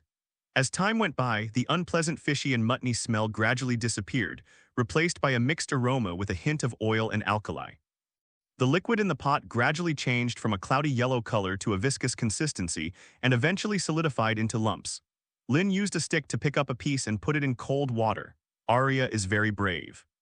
Curious, she dipped her finger in the foam and rubbed it on the back of her hand. Wow, so smooth, she exclaimed in surprise. And my hands are so much cleaner now. Lynn smiled, scooped all the chunks out of the pot and laid them out on a wooden board to dry. What's this thing called? Arya asked, tilting her little face up. Soap, Lynn replied, something that can wash a person clean from head to toe. He picked up a pen and quickly wrote down the detailed steps and proportions for making soap on a piece of parchment. Step 1, collect animal fat and boil it until melted. Step 2, collect the wood ash, add water and filter to prepare an alkaline solution. Step 3, slowly add the lye solution to the oil while continuously stirring and heating until saponification occurs. Step 4, add spices. Step 5, cooling, shaping, and cutting. He handed the parchment to Robb, the steward, who was staring in disbelief. From today onwards, all our brothels must provide this soap to guests free of charge. Also, find a few quick and efficient craftsmen to mass-produce this according to the formula. Remember, treat those artisans with the best possible care. Don't let them reveal the recipe. Have them work separately, step by step, and prohibit them from contacting each other. Send someone to keep an eye on things secretly if anyone dares to utter a single word. Lynn didn't finish speaking, but Robb already understood what Lynn meant. I'll make every noblewoman in King's Landing go crazy for this little bar of soap. Butler Robb held the priceless alchemy recipe in his hands, which were trembling. He could almost see countless golden dragons flying into Lynn's pocket. Sansa stood at a distance, watching the man chatting and laughing amidst the grease and smoke. A hint of infatuation, which she herself was unaware of, flickered in those blue eyes. Those yellowish-white lumps, emitting a strange odor of animal fat mixed with an alkaline smell, lay quietly on the wooden board. Sansa's brow furrowed even more. Is this what Lynn spent an entire afternoon brewing with that disgusting grease and filthy wood ash? It doesn't look very good, this smell. It's awful. Arya pinched her nose and told the truth. Even the usually quiet Myrcella couldn't help but take a half-step back. She witnessed the entire process, her pretty little face filled with resistance. Don't rush. Lynn seemed oblivious to their disdain and simply turned around to take out several delicate glass bottles from a box next to her. The bottle contained colorful liquids as well as some dried flower petals and herbs. What's this? Arya's curiosity was piqued once again. Rose, lavender, mint. At this point, Lynn couldn't help but think of Master Aemon. If he were still alive, what would his expression be if he knew he was using his herbalism to make these things? Lynn sighed, deciding to stop thinking about it. Lynn unscrewed one of the bottle caps, and a rich and pure rose scent instantly filled the courtyard. Sansa's eyes suddenly lit up. A small bottle like that must be quite expensive. Wealthy ladies could easily use it to scent their clothes or take a bath. Lynn threw a small piece of soap back into the pot and slowly melted it over a low flame. Then, he added a few drops of rose essential oil and sprinkled on some crushed rose petals. He stirred it gently with a wooden stick, and the strange, oily smell was replaced by a rich floral fragrance. When the liquid in the pot solidified again and Lynn cut it into small, pale pink cubes, everyone was stunned. What's in front of me is no longer a crude alkali block, it's more like a work of art. The pale pink cream is dotted with tiny, deep red petals, exuding a delightful rose fragrance. Lynn handed a piece to Sansa. Give it a try. Sansa hesitated for a moment, but the alluring aroma was irresistible. She reached out her slender fingers and carefully took the now-cooled bar of soap. The servant had already brought over a basin of clean water. Sansa dipped her hands into the water and gently rubbed them, just like Lynn had done before. The next second, her eyes widened suddenly. A dense, delicate, and incredibly smooth foam flowed from between her fingers. It felt softer than the most expensive velvet and lighter than the smoothest silk. She subconsciously washed the back of her hands and cheeks with the foam. Unlike the roughness of fine sand or the stinging sensation of alkaline water, it was an unprecedentedly gentle touch. It's like a lover's caress. When she rinsed it clean with water, she froze. She raised her hand and stared blankly at her skin. Those hands, having been practiced for years in embroidery and etiquette, were already in excellent condition. But at this moment, under the sunlight, it radiates a lustrous, jade-like sheen and feels smooth to the touch, as if you could squeeze water out of it. What struck her most was the delicate rose fragrance, which seemed to have seeped into her skin, an indescribably captivating aroma. Sansa muttered to herself absent-mindedly, and it was unclear what she was saying. She touched her cheek, which was as smooth as a newborn baby's. Those blue eyes were filled with a shocking, mind-blowing experience. Let me try it, let me try it. Arya couldn't wait any longer. She grabbed another bar of mint-scented soap and excitedly began washing. Wow, it's so cool and refreshing, it feels so good. After she finished washing, she excitedly brought her hand up to Sansa's nose. Sansa, smell it, doesn't it smell good? Sansa pushed her away in disgust, but her gaze remained fixed on her own flawless hands. Myrcella also mustered her courage and picked up a bar of lavender-scented soap. As the delicate foam enveloped her little hands, a look of wonder and enjoyment appeared on the little princess's face. Adult. Robb, the butler standing to the side, watched the three noble ladies' entranced expressions, his voice trembling. He used to be a businessman. He knew better than anyone how terrifying the wealth was hidden behind that little bar of soap. Throughout Westeros, all the noble ladies still use the most primitive and skin-damaging methods to cleanse their bodies. If this kind of thing appeared in the markets of King's Landing, Robb felt a wave of dizziness. He could almost see golden dragons piled up like mountains. That's exactly what Lynn wanted. It's true that war is about fighting people, but people don't just appear out of thin air. These golden dragons are the best way to gain access to the army. If he can't get the money, then his time travel will have been for nothing. You're in charge of mass production of regular soap. Lynn handed him the parchment with the recipe written on it. Remember, be quick. Don't let me down. Then, Lynn turned around and looked at the three girls in front of her. And you are responsible for the more important part. Lynn pointed to the bottles containing spices and essential oils. Sansa instinctively straightened up. You know best what those wealthy women like. I need you to create at least 10 different fragrances, each with its own name and its own story. Sansa's heart skipped a beat. For example, this rose-scented one, we could call it Highgarden Love. This lavender one could be called Dorne's Dream. Lynn smiled. You're a princess in a story. Making up these things wouldn't be difficult for you. Sansa's cheeks flushed slightly, but those blue eyes shone with an unprecedented brilliance. This is no longer simply about making soap. This is an art that gives beauty a soul, Arya. Arya straightened her back like a little soldier. Your task is to follow Steward Robb and supervise the artisan's production process to ensure that the quality of every bar of soap is impeccable. Good. Arya ran off excitedly. She preferred outdoor activities to tedious ledger work. Finally, Lynn's gaze fell on Myrcella. The little princess nervously gripped the hem of her skirt. And you, Princess Myrcella? Lynn crouched down and looked into her bright green eyes. Your task is the simplest and also the most important. All you need to do is bathe with these most expensive soaps every day and become the most fragrant and cleanest princess in all of King's Landing. You are our best advertisement. Myrcella nodded, seemingly understanding but not quite. She looked at the man before her, her heart filled with endless curiosity. Who exactly is he? How did he know such incredible things? He could create miracles that would drive even princesses mad using the crudest ingredients. He was nothing like the terrible devil his mother described. Lynn stood up and looked around at his peculiar startup team. A future Queen of the North, a future Faceless One, and a Princess of Baratheon. Our goal is to empty the pockets of every nobleman in King's Landing, making them willingly pay for their wives' beauty. Did you understand? Clear. The three girls answered in unison. Even Myrcella, a quiet girl, was filled with anticipation. It's late at night. While the girls were already asleep, dreaming of the future, Lynn's study was still brightly lit. The steward Robb respectfully placed a new set of accounts on the table. Sir, as you instructed, the first batch of 1,000 bars of ordinary soap has been produced. Very good. Lynn nodded. Starting tomorrow, all rooms in the 7 girls' brothels must be equipped with soap, and the girls must be taught how to use it. But, sir, Robb hesitated, this thing is so precious, isn't it a waste to just give it to them for free? A waste? Lynn laughed. Robb, remember this, the most expensive commodity is never itself but habit. First, let them get used to cleanliness and to this feeling of being presentable. When they can no longer live without that feeling, what do you think the men who paid for them will think? Robb's body jolted, and he instantly understood the key point, his eyes filled with awe as he looked at Lynn. This is no longer just a simple business transaction. This is about maximizing influence with minimal cost. I understand, sir. Go ahead and do it. Lynn waved her hand.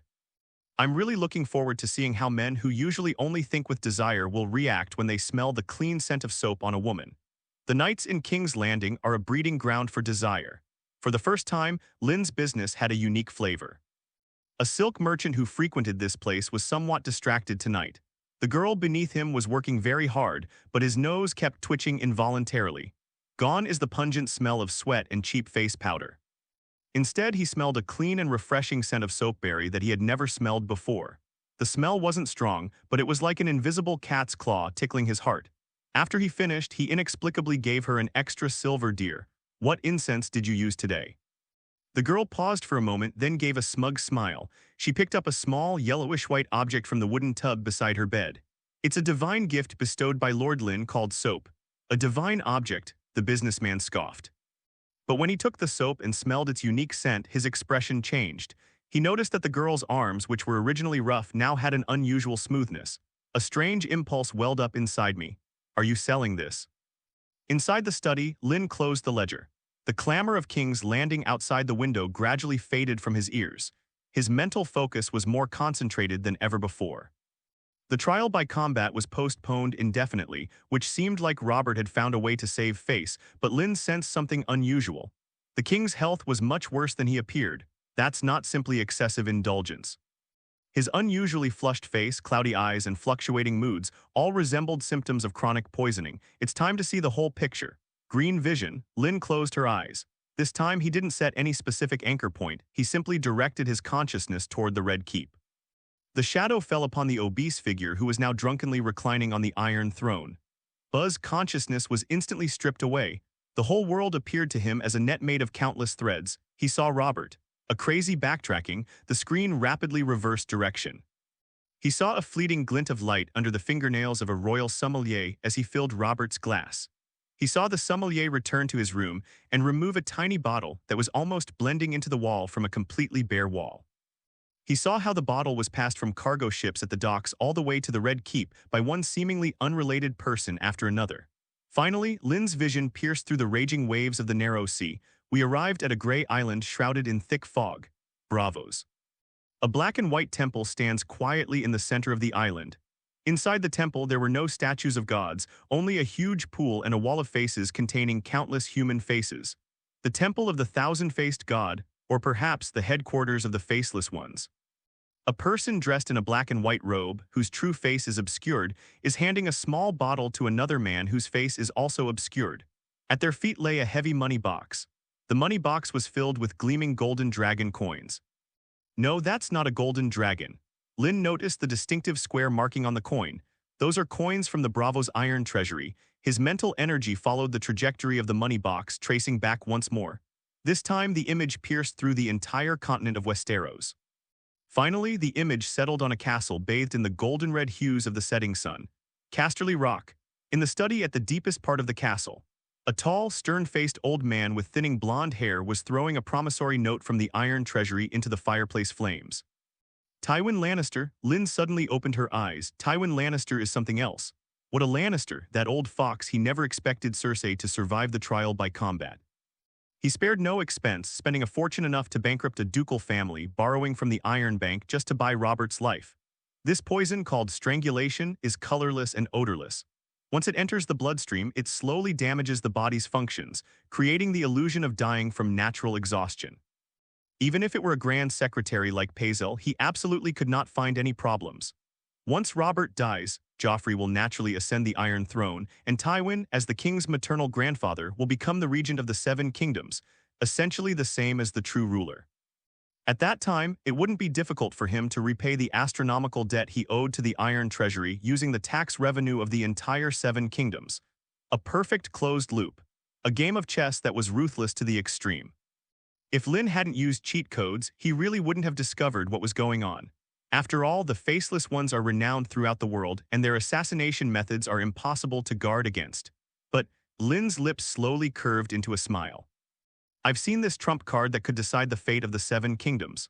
Old Lion, you played chess very well. From Green Gaze, he learned that Robert would die peacefully in 2 years. This also means that Lynn has 2 more years to develop. There's so much time. The next day, a piece of news caused an uproar among the men of King's Landing.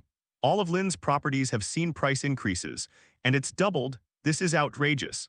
Countless drunkards in the taverns were hurling insults and profanities. They declared they would never set foot in that den of iniquity again. However, even at night, the area in front of Lynn's properties was still bustling with cars and people, even more so than before. Have you heard? The girls at that mermaid shop on Silk Street are all like completely different people. It's not just mermaids. I went to the Rose Garden in Eel Lane yesterday, and oh my God, the girls there are even cleaner than my wife. A jewelry merchant who had just come out of there had a look of lingering satisfaction on his face. That smell, wow, it's not perfume, it's an indescribable clean smell, it's intoxicating. I went there 3 times in one day. Habit is the most terrifying thing in the world. Once men get used to the clean touch and refreshing smell, they can no longer tolerate the dirt and stench of other places. The more fiercely they cursed, the more readily they pulled out their money. Meanwhile, Lynn began the second step of his plan in the backyard of his mansion. He instructed his steward, Rob, to pack the finely crafted soaps in the most luxurious brocade boxes. Each bar of soap has its own beautiful story, written by Sansa herself. For example, the pink rose-scented soap, the parchment that came with the brocade box says, Highgarden Romance. Legend has it that in the homeland of the Rose Knight, maidens bathed in a mixture of the first morning dew and rose petals, making their skin as smooth as silk and giving them a fragrance that captivated all knights. Can this really be sold? Sansa looked at the ornate stories she had written, her cheeks flushed, and she felt a strange sense of shame. Your Highness. Lynn glanced at Myrcella, who had completely fallen in love with bathing. Tomorrow you will take Sansa and Arya to the Red Keep to play with the noble ladies you are on good terms with. Remember, make sure they can smell your scent. When they asked, Lynn suddenly laughed. You should give this brocade box to them as a gift. As night fell again, Lynn was sitting in his study looking at the astonishing accounts presented by his butler, Rob. In just one day, the daily profit nearly tripled. Just then, a faint voice came from the doorway. Sir Lynn, you are truly a born businessman. It's a shame you're not in business. Varys, that omnipresent 8-legged spider, had somehow already taken up its position there. He still had that harmless look, his hands tucked into his sleeves, a gentle smile on his face. You have stirred the desires of the entire city of King's Landing. Lynn closed the ledger without changing his expression. Lord Varys' late-night visit isn't just to discuss business, is it? Varys' smile deepened. He slowly walked up to Lynn and lowered his voice. But there was a hint of solemnity in his voice. I can observe that His Majesty's health is deteriorating day by day. If I'm not mistaken, there seems to be something more intoxicating than fine wine hidden in his glass. Varys' unfathomable eyes were fixed intently on Lynn. My lovely little birds have flown to every corner of the Red Castle, but I couldn't smell a trace of that thing. He paused, his tone becoming meaningful. Sir Lynn, you always seem to discover things that we can't. Can you tell me what you saw? Lynn calmly looked at the 8-clawed spider who was famous throughout the 7 kingdoms.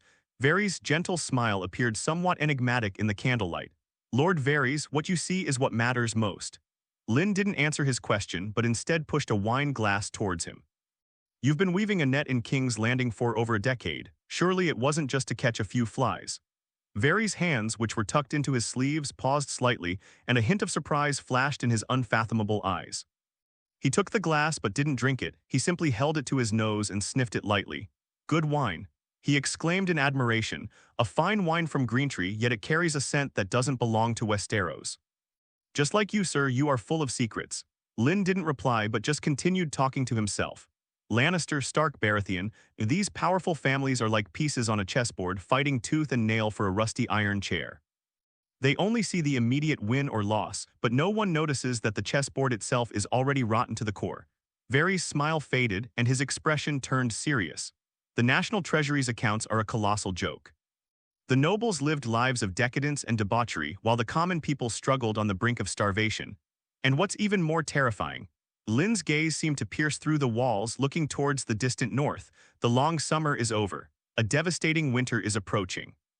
By then, the night will be long, the harvest will be poor, the people will suffer, and the fields will be littered with corpses of the starved.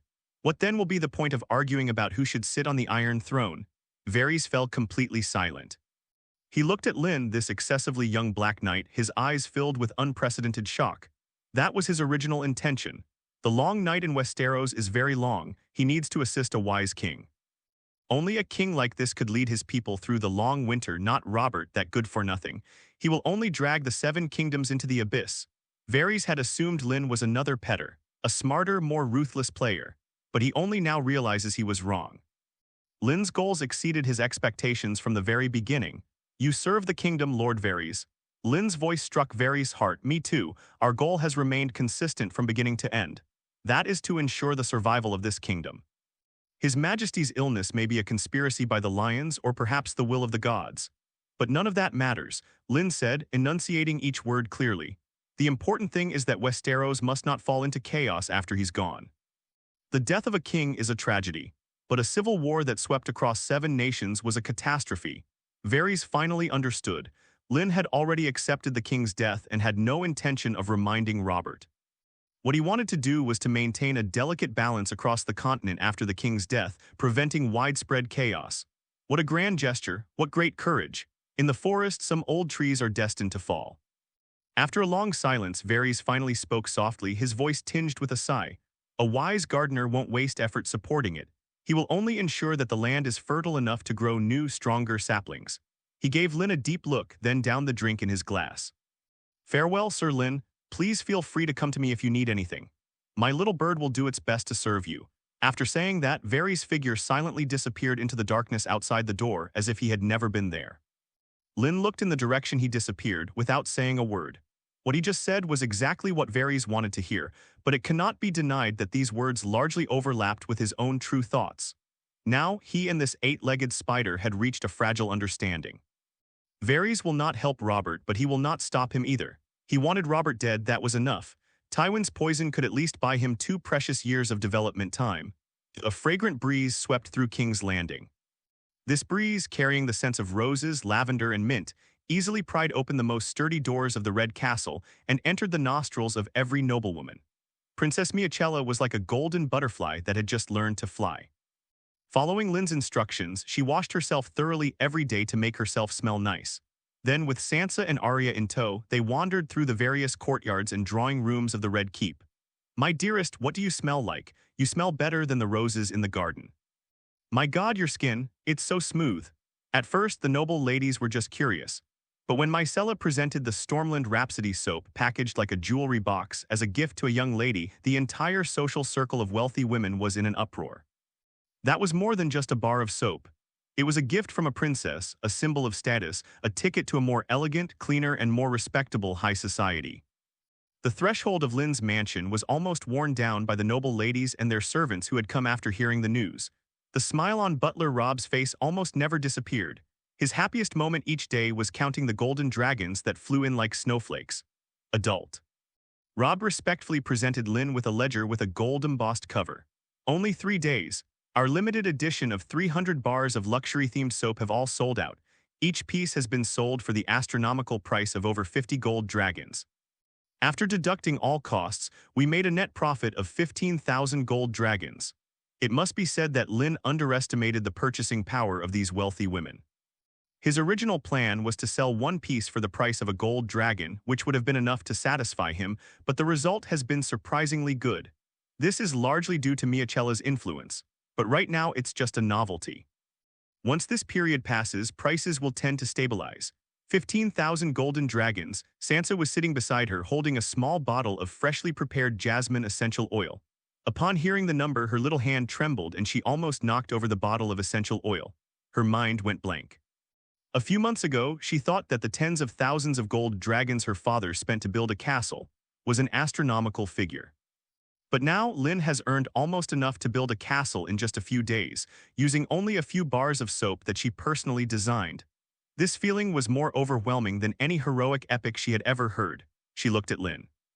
The man calmly flipped through the ledger, as if the tens of thousands of golden dragons were no different from 4 bronze stars in his eyes. It was as if they had expected it all along. "Well done, Sansa." Lynn's gaze shifted from the ledger to her. A hint of approval flickered in his deep eyes. Although Sansa was somewhat naive, her contribution cannot be denied. At least he didn't consider himself to have such literary talent. "I really like the name Winter Rose." Sansa's cheeks flushed instantly and her heart began to pound uncontrollably. This made her feel more satisfied than any praise. She found that she seemed to be increasingly enjoying the feeling of creating wealth with her wisdom and creativity. This is far better than being a prince's vassal, vying for attention at boring banquets. The entire social circle of noblewomen in King's Landing was stirred up by a tiny soap. The princess's gift became a source of pride and bragging rights for all the noble ladies. That gentle, clean touch, that captivating fragrance lingering on the skin, was a blissful experience they had never known before. Countless noblewomen sent people to Lynn's mansion, subtly trying to purchase this alchemical marvel. But Rob the butler followed Lynn's instructions and politely declined each offer. "I'm sorry, madam. This soap is a secret recipe made exclusively by Sir Lynn, produced in limited quantities and given only as a gift to friends. It is never sold to the public. The more unattainable something is, the more precious it becomes. After all, rare commodities are highly sought after." Suddenly, a small bar of soap became a luxury item more coveted than jewelry and silk. The entrance to Lynn's mansion was bustling with traffic. Some noblewomen of modest status were even willing to spend hundreds of gold coins just to purchase a limited edition Highgarden Love piece. Sansa became extremely busy. She is no longer the lady who only knew how to recite poetry but has become a true perfumer and brand strategist. She gave each soap a touching story and a name: Winter Rose, Starfall Night, Stormland Rhapsody. These imaginative names attracted wealthy women who willingly emptied their husbands' pockets, leaving the men suffering in silence, yet forced to painfully empty their own wallets. They could no longer tolerate the previous taste. Never before have the golden dragons of King's Landing so willingly flowed from the purses of noble lords to the same place. Lynn's mansion has become a sacred place in the hearts of all the women in King's Landing. At this moment, Lynn, Sansa, and the others were sitting around a long table in the backyard. The Winter Rose series sold 80 boxes last week, generating a profit of 4,000 gold dragons. Sansa read the numbers in the ledger, her beautiful face flushed with excitement. She had completely shed the initial awkwardness and unease she displayed upon her arrival, replaced by a confident air of masterful planning. Her voice was clear and articulate, befitting the lady of the guild. "The recipe for Starfall City Night needs adjustment. The jasmine essential oil scent is too weak and can't balance the richness of the woody notes. Also, we should launch a men's line." Sansa put down the ledger and looked at Lynn, a gleam of wisdom shone in those blue eyes. "The men of King's Landing, they too need dignity. They might not pay for the scent of flowers, but what if it's a scent that symbolizes power and status?" Lynn looked at her with a smile without saying anything, but gestured for her to continue with her eyes. "For example, using pine wood from the north, mixed with the flavors of leather and spirits, we could call it wolf blood. Mixed with sea salt from the storm-swept lands and the scent of earth after rain, it's called deer antlers. We could even grind dragonstone volcanic rock into powder, add it to soap, and call it dragon's breath." Arya and Myrcella were stunned. They simply couldn't understand how these strange-sounding flavors could be associated with fragrance. But Lynn nodded. Sansa has changed. She is no longer the little princess who only hides in songs and fantasies. Power and money are the best catalysts for growth. She is growing into a competent, even top-notch businesswoman at an astonishing pace. She learned how to understand people's hearts, how to create demand, and how to package a simple product into a symbol of identity and desire. "Very good." Lynn finally spoke. "The men's series is entirely in your hands. However, soaps intended for the common people should not remove excessive fishy odors. They must be distinguished from soaps intended for the upper classes." Sansa straightened her back after receiving affirmation, her face radiating an unprecedented glow. The feeling of creating value and taking control of the situation was far more intoxicating to her than being a prince's vassal. Arya and Myrcella went about their own business. Sansa, however, walked alone towards the Prime Minister's tower. She was going to see her father. She wanted to personally tear apart the destiny that had long been destined for Sansa Stark. Inside the Prime Minister's tower, Ned Stark frowned as he stared at a pile of official documents. The aftermath of dealing with the capital's garrison, appeasing the affected nobles, and dealing with the perpetually unbalanced and chaotic accounts in the national treasury. All of this left him exhausted. "Father." Sansa's voice came from the doorway. Ned looked up and saw that it was his eldest daughter. The weariness between his brows eased slightly. "Sansa, come here." Sansa did not snuggle up to her father as usual. She simply stood a few steps away, quietly watching him. "Father, I don't want to marry Joffrey anymore." Her words were soft, yet they instantly froze the smile on Ned's face. "Sansa, do you know what you're saying?" "I know." Sansa's gaze did not waver in the slightest. It was so resolute that Ned felt a sense of unfamiliarity with her. "I used to think that princes should be like those described in ballads, brave, upright, and kind. But all I saw in Joffrey was cruelty, cowardice, and stupidity. He would send his hunting dogs to kill a drunkard who offended him. He can reveal his most vicious side just because of the outcome of a fight. Ned listened intently to every word Sansa said. He was well aware of all this. Marrying him would mean my entire life would be confined to the Red Castle. To become a pretty vase, a tool for procreation, to witness his atrocities every day, to endure his folly until I wither away or go mad. Father, that's not the life I want. A flame ignited in Sansa's eyes. Sir Lynn taught me that a woman's worth should not be determined solely by marriage. I can use my mind to create wealth and earn respect. I can have my own career, I can decide my own life. This is the life I want, not to be an appendage of Joffrey Baratheon. Ned was completely speechless. He looked at his daughter, who was both familiar and unfamiliar to him, and felt a mix of emotions. He was proud of his daughter's growth, but also terrified by her rebellious remarks. This is more than just a broken engagement. This is a challenge to the king's authority. Just as Ned was wondering how to respond, a series of hurried footsteps interrupted the standoff between the father and daughter. A member of the Imperial Guard appeared at the entrance, his expression solemn. "Your Excellency, His Majesty the King summons you and Sir Lynn. Proceed to the throne room immediately." The atmosphere in the throne room was as oppressive as the eve of a storm. Robert Baratheon sat on that menacing iron throne like a raging bull. His face was a deep purplish red from anger and alcohol, and at his feet lay shattered glasses and a slumped servant. Bastards, a bunch of bastards. In the past few days, Robert has become increasingly irritable, and his temperament has become more and more erratic. Sometimes she would even get angry at Ned. He saw Ned and Lynn walk in, their roars echoing through the empty hall. "Look, show me, all of you." Robert slammed a roll of parchment onto the ground. "Rumors, damn rumors everywhere.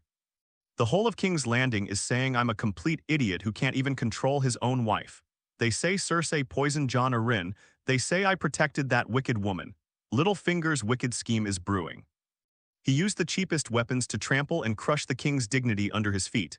Robert was a man who valued his reputation. He could not tolerate his own people mocking him. Trial by combat, Robert slammed his fist heavily on the armrest of the Iron Throne. "Now, immediately. Right now, I'm going to shut everyone up right now." Ned's expression turned extremely serious. "Your Majesty, but you have already ordered a postponement." "I've changed my mind," Robert rudely interrupted him. "I have decided that Lynn will serve as Cersei's acting knight." He stared intently at Ned, his cloudy eyes bloodshot. "Who will be my proxy knight? Who dares to step forward and fight for the king's glory?" Robert's roar questioned everyone present. However, the throne room was deathly silent. The nobles all lowered their heads, afraid of being caught in the king's gaze. Challenging the queen, that's tantamount to making an enemy of the entire Lannister family. Even if we win, what will we gain? Offending Duke Tywin means you'll never have a good life again. If they lost, they would die on the spot. Nobody's a fool. Useless. A bunch of dogs that only know how to wag their tails and beg for mercy. Robert cursed in disappointment. Just then a voice rang out. "I am willing to fight for the king." Everyone turned to look in the direction of the sound. A thin man wearing tattered leather armor stepped out from the crowd. He looked to be in his 30s, with a weathered face and an ordinary longsword hanging at his waist.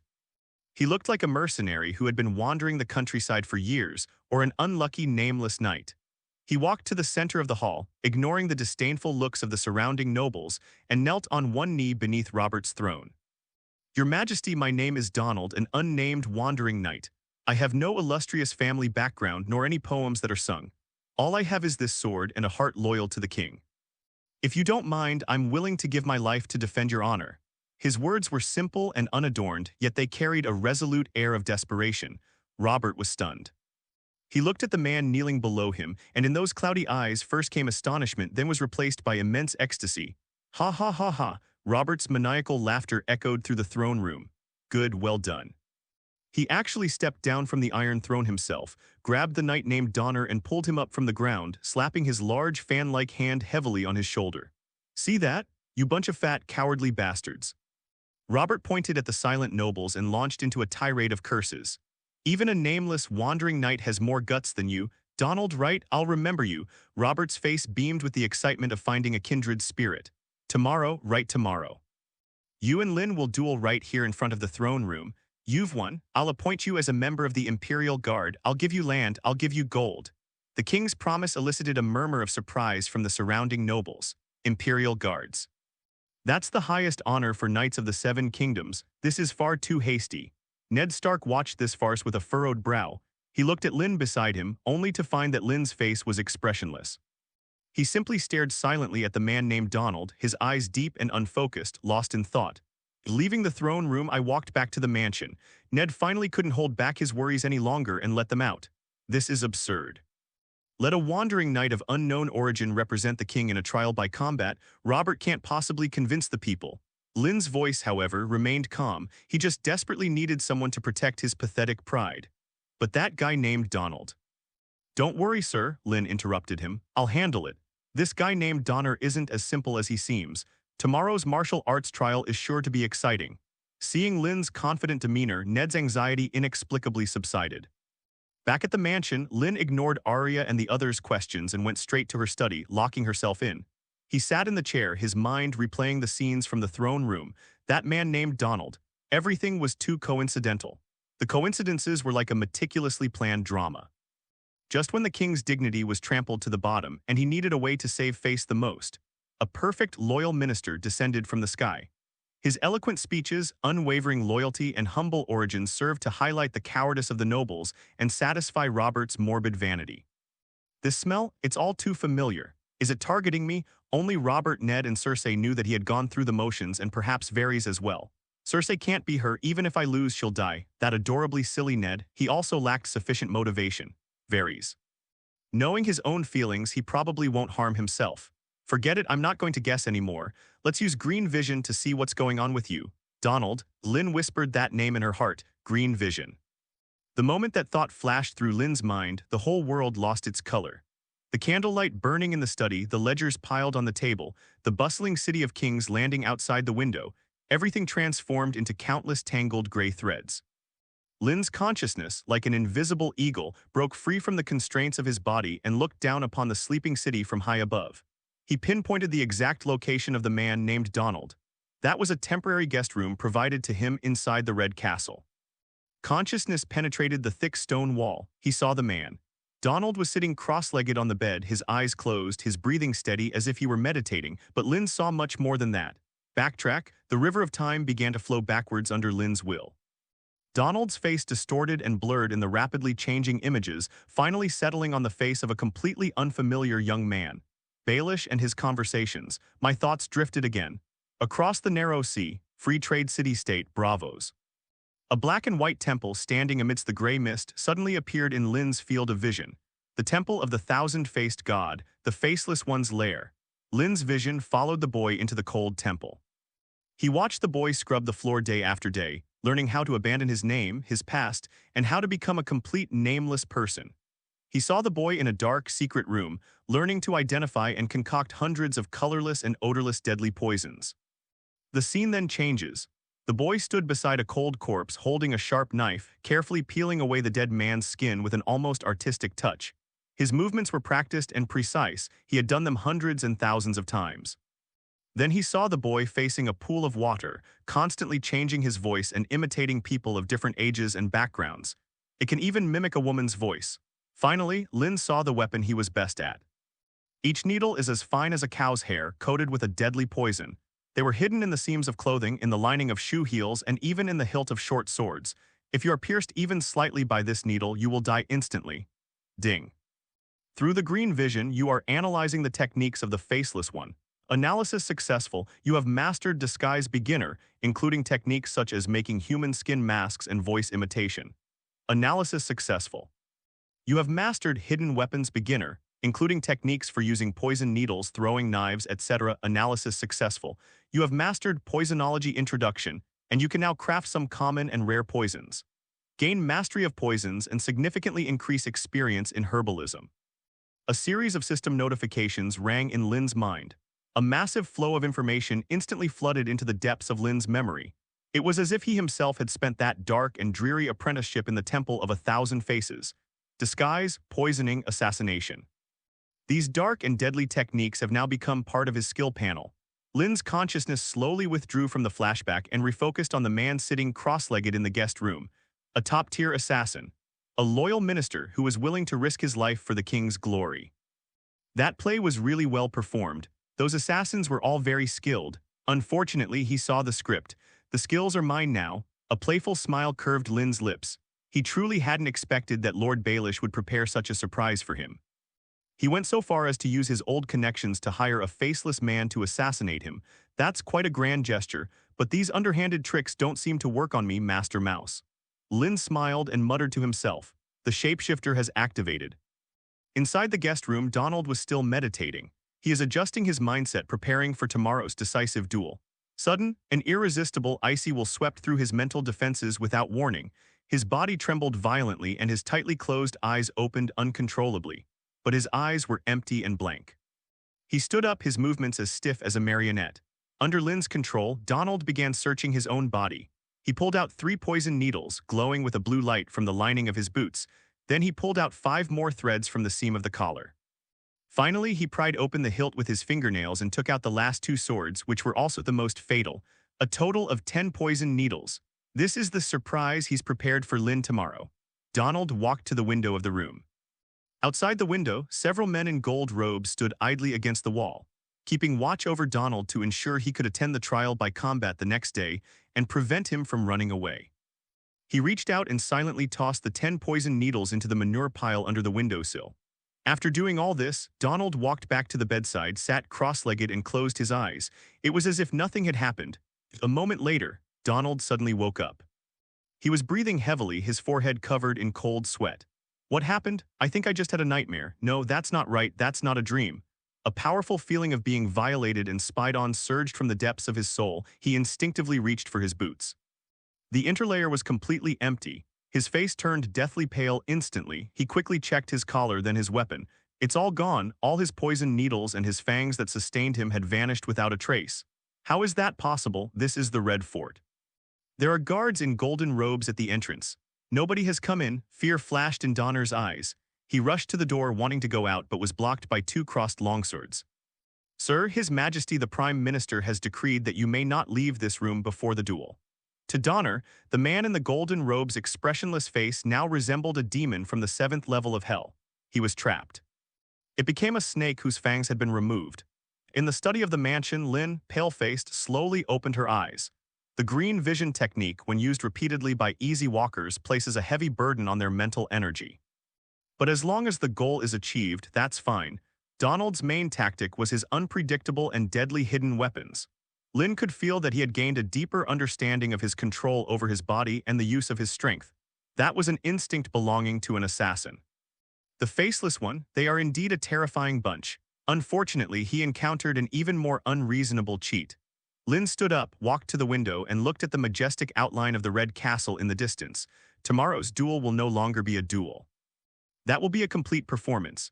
An assassin who has lost his fangs is nothing to fear. Inside the throne room, there are no fanatical crowds here, no vast open spaces. There were only cold stone pillars, a menacing iron throne, and nobles with varying expressions all around. The trial was exceptionally somber. Robert Baratheon, like an enraged bull, breathed heavily, his murky eyes burning with a thirst for blood. Cersei Lannister stood not far away, her face ashen, her fists clenched tightly. Her only hope rested on Lynn, the man in the black cloak. Lynn and Donald walked to the center of the hall. They stood facing each other, 10 paces apart. Donald's face held a devout resolve, as if he were truly a loyal subject fighting for the king's glory. But his trembling hand gripping the sword hilt betrayed his inner fear. The poison needles he hid throughout his body, the killer weapons that made him famous, are all gone. He's currently just a swordsman with decent swordsmanship. That's all. Lynn, on the other hand, was much calmer. He slowly drew his weapon. In his left hand was his usual long claw sword, the wolf's head on the hilt looking lifelike in the firelight. He also gripped a sword in his right hand. It was a sword that was entirely black, shorter, and more slender than an ordinary longsword. The sword has a narrow blade and a simple, ancient design without any superfluous decorations, yet it exudes an indescribable sharpness. Dark Sisters, he had already commissioned craftsmen to prepare the disguise. 2 swords, a murmur arose among the nobles. Knights wielding 2 longswords do exist, but very few can use them well. Jaime Lannister had been leaning against a stone pillar, looking rather bored. When he saw Lynn draw his second sword, his brow furrowed involuntarily. He felt that the black rapier looked somewhat familiar. "What are you waiting for? Begin immediately for your king." Robert's roar echoed through the hall. The moment the words left his mouth, Donald moved.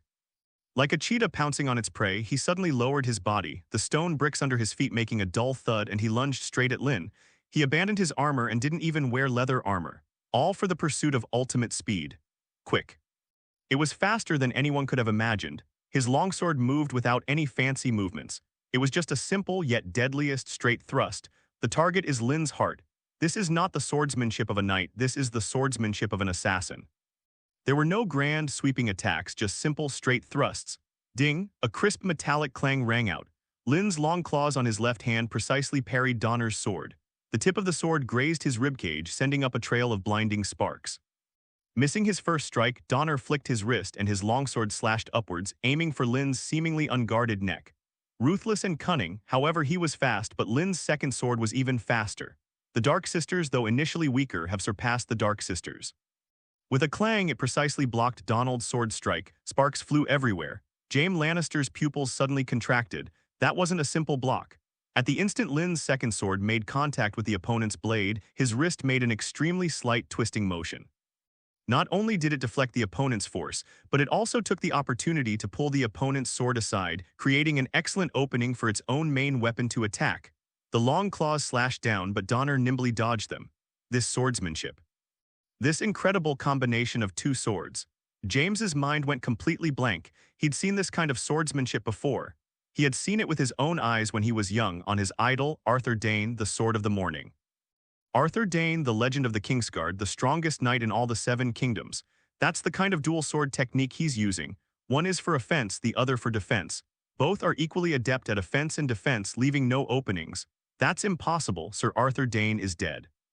His swordsmanship has long been lost. Lynn, how could he? To James's astonishment, the situation on the court changed in an instant. Donner launched a series of close-range attacks, but Lynn effortlessly deflected them all with his two swords. Lynn was like a reef. No matter how fiercely the wind and waves crash against it, it always stands firm. He didn't even move an inch. Its long claws on its left hand move with wide, powerful strokes as steady as a mountain, responsible for blocking and parrying slashes head-on. The Dark Sisters on the right, meanwhile, always appear at the most unexpected angles, sealing off all of Donner's insidious schemes. Donald became increasingly alarmed as the fight progressed. His speed and skill, which he was so proud of, were like child's play to his opponent. Every block and every counterattack by Lynn seemed to anticipate his movements, precisely hitting his every rhythmic beat. He didn't feel like he was dueling with someone. Instead, he was fighting two sword masters at the same time. Moreover, this swordsmanship, which completely understood his style, surprised him even more. It was as if Lynn knew herself very well. Fear began to spread in Donald's heart. No, he can't lose. The only consequence of failure is death. Arya! Donner let out a beastly roar, making a desperate gamble. He abandoned all defense and in a suicidal stance cleaved his sword fiercely down towards Lynn's head. This was his last gamble. He bet Lynn wouldn't dare trade his life for his. However, Lynn's face remained as calm as still water. Faced with this devastating blow, Lynn raised his long claw with his left hand to meet it. Ding! Another loud bang. Donner felt an irresistible force coming from the sword, making his hands go numb. His sword slipped from his hand. Now, Lynn's body suddenly lurched forward. The jet-black sword, the Dark Sisters, did not strike Donner's vitals. Instead, it precisely sliced through Donald's wrist, the one holding the sword. A muffled thud. Donald's right wrist was severed at the root. The severed hand and warm blood sprayed through the air, eventually settling on the ground not far away. The belated, excruciating pain caused Donner to let out a scream so shrill it was almost inhuman. He staggered backward, clutching his bleeding wrist with his left hand, his face filled with fear and despair. Everything happened in the blink of an eye. The nobles present hadn't even had time to react. The battle is over. Lynn gave him no chance to catch his breath. He rushed to Donald in one stride. With her left hand, she grabbed his sweaty hair and pulled his head back forcefully, exposing his vulnerable neck. Donald's screams abruptly stopped. He felt the cold touch on his neck. Lynn's expressionless face was reflected in those pupils which were dilated with fear. The next second, Lynn's right hand, wielding the Dark Sisters, swiftly sliced through Donald's throat. A line of blood appeared on Donner's neck. Warm blood gushed out, splashing all over the ground. Lynn released his grip. Donner's body went limp and twitched a few times on the cold stone slab before falling still. The entire throne room was so quiet you could hear a pin drop. Everyone was stunned speechless by the bloody yet swift and decisive scene. Lynn stood beside the still warm corpse, letting the blood from the tip of his sword drip onto the ground, spreading into small, blooming flowers of blood. He slowly raised his head, his gaze passing over the crowd and landing on Cersei. Cersei's body trembled violently. She saw the look in Lynn's eyes. There was no joy of victory nor any thrill of killing in his eyes. There is only a condescending scrutiny, a cold indifference towards one's own private property. She survived, but she also completely lost her freedom. Jaime Lannister, however, remained staring intently at the two swords in Lynn's hands, utterly dejected. He muttered to himself, his voice so soft that only he could hear it. The Dawn Sword, Arthur Dayne, who is he? The throne room reeked of blood. Donald's body had been dragged away and the ground had been cleaned up, but dark red bloodstains still seeped from the cracks in the stone slabs. Robert Baratheon's fervor gradually faded, replaced by a somber expression. He glared at Cersei, who was standing not far away. His nominal wife, however, was now exonerated of all her crimes because of the victory of the knight she trusted most. This is the biggest irony in the world. Although everything was arranged, he still felt uneasy. The gods have already made their judgment. Robert spoke as if each word was being squeezed out from between his teeth. Queen Cersei Lannister is innocent. He waved his hand dismissively as if shooing away flies. Get out of here, all of you. Get out, all of you.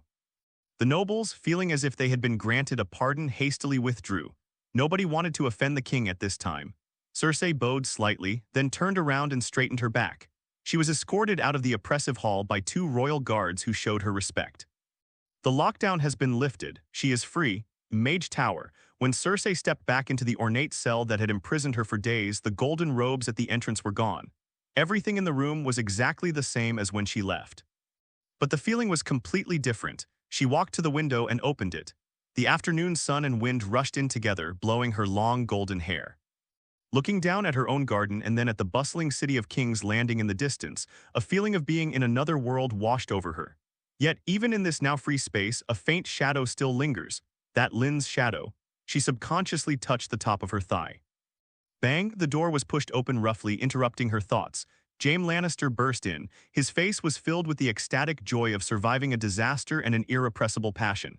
Cersei, we won. He strode forward, opened his arms, and wanted to pull her tightly into his embrace. However, just as his hand was about to touch Cersei's shoulder, Cersei, like a startled cat, abruptly took a step back, avoiding his embrace. James froze in midair, his smile freezing on his face. What's wrong? Don't touch me. Cersei's voice was cold, devoid of any warmth. Those deep blue eyes held a distance that James had never seen before. What? James thought he had misheard. Cersei, we should celebrate. He stepped forward again, trying to grab Cersei's hand. Smack, a crisp slap. Cersei used all her strength to slap Jaime hard across the face. I told you, don't touch me. James was completely stunned and he covered his burning cheek. Those loving green eyes were now filled with shock and bewilderment. Are you crazy? I'm not crazy. Cersei looked at him without a trace of guilt in her eyes. I'm just tired and want to be alone. Are you tired? James finally lost control of his emotions. You almost died and now you're telling me you're tired. He stepped forward, grabbed Cersei's shoulders tightly and shook her violently. Tell me what exactly happened. It's that Lynn, did he say something to you? James isn't stupid. Lynn's masterful dual swordsmanship, that duel that seemed to be fought for Cersei but was actually brimming with a sense of control, and Cersei's extremely unusual attitude at this moment. Everything seemed eerie. Cersei's body trembled violently. Lynn's warning, like a devil's curse, echoed repeatedly in her ears. Your body belongs only to me. James won't do, and neither will your future lover. Don't force me to come to you with my golden robe. Also, the mole on your inner thigh is really sexy. No, Lynn knows everything. She didn't want to be manipulated by Lynn anymore. Let me go. Cersei used all her strength to push Jaime away. Get out. If you hadn't been injured, would I have let Lynn be my substitute knight? Cersei screamed hysterically. She grabbed a wine glass and a mirror from the bedside table and smashed everything she could get her hands on at James. I don't want to see you again. Get out. James dodged awkwardly. Looking at the woman in front of him, who seemed to be going crazy, he was filled with confusion. James gave her a deep look. His eyes were filled with disappointment and pain. He didn't say anything more but simply turned around, slammed the door, and left. The room finally quieted down. Cersei seemed to have all her strength drained away and she slid helplessly down the wall to the ground. She buried her face in her knees and let out a suppressed sob. The following day in the throne room, Lynn bid farewell to Robert. Your Majesty, the turmoil in King's Landing has subsided, and it is time for me to fulfill my promise and journey to the other side of the narrow sea to bring you the heads of the remaining Targaryen foes. But before that, I need to return to Winterfell to take care of some personal matters. Robert Baratheon was drinking in frustration. He glanced at Lynn, then at Ned, who stood beside Lynn with a resolute expression. The anger in his heart burned even brighter. These two northerners were now like two mountains, pressing down on him and making it hard for him to breathe. Go, go, he waved his hand dismissively. Get out of here, take your men and go back to your icy north. He didn't want to see Lynn for even a second longer. Sir Lynn, a clear, childlike voice suddenly came from the entrance of the hall. Everyone turned to look. Princess Myrcella, lifting the hem of her pale yellow dress, hurried in. After spending time together, she was no longer afraid of Lynn. Instead, she felt curious and close to him. She tilted her porcelain doll-like face up, her emerald green eyes filled with a hint of pleading. Are you returning to Winterfell? Yes, your highness. Then could you take me with you? Myrcella mustered her courage and asked loudly. I want to see the wall in the north, and I also want to have a snowball fight. During her time at Lynn's mansion, she experienced unprecedented freedom and joy. The magical soap, the touching stories Sansa told, and the outrageous games Arya played with her were all 100 times more interesting than the tedious etiquette lessons in the Red Keep. She didn't want to go back to that glamorous cage. Upon hearing this, Ned Stark frowned.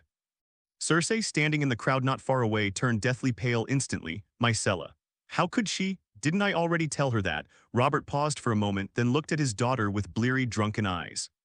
He looked at Myrcella's brilliant Lannister blonde hair and those green eyes that were exactly like James, and a strange, uncontrollable disgust welled up in his heart.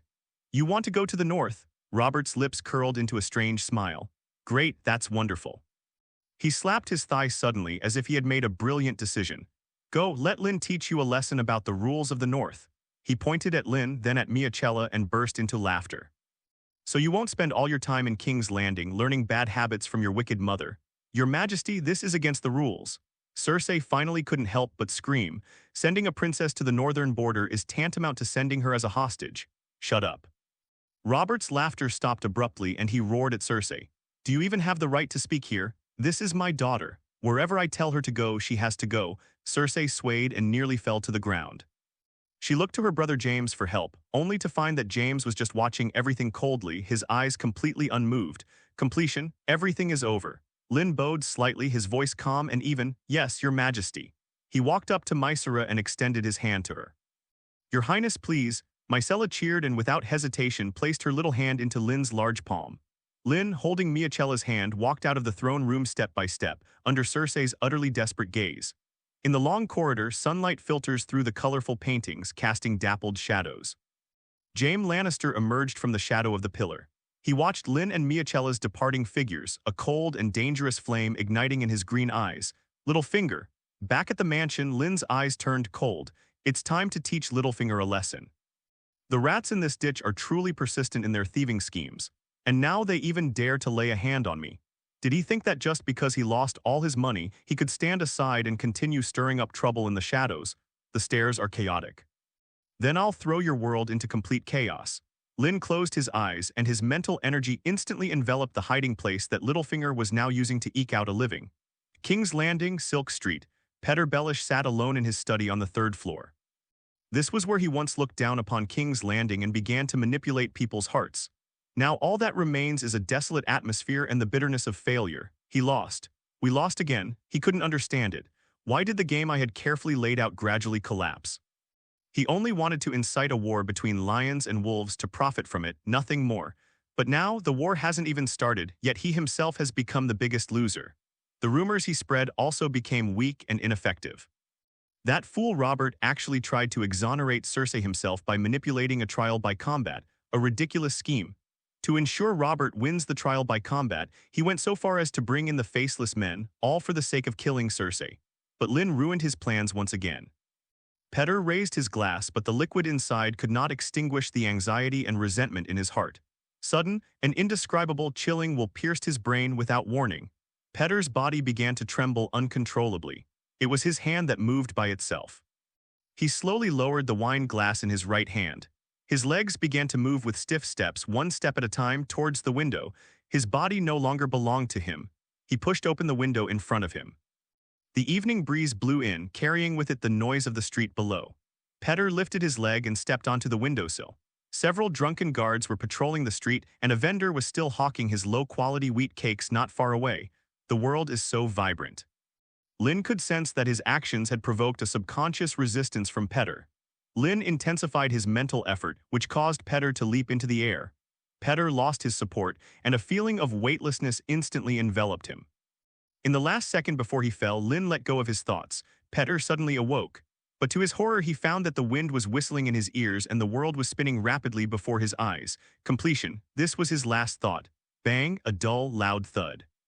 He did not experience the excruciating pain of his head exploding as he had expected.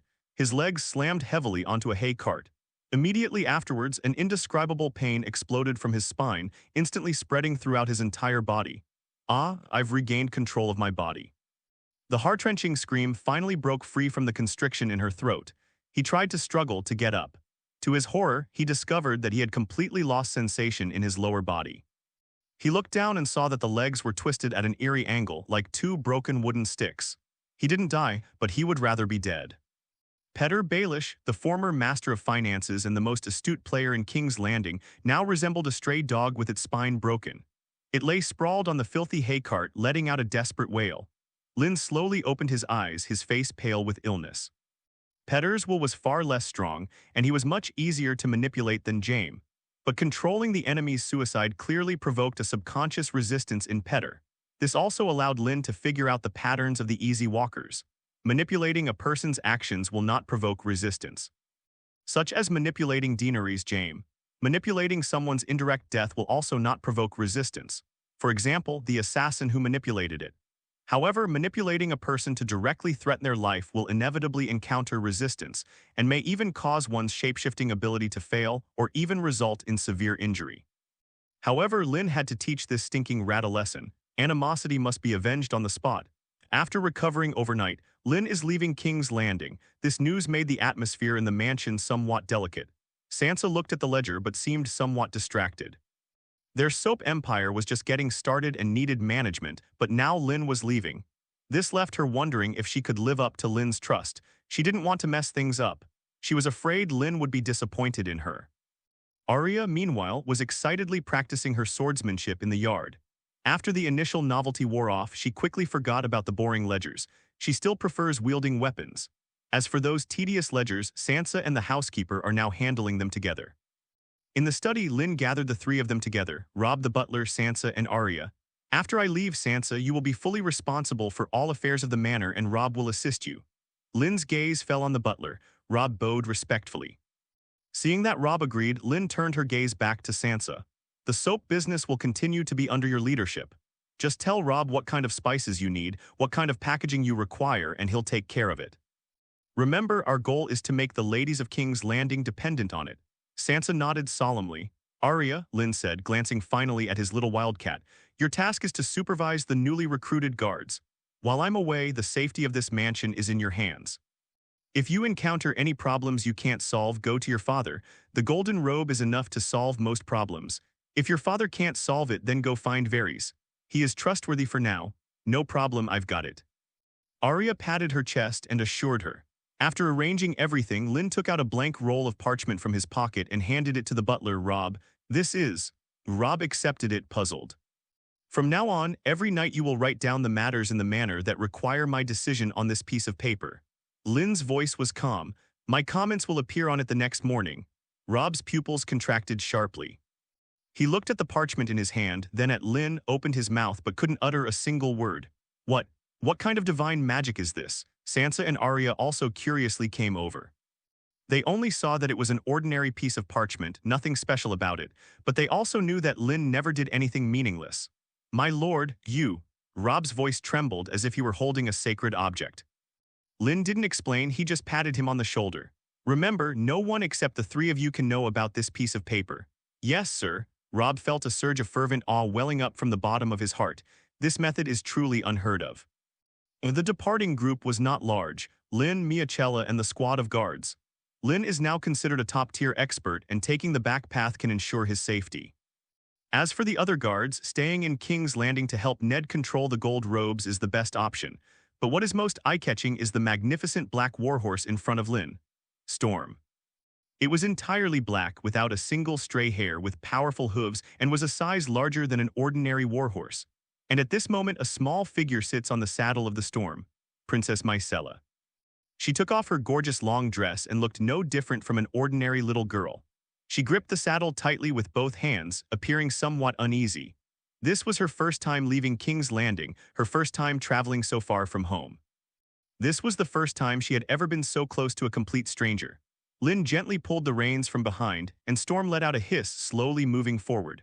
Myrcella's body leaned back uncontrollably, her entire back pressed against Lynn's broad, firm chest. The little princess's cheeks instantly turned as red as a ripe apple. She could feel the intense heat emanating from behind her and smell the clean scent of leather mixed with a faint hint of soap emanating from Lynn. Her heart started pounding uncontrollably like a fawn trapped in a cage. Lynn noticed something was wrong with the little one in her arms, but his gaze went beyond the ranks ahead and toward the red fortress. A golden figure flashed past the window of the tallest tower. It's Cersei. Lynn knew she was watching. The caravan traveled north, bidding farewell to the splendor and filth of King's Landing, and entered the vast riverlands. The wind is starting to get cold. Myrcella was initially very excited and full of curiosity about everything along the roadside.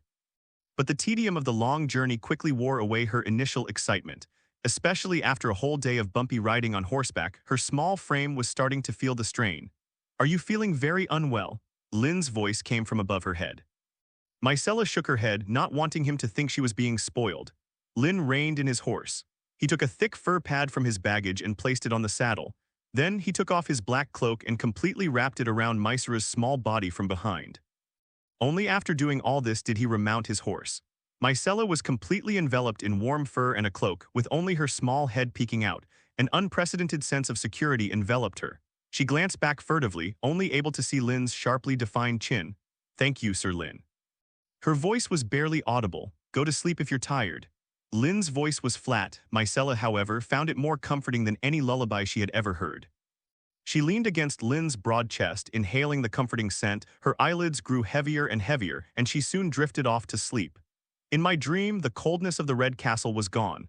The mother's despairing gaze was gone. There was only a warm darkness and a pair of strong arms. A month flew by during the monotonous journey, and Lynn also used her spare time to exercise and improve her physical fitness. As the group crossed the Neck Marsh and set foot on the northern lands, the air was already filled with a familiar chill. Winter fell. Myrcella was the first to pop her head out, pointing excitedly at the gray outline on the distant horizon. Just then, a roar that could pierce the clouds and split rocks came from the sky above Winterfell. Everyone instinctively looked up. A huge shadow loomed over the castle, blocking out the afternoon sun. What is that?" Myrcella's voice was trembling. "That's a dragon." A giant dragon with a body length exceeding 10 meters and a wingspan that blots out the sky. Its scales shimmered with a deep, glacial blue under the sunlight. Each flap of the enormous dragon's wings created a gust of wind, causing the flags on the ground to flutter wildly. Myrcella's small mouth gaped open in an O shape, and her emerald-green eyes were filled with a shock that defied all reason. She grew up listening to legends of the Targaryen family and dragons. How could a legend become reality? Moreover, this dragon, it has 3 heads. That's right, 3. One is in the middle, and 2 slightly smaller ones are on the sides, like 3 giant pythons intertwined. At this moment, the 3 heads are having a battle with themselves. The head on the left seems to want to fly east, while the head on the right is determined to go west. The largest head in the middle, sandwiched between them, looked very impatient and turned to breathe a tiny flame at the head on its left. The left side of the head got burned, let out a howl, and not to be outdone, turned its head to bite the middle head. Seeing that a fight had broken out, the person on the right, always eager for a good show, joined in the fray. It howled at the 2 wrestling heads as if cheering them on. The 3 enormous dragon heads, like 3 fighting brats, were twisting and turning in the sky, creating a rather comical scene. Winter. Lynn looked at the lively little creature in the sky, a fatherly smile of satisfaction spreading across his face. It seems Robb is feeding it very well. During this month-long journey, it has grown even bigger.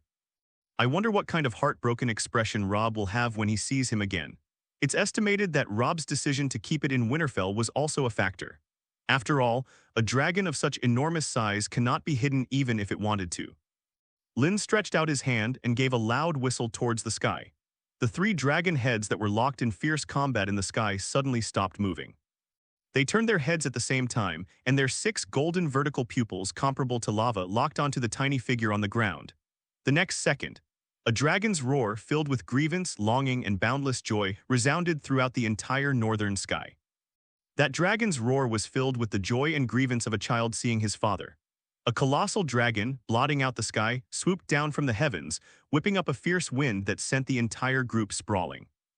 The guards raised their shields in alarm, and the warhorses neighed anxiously, but the storm beneath Lynn remained as steady as a mountain. Myrcella was so frightened that she clung tightly to Lynn's waist, burying her face in his chest, not daring to open her eyes. Boom.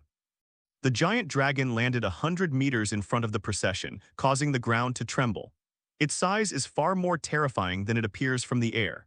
With a length exceeding 10 meters, it resembles a moving small mountain. The icy blue dragon's scales shimmered with a metallic luster in the sunlight. Each scale was the size of a shield. What's most terrifying are those 3 ferocious dragon heads.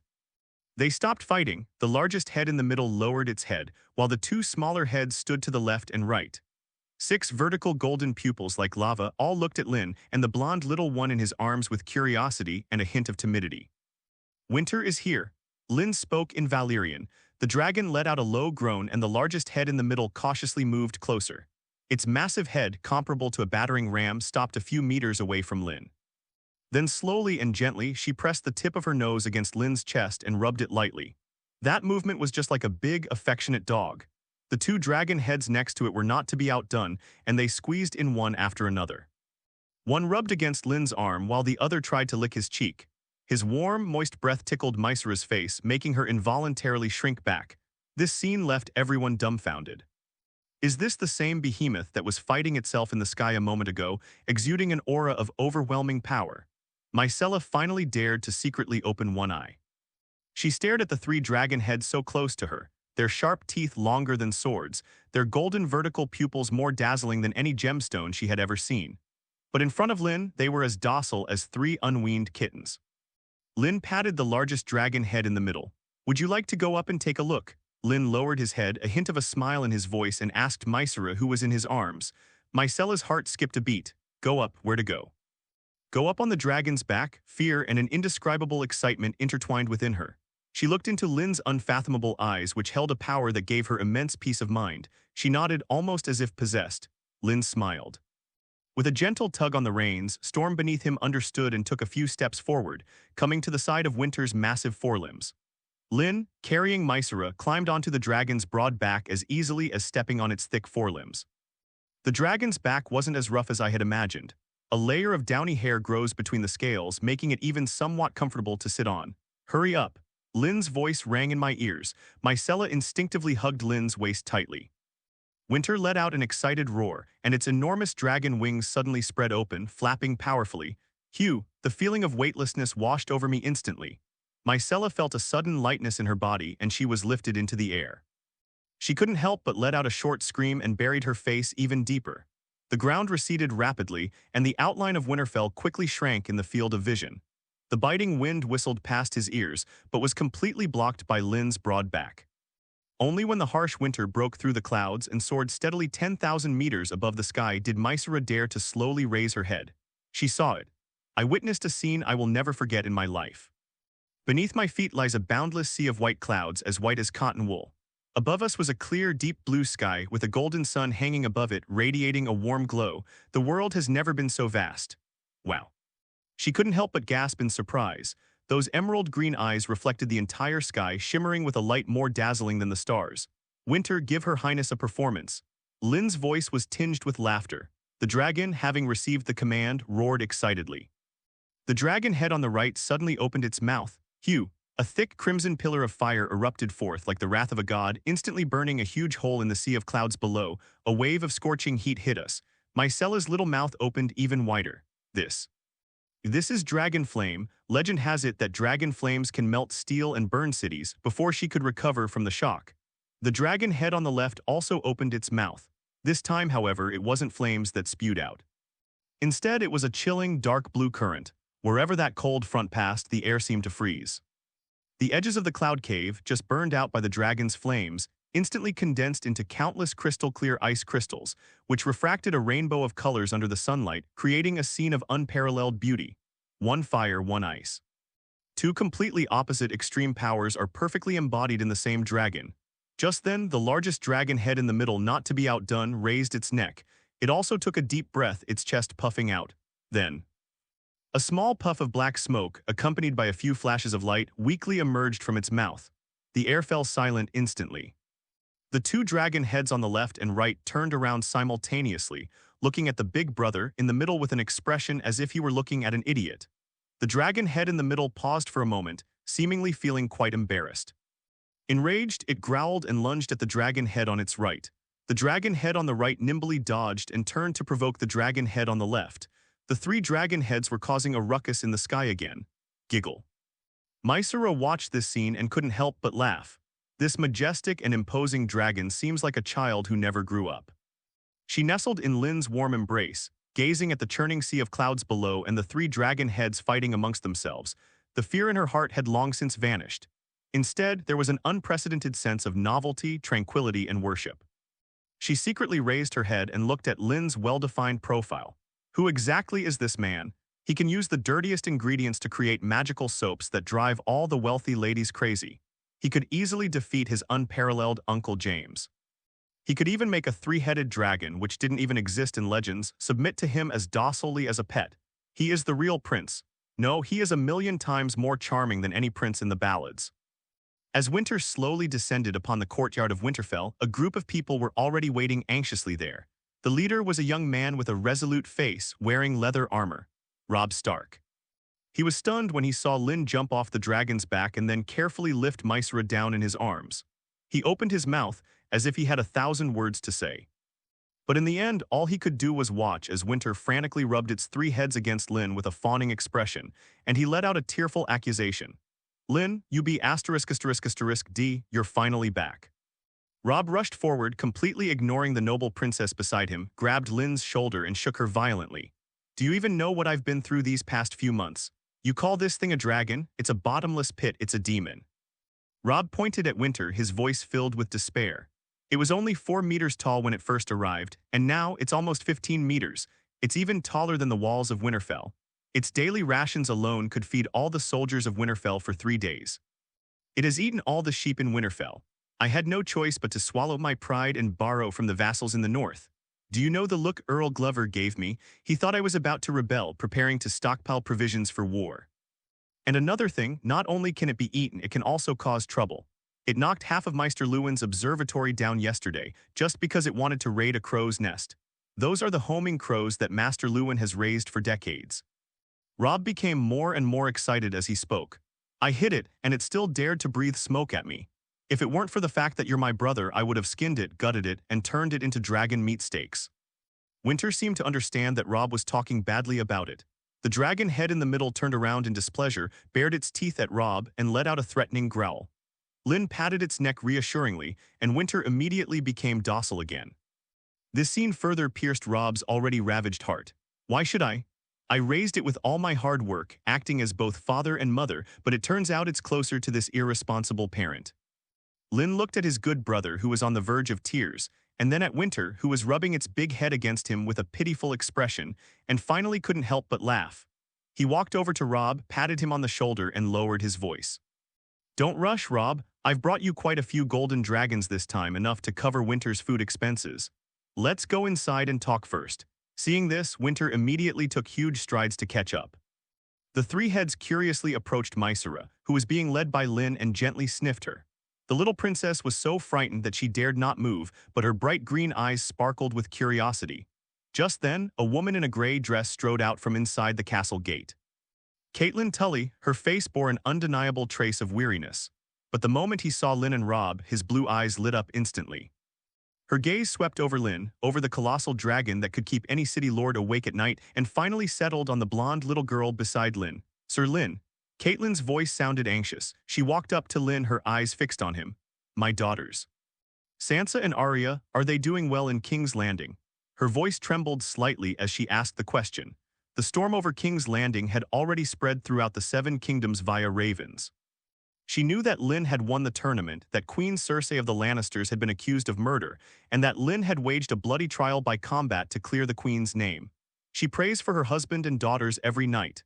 Mrs. Stark, please rest assured. Lynn's voice carried a reassuring power. They are all very good. He glanced at Robb, who was listening intently beside him, and then at Catelyn. Arya is still the same as ever. Besides practicing her sword, all she does is think about how to prank her teacher. A wry smile tinged with both helplessness and indulgence appeared on Catelyn's face. This is something her youngest daughter would do. And what about Sansa? She was more worried about her eldest daughter. Sansa grew up in songs and fantasies. A place like King's Landing was too dangerous for her. Sansa, a meaningful smile appeared on Lynn's face. She has changed a lot. She's now my biggest business partner in King's Landing. Together, we've created a soap empire that drives all the city's ladies crazy. She's no longer that little lady who only sings lullabies. Seeing Catelyn's astonished expression, Lynn continued. She now spends her days thinking about how to create new spices, how to craft compelling stories for her products, and how to get those noble gentlemen to willingly empty their purses. She found something more interesting than marrying a prince. Catelyn was completely stunned. Soap empire, business partner. These words were completely unrelated to the gentle and quiet daughter she remembered, who dreamed of becoming a queen. But she could tell from Lynn's tone that it was genuine approval. Her daughter seemed to be growing up in a way she could never have imagined. Winterfell, the Lord's study. After settling Myrcella in with the maid, Lynn and Robb finally had some time alone. Robb plopped down in the chair, grabbed the flask on the table, and took a big gulp. "Where's the golden dragon you mentioned?" He wiped his mouth and looked at Lynn with shining eyes. Lynn smiled, took out a King's Landing draft from his pocket and handed it to him. Robb took a look, and when he saw the long string of numbers on it, his breath caught in his throat. He rubbed his eyes and looked at it again. Robb's voice was trembling. "Lynn, did you rob the king's treasury? More or less." Lynn remained noncommittal. Robb held the draft enough to buy Winterfell and felt it was burning hot. He carefully put the draft away, his expression turning serious. "The things you told the Night's Watch to do." He walked to the corner of the study and took a heavy wooden box out of a locked iron chest. The wooden box was opened. A scent mingled with the fragrance of herbs, and the aura of extreme cold instantly filled the air. It was filled with peculiar plants, each the size of a fist, crystal clear like ice, with faint golden veins entwined around their roots. Blessing herbs. And the quantity was far greater than Lynn had imagined. The Night's Watch discovered it outside the wall. Robb explained. "They say this thing only grows in the extremely cold, eternally dark lands, and that there are always unclean things lingering around it. In order to gather these, they had to travel north to the land of Everwinter, losing many rangers in the process. But it wasn't the dead who did it, it was savages. One portion of each of these medicinal herbs, Commander-in-Chief Mormont personally instructed me to deliver them to you." Lynn's gaze fell on the box of herbs, and his eyes became intense. Without any hesitation, he picked up a plant and popped it into his mouth. The cold herbs melted in my mouth, turning into a warm current that instantly spread throughout my body. "Ding, you have consumed Jade Marrow Ganoderma, your constitution +1. Ding, you have consumed Azure Flower, all attributes +1. A series of system notifications rang wildly in Lynn's mind. Name, Lynn Strength, 12 2% Agility, 11 61% Physical Condition, 9 92% Mental State, 26 1%. Lynn could clearly feel that an amazing change was taking place in her body. Muscles became stronger, bones became denser, and even mental strength experienced an unprecedented increase. After consuming the entire box of herbs, his strength increased dramatically. Lynn let out a long sigh of relief, feeling the explosive power within him, and a satisfied expression appeared on his face. Robb's eyes twitched as he watched Lynn devour the precious herbs like they were carrots. "Although I don't know exactly what this thing is for, judging from Lynn's expression, it's definitely something good. Oh, right, there's one more thing."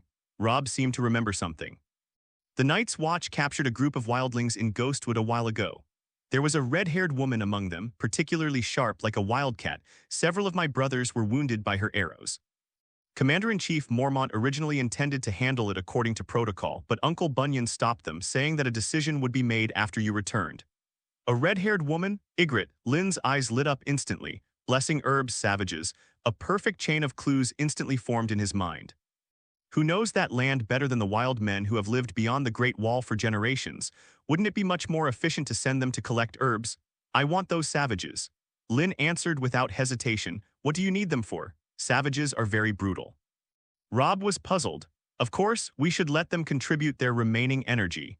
Lynn turned his gaze to the window, looking towards the distant north. His plan was far more complex than simply collecting herbs. Besides dealing with Ygritte, that wildling, he had another, more important purpose in going to the north. Early People's Fist Peak. And that Horn of Winter, buried beneath the summit, said to be able to bring down the wall. That was his real goal for this trip. Lynn opened the Mount panel. Mount, Winter, real name, species, three-headed dragon, male, status, loyal description. a remnant dragon born from a frozen dragon egg and the blood of a true dragon, a king, and a sage. It possesses 3 independent heads, 4 legs, and a pair of fleshy wings. Strength, 78 growth stage, agility, 52 growth stage, body constitution, 109 growth stage, skill, bite, claws, flight, scales, dragon flame, ice, fire, unspawned, dragon language, unactivated before spawning, unlocked after magical revival. Lynn smacked her lips. This is outrageous. In less than 3 months, the current numbers are enough to crush him into mincemeat with a single paw, as expected of the most powerful magical creature. So this trip to the Great Wall will be a good opportunity to take Winter for a drive.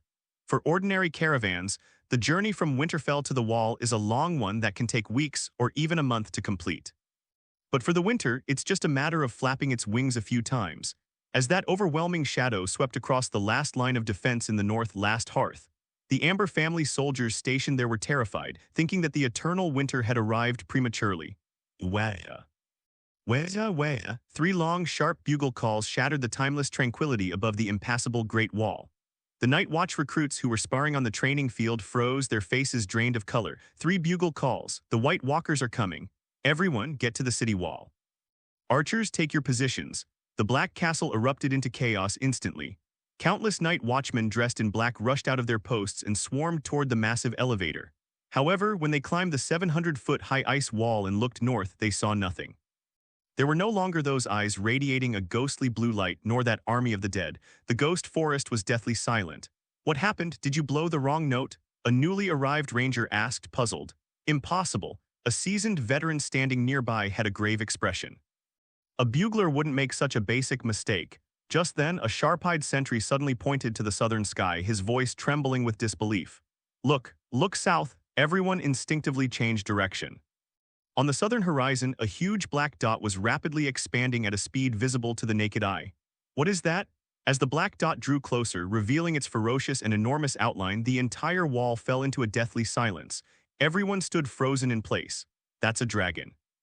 A colossal dragon, even more imposing than the ice wall beneath their feet. It has 3 heads. Its scales are the glacial blue found only in the eternal winter of the far north. My 7 gods. A Night's Watchman's longbow slipped from his hand, his legs buckled, and he collapsed to his knees on the cold ground. This was beyond their comprehension and overturned their worldview. At that moment, Old Bear Jormormont, who was walking out of the commander tower, and Benjen Stark, who was following behind him, also witnessed this scene. A look of shock appeared on Mormont's weathered face. Is this the dead of winter? His raven, which was always by his side, was so frightened that it burrowed directly into his collar, trembling. Boom! Winter ignored the tiny crows on the city wall, folded its wings, and landed precisely in the empty courtyard of Black Castle. The immense impact shook the entire castle, and the snow was swept up by the blast wave, scattering in all directions. Winter's 3 enormous heads curiously surveyed this unfamiliar yet vaguely familiar environment. The head on the left smelled the aroma of roasted meat wafting from the kitchen and couldn't resist stretching its neck and opening its mouth to steal a bite. As a result, it was headbutted back by the big brother in the middle, which also let out a dissatisfied growl, as if scolding it for being spineless. Lynn, carrying Myrcella, leaped off the dragon's back. Lynn. Benjen Stark was the first to react. His face lit up with joy, and he quickly went to meet him. He gave Lynn a tight hug, then curiously looked at the giant dragon that had completely dominated the scene. You rascal, you made such a commotion. Banyan's voice was filled with emotion. Giorgio Mormont also came over. He looked at Lynn, then at Winter, who was rubbing its head against Lynn with a pitiful expression, and his eyes were filled with shock. Having lived to such an old age, he believed he had seen it all.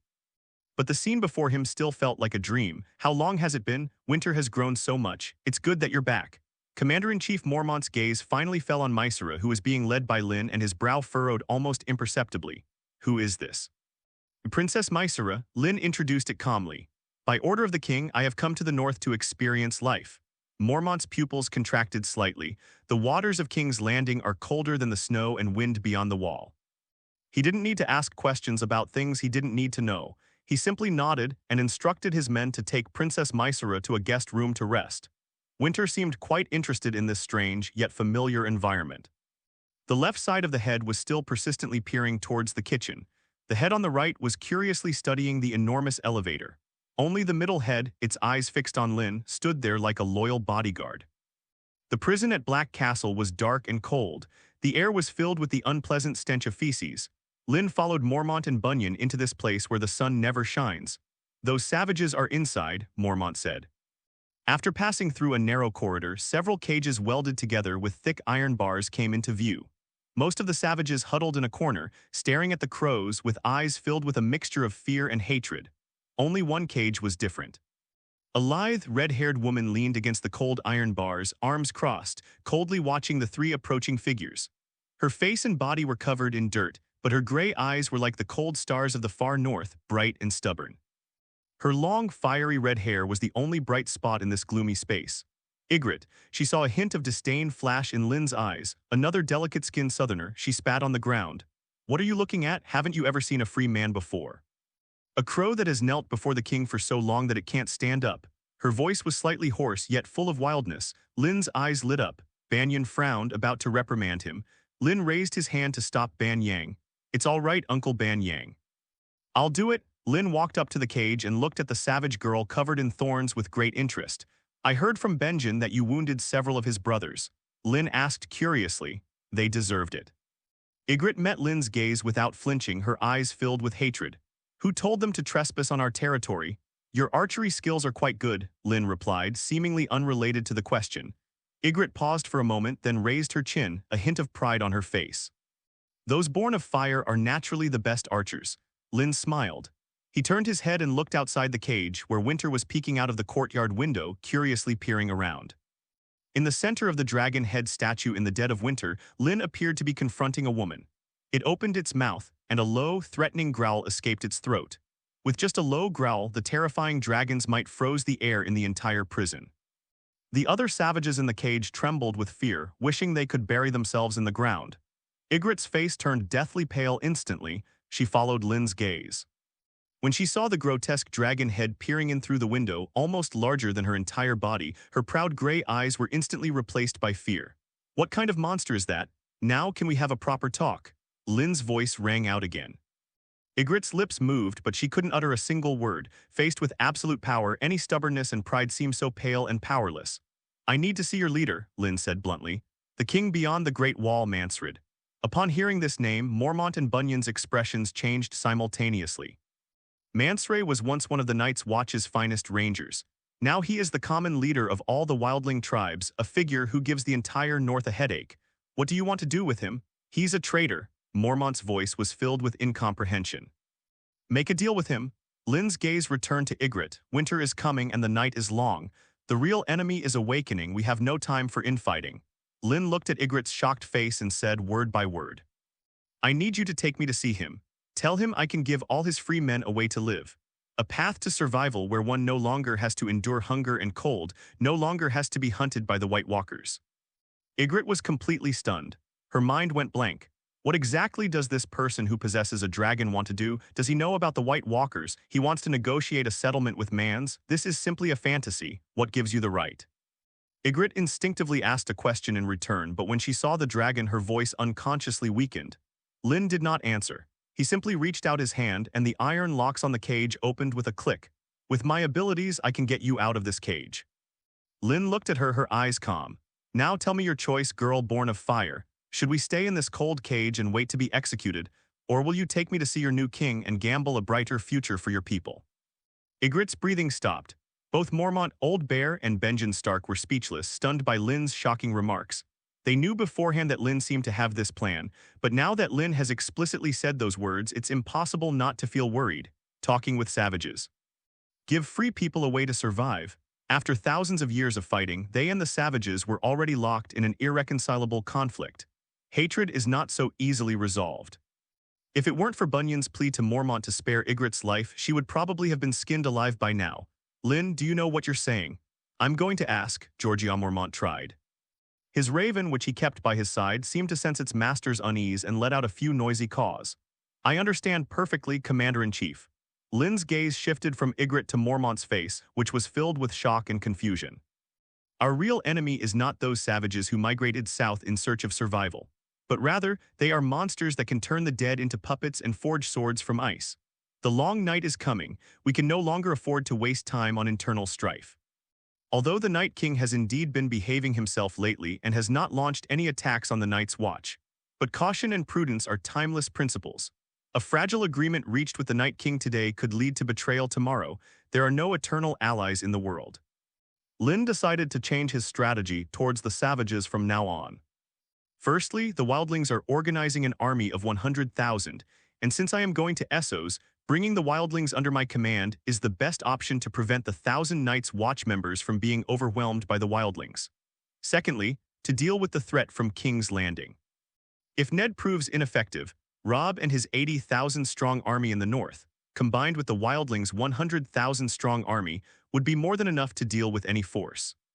Thirdly, by going to Essos on one's own, one doesn't need 1,000 Night's Watchmen to slowly kill wildlings for experience points. Dothraki awaits one's conquest on the other side of the sea. Therefore, this savage must stay. Giorgio Mormont nodded. As commander-in-chief, he knew better than anyone what was happening beyond the Great Wall. Benjen Stark frowned. He wanted to speak but didn't know where to begin. Finally, he figured out the key points and asked the most crucial question. How will we explain this to the king if we let free people in? What makes you think Manslade will believe you? He was once one of us. He knows better than anyone the history of our conflict. It's either you die or I live. Lynn's idea was too bold, too crazy. Lynn smiled. Don't worry about the king. He's in dire straits himself and has no time or opportunity to deal with things here. Besides, the Night's Watch's original purpose was to protect the dead, not to protect free people. Those are just established customs.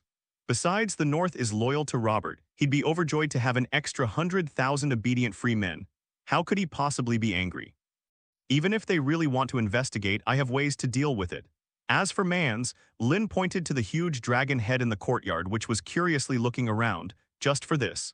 Winter seemed to sense its master's call. It lowered its middle head and let out a deep dragon roar, a hint of doubt in its golden vertical pupils.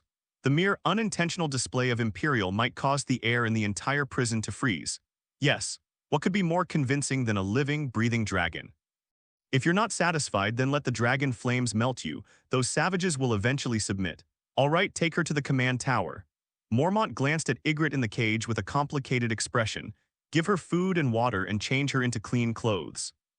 The news that Lynn was going to negotiate with King beyond the wall, Mansred, spread like wildfire throughout every corner of Castle Black in just half a day. The atmosphere in the Night Watchman's mess hall was terrifyingly oppressive. The usual rude curses and unrestrained laughter had all disappeared.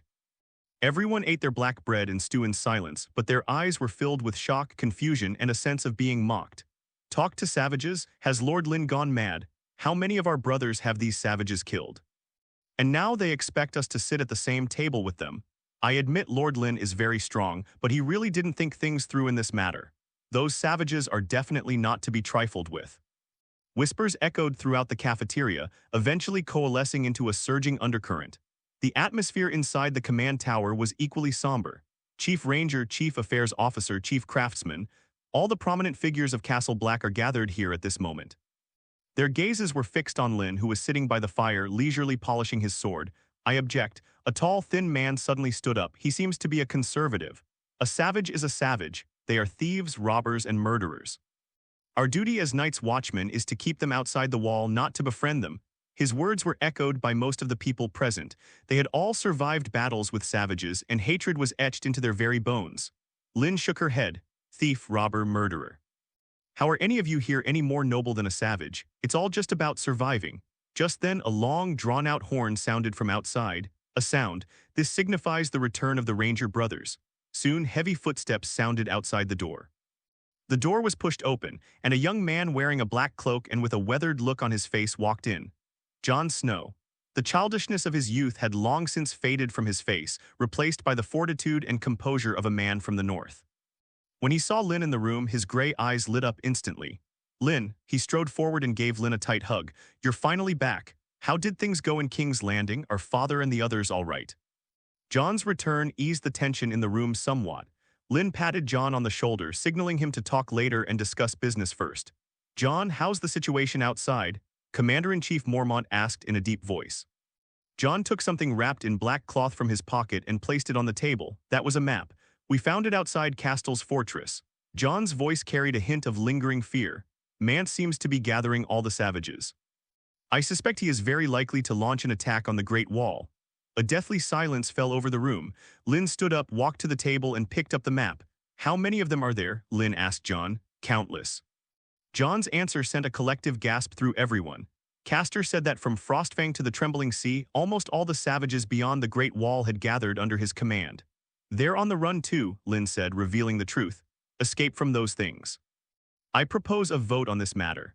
Seeing the wavering expressions on everyone's faces, Commander-in-Chief Mormont decided to strike while the iron was hot. He sees Lynn as his successor, and he will stand with Lynn regardless of right or wrong. Those who agree to Lynn's negotiations with Manslade, raise your hands. After a brief silence, Benjen Stark was the first to raise his hand. As the Chief Ranger, he knew better than anyone how dire the situation was beyond the wall. Although the dead are indifferent to them now, they might turn on them one day. Immediately afterwards, a few more people hesitantly raised their hands. They were all rangers who spent most of their time on the road. They had seen those unclean things with their own eyes and knew that they were the real threat. The conservatives stood with their arms crossed, unmoved. Most of the officials and craftsmen also chose to remain silent. They lived in Black Castle year-round, and their hatred for the savages far outweighed their fear of the unknown enemy. Ygritte was brought in. She changed into a clean black leather outfit. Her fiery red hair was simply tied back, and her gray eyes were observing everything with curiosity and vigilance. She overheard their conversation. She never expected that these crows were also facing the same enemy. 14 votes in favor, 36 votes against. Mormont announced the results. Opponents still make up the vast majority. Lynn, however, was not surprised at all. Why did most reformers in history meet a tragic end? He knew all too well that this matter would not go smoothly. Lynn slowly walked to the center of the hall, his gaze sweeping over everyone present. I know what you're thinking. You hate the savages because they killed your brothers and plundered your villages. But have you ever wondered why they did it? Because they want to live too. On the other side of the Great Wall, there are no warm fireplaces, no endless black bread. Only the biting cold wind and an ever-satisfied stomach. And those monsters that could crawl out of the snow at any moment. They went south not to invade, but simply to survive. And we, standing here, killing them wave after wave, thought we were protecting the kingdom, defending our honor. But the real enemy is amassing a massive army in the land of eternal winter. They never tire, they never fear, they cannot be killed, they cannot be eradicated. When that army of the dead breaches the Great Wall, do you think we, a mere 1,000 men, can hold it? Lynn's words were like sharp knives, piercing the hearts of every Night's Watchman present. The disdain and anger on their faces were gradually replaced by solemnity and fear. I am not asking for your permission. Lynn's tone turned cold. I'm giving you a way out. It's also giving everyone in the 7 kingdoms a way to survive. Lynn turned around and looked towards the doorway. Winter's enormous head peered in from outside the door, its golden vertical pupils coldly scrutinizing the people inside. I can ride it, fly over the Great Wall, and burn all the savage tribes to ashes with dragonfire. I could fly there and tell Mansred that I'm willing to give him and his people a warm home. As long as they are willing to take up arms and stand with us against our common enemy, the choice is yours. Is it to continue clinging to that pitiful hatred waiting to die here? Or should we put aside our prejudices and join the wildlings for our own sake and for all of Westeros to fight for a chance of survival? The entire hall was completely silent. Lynn was already highly respected here, and everyone listened to every word he said. Ygritte stared blankly at the man. His silhouette was already imposing. At this moment, it's more like an insurmountable mountain. Every word he spoke carried an undeniable power. He said he wanted to give her people a warm home. He said that the dead are a common enemy. This guy from the south, Ygritte's heart began to pound uncontrollably. Vote again, Commander-in-Chief Mormont's voice broke the deathly silence. This time, Banyan raised his hand. The Rangers also raised their hands without hesitation. Then came several craftsmen and several officials. More and more people raised their hands. However, many Night Watch members still don't know what to choose. Silent silence is also a form of opposition. Finally, Mormont's gaze fell on the last person, the young man who remained silent from beginning to end, Jon Snow.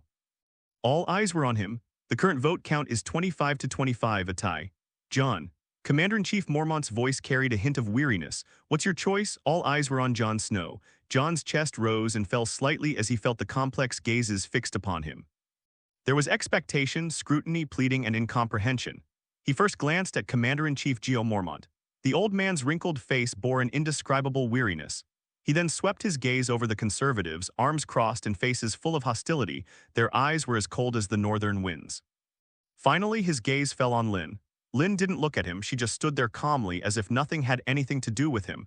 But Jon knew that Lynn was waiting. Wait until he makes a decision befitting a Stark. Jon Snow raised his hand. The movements were slow but incredibly determined, I agree. His voice instantly stirred up a huge wave of reactions.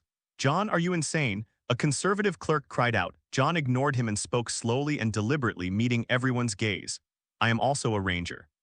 I've seen with my own eyes the charred villages in the ghost forest, and I've seen with my own eyes the corpses frozen solid. I've also fought with savages, they were fierce, but they were only fighting to survive. Jon's voice echoed in the silent hall. My father, Ned Stark, taught me that the duty of the Night's Watch is to protect the peace of all Westeros, to be a strong shield against the darkness. Now darkness has fallen. Our real enemies are not those free people who, like us, have flesh and blood and can cry and laugh. But rather, they are the monsters lurking in the land of eternal winter, waiting to devour all living beings. His gaze swept over everyone present. In those gray eyes burned a flame just like Lynn's. Letting go of hatred is difficult, but if we harbor hatred, we will all die. I choose to fight for the living. I choose to believe Lynn. After he finished speaking, the room fell silent. Ygritte stared blankly at this raven, who was just as young as Lynn. He said, fight for the living. These words were like a ray of light shining into her heart, which had long been shrouded in hatred and coldness. She suddenly realized that there were still good people inside the walls. Upon hearing Jon's choice, Jeor Mormont let out a long sigh of relief, as if a great weight had been lifted from his shoulders. 26 votes in favor, 25 votes against. Resolution passed. From this moment forward, negotiating peace with the king beyond the wall is the highest command of the Night's Watch. Anyone who disobeys will be treated as a traitor. The Night's Watch members who objected turned extremely pale, but they could no longer utter a single word. The resolution has been made. The meeting ended and everyone dispersed. Commander-in-Chief Tarly was left with only Lynn, Jon, Bunyan, and Mormont, and Ygritte, who remained an outsider throughout. Now that we've made the decision, how do we get there? Banyan broke the silence first. Will we fly over there riding? That big thing? His gaze unconsciously drifted out the window. Winter was dozing in the courtyard, its 3 enormous heads resting on its forelimbs, while another head, lacking forelimbs, rested on a haystack. The hot air they exhaled melted a patch of snow around them. No, Lynn rejected the suggestion without hesitation. Why? Jon asked, puzzled. Only if we ride into the depths of winter will Mansred truly take us seriously, and the chances of a successful peace negotiation will be much higher. That dragon is our trump card, but it's not the card we should be revealing now. Lynn's eyes deepened. You've forgotten there isn't just one king beyond the Great Wall, there's another king. The Night King. The moment that name was uttered, the temperature in the room seemed to drop several degrees. I have a feeling, Lynn spoke slowly. That guy has been watching us. It's waiting for an opportunity. A living, breathing dragon is an irresistible temptation for it. Once winter flies over the Great Wall, it's like handing the fattest piece of meat to its mouth. I can't take that risk. Lynn's words silenced everyone. They had all witnessed the horrors of the White Walkers, but they couldn't even imagine what an apocalyptic scene it would be if a dragon were transformed into the dead. Then let's walk over there. Lynn's tone carried a resolute force. Jon and I, along with a few of our most elite rangers. His gaze fell on Ygritte. She will lead the way. Huh? Ygritte was stunned. You have such a monster as a mount, yet you choose to walk like us. Are all you Southerners out of your minds? She couldn't understand. In her eyes, Lynn, who possessed the dragon, was like a god. Why do gods descend from their pedestals and walk among mortals? You don't understand anything, just follow instructions. Lynn didn't offer much explanation. He looked at Commander-in-Chief Mormont. Lord Mormont, I need your help to prepare some things. The best leather armor and plenty of dragon crystal weapons. Night falls. The blacksmith's shop at Black Castle had a furnace glowing red-hot. The blacksmith, shirtless, placed a red-hot steel ingot on the anvil. He swung the heavy hammer and slammed it down again and again. Clang, clang, clang, sparks flew everywhere. Jon and Lynn stood aside, watching silently. He watched the blacksmith's fluid yet powerful movements, watching the ordinary iron material gradually take shape under their hammers, transforming into sharp, short swords. You seem to have changed a lot, Jon said softly. You too, Lynn replied without looking up. He's no longer that illegitimate child who would just hide in a corner and sulk. Jon gave a wry smile. I just wanted to do something right. He paused, a hint of worry in his voice. Lynn, are you really sure? Manslade is, after all, a traitor within the Night's Watch. He's not someone to be trifled with. I'm not sure, Lynn said truthfully. The blacksmith finally stopped what he was doing. He threw the completed short sword into the water, making a sizzle sound. But someone has to do it. Lynn turned around and looked at Jon's face, which was filled with worry. Remember, Jon, we are not going there to beg for peace, but to give peace. We are the strong, we are the givers. Stand tall and show the bearing befitting the Stark family. We're not going to negotiate with savages, we're going to offer them amnesty. If they disagree, then let's fight. My dragon will destroy all challengers. Lynn's words instantly changed Jon's expression. Yes, they have dragons. It possesses the power to crush everything. They went to give the savages a way to survive. The change in mindset greatly alleviated Jon's unease. The next morning, a small team gathered at the entrance to the tunnel leading beyond the Great Wall. Lynn, Jon, and 3 of the most elite rangers personally handpicked by Benjen. And Ygritte, who was sandwiched in the middle of the group and had changed into a set of black leather armor. She carried her ever-present elm longbow on her back, and her quiver at her waist was full of arrows. Although she was still being held as a prisoner of war, she had much more freedom of movement. Unlike when they arrived, their hands were not bound with hemp rope. Take these. Lynn distributed several weapons forged overnight and with dragon crystals inlaid at the tips to the group. This thing can kill those monsters, so you must protect it well and not lose it, Lynn said succinctly. Everyone carefully put their weapons away. Lynn. A clear, crisp female voice came from behind. Myrcella trotted over. Behind her followed Commander-in-Chief Mormont, whose expression was complex. Where are you going? Myrcella looked up, her bright green eyes filled with worry. Winter also sensed the impending farewell, and it rose from the courtyard. Its enormous body blocked out the morning sunlight, and the 3 dragon heads crowded around, letting out uneasy growls. I'm going out to run some errands, I'll be right back. Lynn ruffled Myrcella's hair. He patted Winter's largest dragon head again, soothing it in Valyrian. Take good care of Princess Myrcella. Also, listen to Lord Mormont, no more demolishing the houses. Winter let out a pitiful whimper and nuzzled her head against Lynn's chest as if to make a promise. Set off. Lynn said nothing more, turned around and led the way into the deep, dark tunnel. This tunnel runs through the entire Wall of Despair, and you can hear the echo with every step you take. Ygritte walked in the middle of the group. She glanced back. In the sunlight, the icy blue dragon watched them go with an almost sorrowful gaze. This man, what kind of person is he exactly? As the heavy iron gates slowly closed behind them with a final roar, the world was left with only endless white and silence. A biting wind whipped up snowflakes and lashed at my face. Ahead lay a vast white expanse of the ghost forest. Endless white. The sky was grayish-white, the earth was snow-white, and the continuous forests were covered with a thick white coat. The cold wind was like a knife, swirling with icy snowflakes that stung my face terribly. Lynn and his group of 5 were like a few insignificant black dots on this pale canvas. They trudged northward, their steps uneven. Jon Snow tightened his black cloak, placed his hand on the hilt of his sword, and warily scanned his surroundings. The other 3 rangers also remained silent. They patrolled outside the Great Wall year-round and had long been accustomed to this suffocating silence. Ygritte, walking in the middle of the group, was actually the most relaxed of them all. She moved with the lightness of a wildcat strolling through her own woodland. Curious eyes gleamed in those gray eyes, which mostly lingered on Lynn's retreating figure. This guy from the south is really strange. He possessed a dragon capable of burning the heavens and earth, yet he chose to measure this cold and uninteresting land with his own 2 feet just like them. What exactly is he trying to do?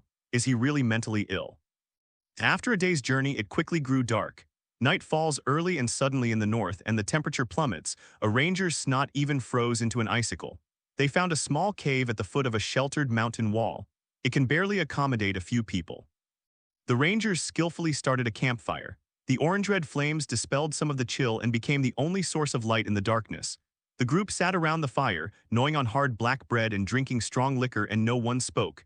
Hey, Southerner. Ygritte poked at the flames with a twig, breaking the silence first. May I have your name? Lynn, didn't you hear Commander Mormont calling me? Lynn wiped his long claws without looking up. Yes, I heard you. I just wanted to ask again, what's it to you? Lynn, seeing that Lynn did not respond, Ygritte repeated the name. You Southerners have really strange names. She tossed aside the half-eaten piece of black bread, clearly not liking it. She looked at Lynn, her bright eyes shining like 2 burning stars in the firelight. Ygritte finally couldn't help but speak up. Her voice trembled slightly in the cold wind blowing into the cave. Why are you kneeling before the king? This question came out of nowhere, causing a ranger standing nearby to frown. Lynn glanced at her, but instead of answering directly asked, You free people don't kneel before anyone. Certainly. Ygritte raised her chin. His face carried an innate pride. We are a free people, we only trust our own bow and arrow, and we will never bow to anyone. Then what do you kneel before? Lynn's questioning made her pause for a moment. I won't kneel down to anything. Wrong. Lynn shook her head. You kneel before the cold, before hunger, before death. When winter comes, food runs out and the White Walkers approach. What meaning will your so-called freedom give you other than a hastened death? Ygritte opened her mouth but found herself unable to refute.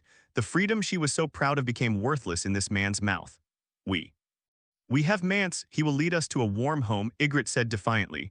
So you still knelt down. Lynn's tone was calm. However, you are not kneeling before a king but before the struggle for survival. Kneeling is never the goal, it's merely a means to obtain resources for survival. Kneel before Mans and you'll have a chance to live. We kneel before the king in exchange for order and peace. Essentially, we are no different. Unable to refute, Ygritte had no choice but to change the subject. Then why are you helping us? You are a raven, a high and mighty man from the north, and you have a blood feud with us freemen. Because we have a common enemy. Lynn's answer was concise and to the point. That's all? Ygritte scoffed. Don't you southerners do things all for land, gold, and women? Don't tell me you're some kind of hero who wants to save the world, I don't believe it. You don't have to believe me. Lynn finally raised his head and looked at her. But when those monsters breach the Great Wall, your people, the people I care about, will all die without exception. I don't want to see that happen, that's all. His eyes were calm. It was so calm that it didn't sound like it was discussing a matter of world survival. It was simply stating a fact. Ygritte felt a little uncomfortable under his gaze. She guiltily looked away and snorted. That sounds nice. A man like you must have many women in the south, right? Are they all like the queens of King's Landing, with skin as white as milk and hair as shiny as gold? Jon Snow and the other rangers all wore strange expressions. They never expected this wild girl to ask such a question. They are beautiful, Lynn did not deny, but they're also boring. Boring, Ygritte thought to herself as if she had heard the biggest joke in the world. I have beautiful dresses to wear, a big castle to live in, and all I have to do every day is dress up nicely and wait for you, my man, to come and seduce me. Isn't that boring? Her words were crude and direct, causing Jon Snow, who was standing next to her, to frown. You wouldn't understand. Lynn shook her head, not wanting to dwell on the matter any longer. I don't understand. Ygritte, however, persisted and sat up straight. The firelight outlined her lithe and wildly alluring curves. We women of the free people are born to learn to draw a bow and shoot an arrow, to hunt in the snow. We support ourselves, we choose the men we like, and we sleep with them whenever we want. We are free. She looked at Lynn with a hint of provocation in her eyes. You women from the south are nothing more than caged canaries, waiting to be favored by men at night. No matter how beautiful it is, it's still just a pitiful little pet. A brief silence fell over the cave. Lynn looked at the prickly red-haired girl in front of her and suddenly smiled. What she said doesn't seem to be wrong. Go to sleep. Lynn ignored her, spread the thick bearskin coat Robb had given him on the stone wall behind him, leaned against it, and closed his eyes. As the night deepened, the campfire gradually grew weaker. The cold wind outside the cave howled like ghosts wailing. The temperature inside the cave had dropped to a terrifying level, and even the strongest rangers were shivering with cold. Lynn suddenly felt a warm body beside her. He opened his eyes and saw that Ygritte had somehow moved closer to him, sitting right next to him. She took off her heavy fur coat and placed it on the ground beneath them. Then, without any hesitation, he grabbed Lynn's bearskin coat and draped it over the two of them. What are you looking at? Ygritte sensed Lynn's gaze, her voice muffled in the darkness. If we keep sleeping separately, we'll both turn into popsicles tomorrow. Her movements were as natural as drinking water or eating. To her, this seemed to be just a basic survival skill, devoid of any other emotions. In the darkness, Lynn could smell the unique scent emanating from her, a blend of pine, campfire, and faint sweat. He could feel the incredible heat emanating from her body like a small furnace. You southerners are so troublesome. Ygritte mumbled something and snuggled even closer into Lynn's arms. She wrapped her arms around Lynn's waist, seemingly finding a comfortable position, and soon began to breathe evenly. Lynn looked at the face so close to hers. Her fiery red hair was scattered on the bearskin, and her stubborn and defiant eyes relaxed in her sleep, revealing a touch of tranquility. Lynn reached out and, as if possessed, tucked a stray strand of red hair behind her ear. The next day. As the first rays of pale morning light shone into the cave, the group set off again. Ygritte walked ahead of the group as if nothing had happened, leading the way. But the way he occasionally looked back at Lynn had changed. After crossing 2 snow-capped mountains and passing through a strange forest known as the Weeping Forest, a solitary hill appeared on the horizon, Early People's Fist Peak. It was a ring-shaped stone mountain like a clenched fist, rising abruptly from the plain and pointing straight to the sky. The mountaintop is covered with jagged rocks, barren of any vegetation, exuding an ancient and desolate atmosphere. This is it. Ygritte pointed to that mountain peak. In our tribe's legend, this is where our ancestors made a pact with the children of the forest. It's an ominous place and we never go near it. Lynn raised his head and squinted at the mountaintop. He could sense a faint, ancient, and chilling aura emanating from the mountaintop. The Horn of Winter should be there. Let's go up. Lynn took the lead and headed up the mountain. The higher you go, the stronger the icy aura becomes. The air seemed to thicken, making it hard to breathe. Jon Snow and the three rangers had drawn their dragonglass-inlaid weapons, their expressions extremely tense. When they finally stepped onto the flat stone platform at the top of the mountain, everyone stopped. In the center of the mountaintop stood a person, or rather, a thing. He was tall and wore a black armor that looked as if it were carved from ice, covered with mysterious and ancient patterns. His skin was as white as snow, and his long white hair danced in the cold wind. Most striking of all were the two menacing crowns on his head, formed of ice crystals and resembling goat horns. He didn't turn around, he just stood there quietly as if he had been waiting for 1,000 years. But everyone knew he was watching them. A terrifying pressure enough to freeze one's soul emanated from him, rendering everyone present unable to move. Ygritte's face drained of all color instantly. The longbow fell from her hand to the ground, and she collapsed to the ground as if her bones had been removed. The three rangers tried to raise their weapons but found their arms to be as heavy as 1,000 pounds, and they didn't even have the courage to lift them. Night King, how did he get here? Lynn's heart sank to the bottom. His hand was already on the hilt of the long-clawed sword, his gaze fixed on the figure's back. To avoid alerting the other party, he even gave up riding a dragon, the most convenient method. It seems the Night King was already waiting for him here. Just then the figure slowly turned around. The Night King's eyes, burning with eerie blue flames, pierced through everyone and landed precisely on Lynn. His face was expressionless. He simply raised his hand, gesturing for Lynn to come over. Those eyes, burning with eerie blue flames, were like two cold stars from the 7th level of hell, carrying a scrutinizing gaze capable of freezing the soul.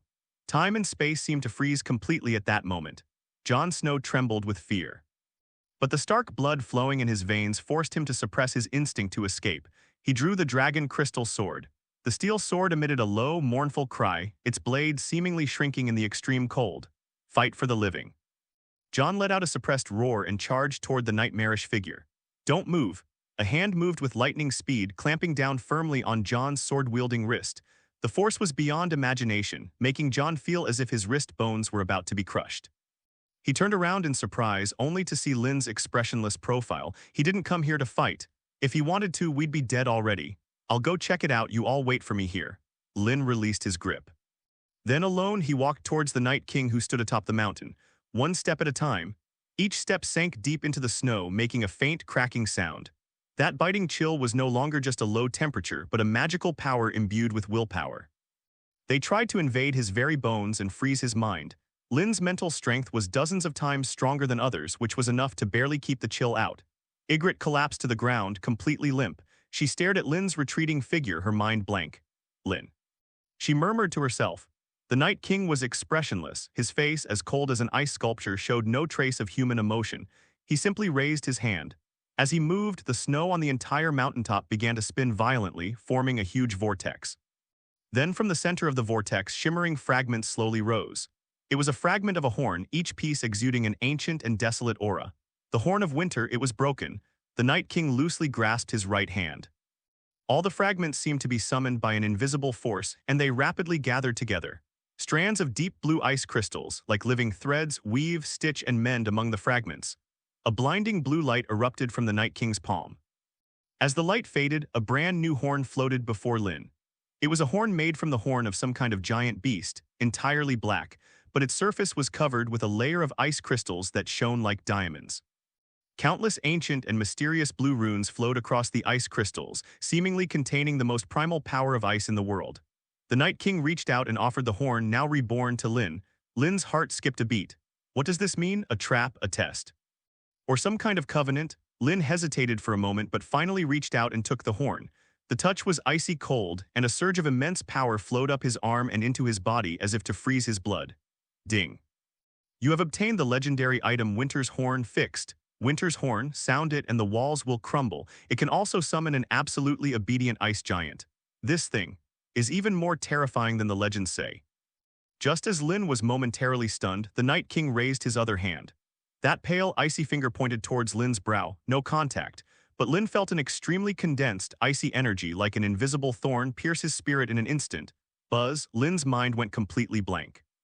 An unimaginably vast torrent of information surged into the depths of his memory. That's the most fundamental knowledge about ice.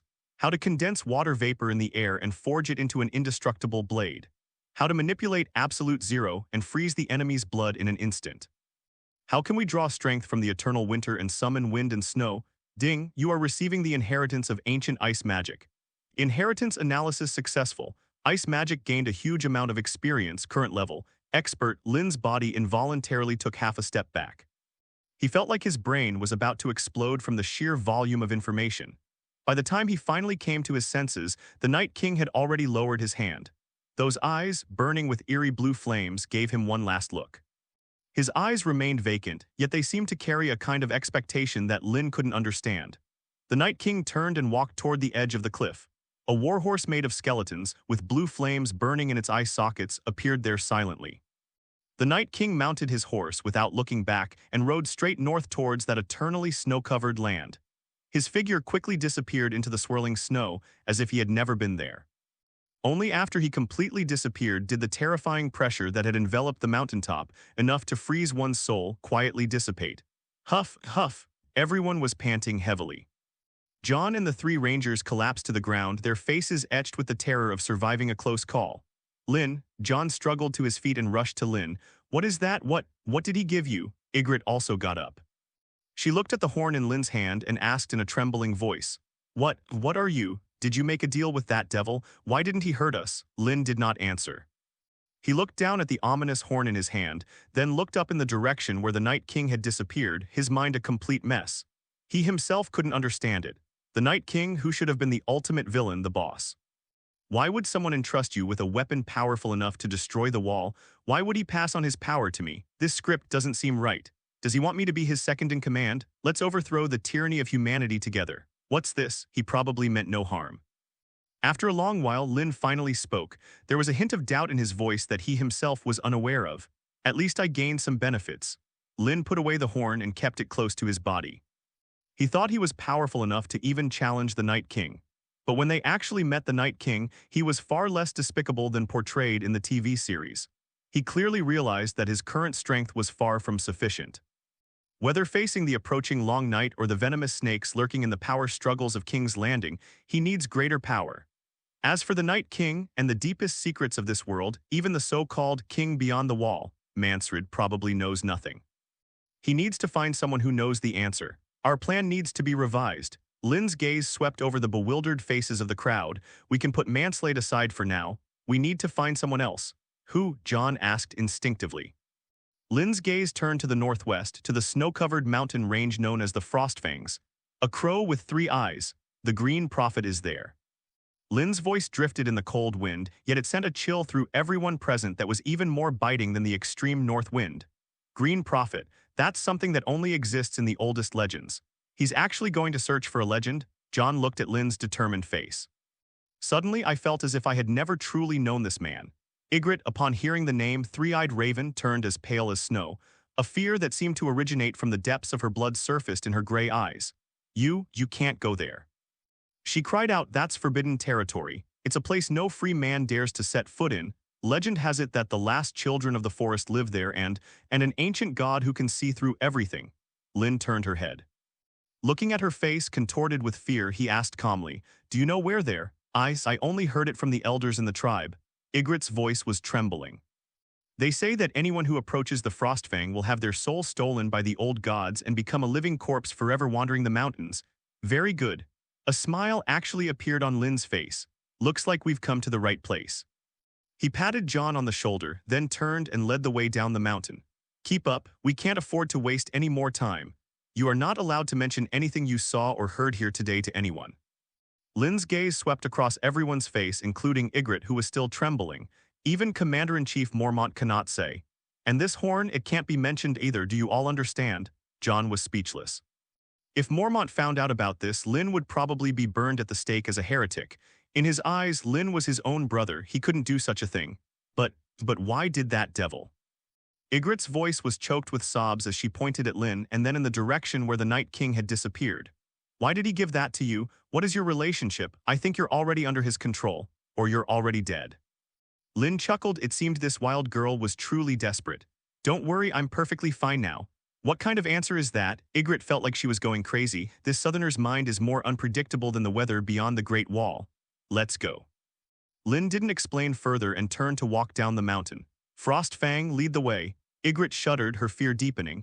I told you that's forbidden territory. The ancient gods will devour our souls. Then you can stay here and wait to die. Lynn said without turning his head. Ygritte gritted her teeth, staring at the tall figure's back and frantically swung her fists as if she could kill Lynn through thin air. In the end, however, she resigned herself to her fate and followed them. She would rather have her soul devoured by the ancient god than stay alone on this cursed mountaintop. The atmosphere within the team was even more oppressive than when they arrived. In their eyes, Lynn had just completed a mysterious deal with the legendary Demon King. Jon, however, was preoccupied with his own thoughts. He wanted to speak several times but didn't know what to ask. Don't think about it. Lynn's voice suddenly rang out beside him. If you can't figure something out, just keep it to yourself. But I always feel. You think I sold my soul to the devil? Lynn smiled. If selling my soul can bring victory, then I wouldn't mind at all. Jon looked at Lynn's profile, which held no hint of a joke. The group turned northwest. They set off towards the legendary Frostfang mountain range, which, according to legend, stretched endlessly like the fangs of a giant beast. Although Ygritte was full of resistance, as a free woman who grew up in the frontier, her ability to orient herself far surpassed that of these crows. She led the group away from dangerous glacial crevasses and wild animal dens, though every step was fraught with fear. 2 days later, they arrived at a vast ice field. Gwa, a noisy cawing of a crow, came from overhead. Everyone looked up and saw a crow perched on a dead weir tree not far away. The crow was larger than a typical raven, and most strangely, it had 3 eyes. The third eye was located right in the center of its forehead, gleaming with a light of wisdom. A 3-eyed crow. Ygritte's voice trembled as she instinctively drew her bow and nocked an arrow, intending to shoot the raven down. Why? Lynn quickly stopped him. The 3-eyed raven abandoned its plan to escape. It tilted its head and glanced at Lynn as if confirming something. Then it flapped its wings and flew in one direction for more than 10 meters, then landed, looked back at them and let out another cry. Lynn understood. It was leading the way. Ygritte's face was as white as snow. Everything the legends were coming true. She felt her legs going weak. That feeling of being unable to exert any strength was exactly the same as when I was lying in Lynn's arms. It's over. We're all doomed. The ancient god has sent its messenger to take us away. Shut up. Lynn glared at her. He followed behind the crow, walking forward without hesitation. Guided by the 3-eyed raven, the group walked for most of the next day. The scene before them began to look strange. More and more weirwood trees grew all around, forming a dense white forest. On each tree, a human face dripping with red resin tears is carved. Thousands upon thousands of faces silently watch over them in the quiet forest. Finally, the crow landed in front of a huge mountain wall. Below the mountain wall, there was a cave entrance half covered by ice and snow, pitch black and bottomless. The crow flew into the cave and disappeared. This is it. Lynn stared at the hole. I won't go in. Ygritte retreated repeatedly. I'd rather die than go in. Lynn ignored her and walked straight towards the cave entrance. Jon gritted his teeth and followed. The remaining 3 rangers exchanged glances, and ultimately fear of the unknown overcame everything and they stopped in their tracks. Lynn didn't say anything, but simply led Jon into the cave. Ygritte hesitated outside for a long time before finally stamping her foot and grumbling as she followed her in. She was afraid of those strange things, but she was even more afraid of being left out alone. Only being with Lynn made her feel safe. The cave was more spacious than I had imagined, and it wasn't dark. A type of moss that emits a soft white light grows on the cave walls, illuminating the entire passage. A faint singing voice echoed in the air. The voice was not human, it was ethereal and ancient, as if it resonated directly in the depths of the soul. After walking for about a few hundred meters, the view suddenly opened up ahead. It was a huge underground cavern, so high that the top was nowhere in sight. Countless luminous plants grow here, with a massive, indescribably huge weirwood tree at its center. Its roots, like giant pythons, coiled across the entire cave floor, even penetrating the stone walls and becoming one with the entire mountain. By the ancient gods, Jon was completely stunned. Beneath that giant tree stood several small figures. They were only up to Lynn's waist in height, with skin like mottled tree bark and golden green cat-like eyes. They are not human, child of the forest. A female forest child who was the leader stepped forward. Her hair was like intertwined vines, adorned with a few small white flowers that never faded. She looked Lynn up and down with her huge eyes, then spoke. What it emitted was not human language, but a melodious song as clear as a wind chime. Lynn couldn't understand it, but he could sense that there was no malice in the song, only a question. "Who are you?" Jon asked warily. The female forest child tilted her head, seemingly trying to understand his words. She spoke again. This time her voice was in Westeros's common language, somewhat halting but clearly audible. "Leaf," she introduced herself. "We are the original singers of this land." Her gaze passed over Jon and went straight to Lynn. "We've been waiting for you, the last shapeshifter. Transformation expert." Jon looked at Lynn with a puzzled expression. Lynn's heart skipped a beat. They knew their own capabilities. "Take me to see him," Lynn said bluntly. "He's waiting for you too." Yizai nodded. "It's been a long time." She turned and walked towards the roots of the giant tree. Among those tangled tree roots there was a naturally formed passage. Lynn followed, and Jon and Ygritte instinctively followed behind. At the end of the passage the light dimmed. They arrived at the innermost hollow of the weirwood tree. Here countless thick roots intertwined to form a throne. An old man sat on the throne.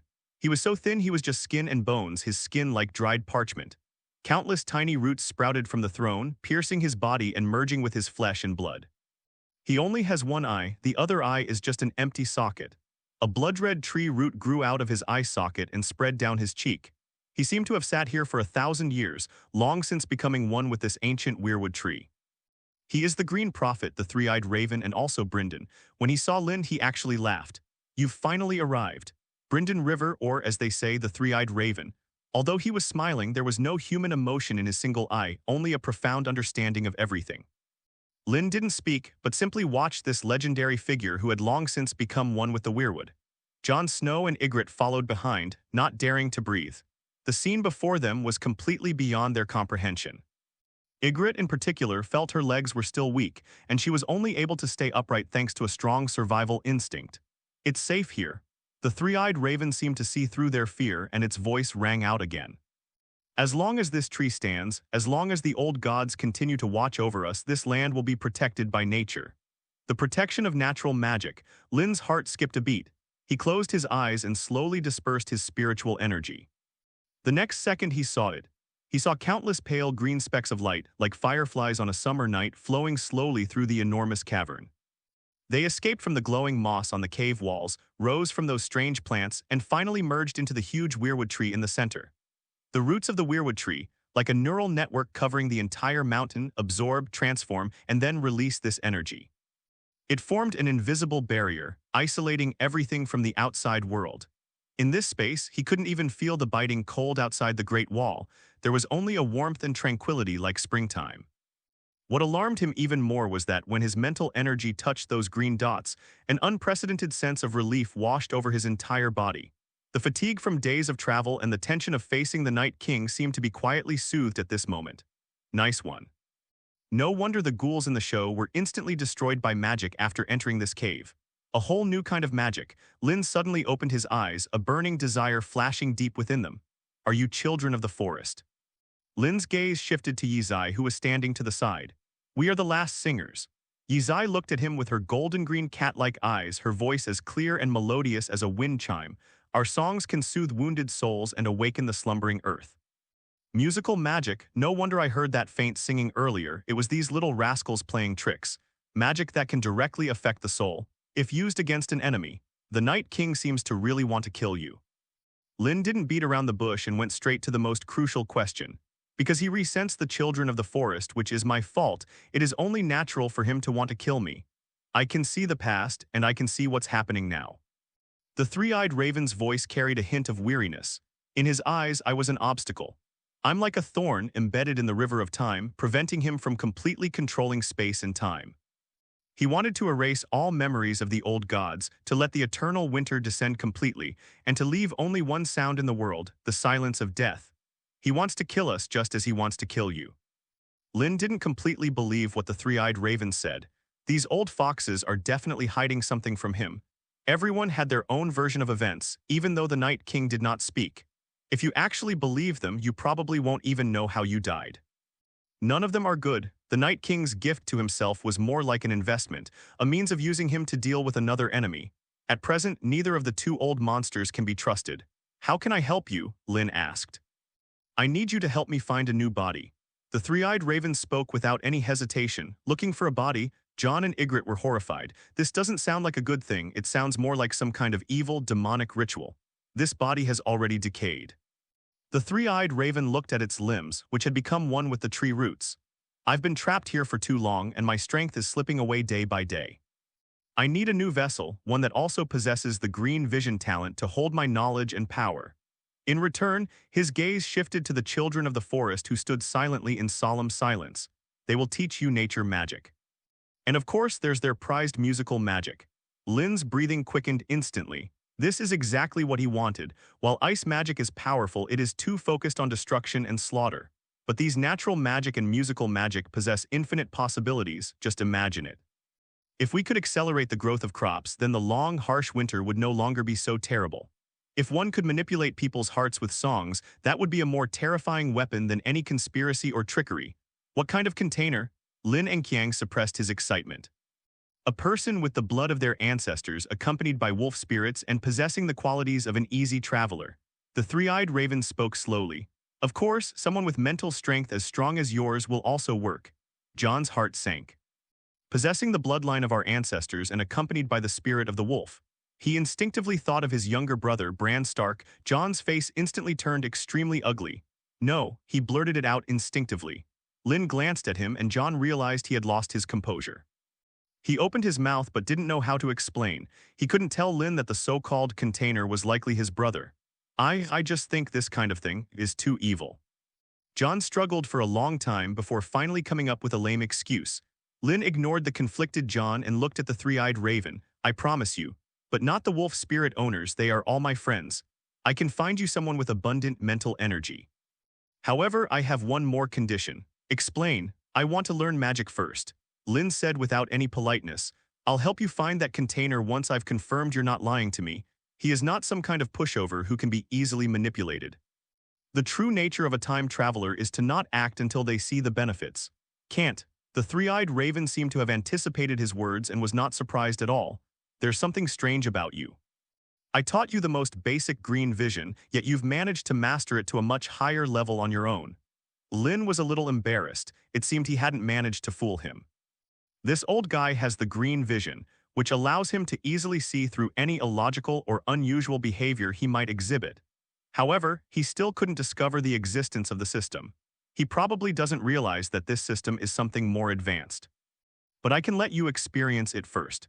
The three-eyed crow tilted its head towards the leaf. Yizai understood immediately. She led a few other children of the forest to Lynn. They didn't speak but simply formed a circle and then closed their eyes simultaneously. The next second. A melodious, ethereal song, indescribable in any language, emanated from their throats. The song had no melody, no lyrics, yet it seemed to contain the most beautiful rhythms of the world. A gentle breeze brushed against my cheek. The scent of growing plants, the sound of melting ice and snow. The joy of everything coming back to life. Lynn felt as if her soul had detached from her body and was floating in this wondrous world constructed by the songs. Then, he saw it again. I saw a seed, driven by the forces of nature, break through the frozen soil, sprout tender shoots, bloom flowers, and then wither away in an instant, turning into dust. I saw the mountain streams, guided by the song, converge into rivers and rush into the sea. Jon Snow and Ygritte, who were standing nearby, were also stunned. Jon's inner turmoil and pain were gradually soothed by the song, leaving only an unprecedented tranquility. Ygritte, however, had a peaceful expression on her face, which was usually filled with stubbornness and wariness. She felt as if she had returned to her childhood. Lying in my mother's arms, listening to the oldest folk songs, all my fear and anxiety vanished. She even unconsciously began humming an ancient ballad of the free people, which echoed the song of the children of the forest. Lynn took a deep breath, making sure to remember this wonderful feeling. His spiritual power, under the baptism of the song, is becoming more refined and pure at an incredible speed. This is far more effective than eating any rare and precious medicinal herbs. An effective way to replenish mental energy. Lynn was overjoyed. Just as Lynn was immersed in this wonderful experience, the sound of the three-eyed raven was like a bucket of cold water, abruptly pulling him back to reality from his illusion. Can you feel it? This is the power of life. Once you can bring the person here, this power will be yours. Once you bring the person here, this power will be yours. Jon and Ygritte were deeply moved. body heritage magic. These words, when put together, exude a chilling and sinister aura. Jon gripped the sword hilt again, his eyes filled with an almost tangible wariness. Ygritte was so frightened that she retreated repeatedly, hiding behind Lynn as if Lynn was now her only support. Lynn remained calm, he even laughed. That sounds like a good deal. His gaze shifted from the three-eyed raven's withered face to the leaves beside him. However, before I help you find that unfortunate fellow, I need to know a few things first. The three-eyed raven's single eye twitched slightly, as if waiting for Lynn to continue. The one who changes form. Lynn uttered that word. What exactly is this ability of mine? He had wanted to ask this question for a long time. Previously in King's Landing, he could control the Faceless Men, make Daenerys right, make Littlefinger jump off a building, and even control Jaime to do some unspeakable things. However, they could only exert a simple influence, and the backlash on mental energy varied in degree after each instance of manipulation. For example, controlling Daenerys has absolutely no side effects. Controlling Littlefinger to jump off a building would practically drain his mental energy. He had always thought it was because other people had exceptionally strong willpower, but now it seems things aren't that simple. That's not called transformation. The three-eyed raven's crow carried a mocking tone. That's called playing with fire.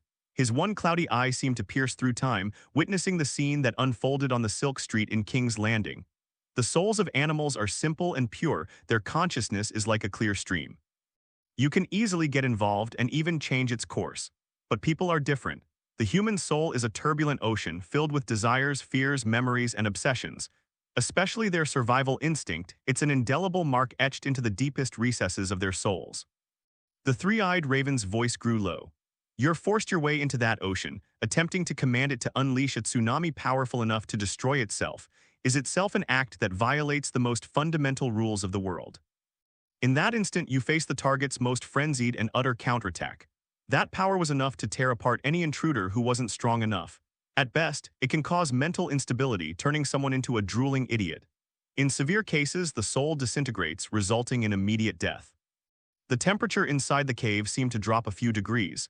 Jon and Ygritte were completely confused, but they could sense that it wasn't anything nice. Lynn's back was covered in a fine layer of cold sweat. He finally understood. No wonder he felt an unprecedented weakness and exhaustion after controlling his little finger that day. It turns out that it wasn't a simple consumption of mental energy. That was his soul, engaged in an unseen life-or-death struggle with another soul. He had no idea that he had just escaped death. The reason you were able to succeed, the three-eyed raven continued, firstly because your soul is far more powerful than you imagine.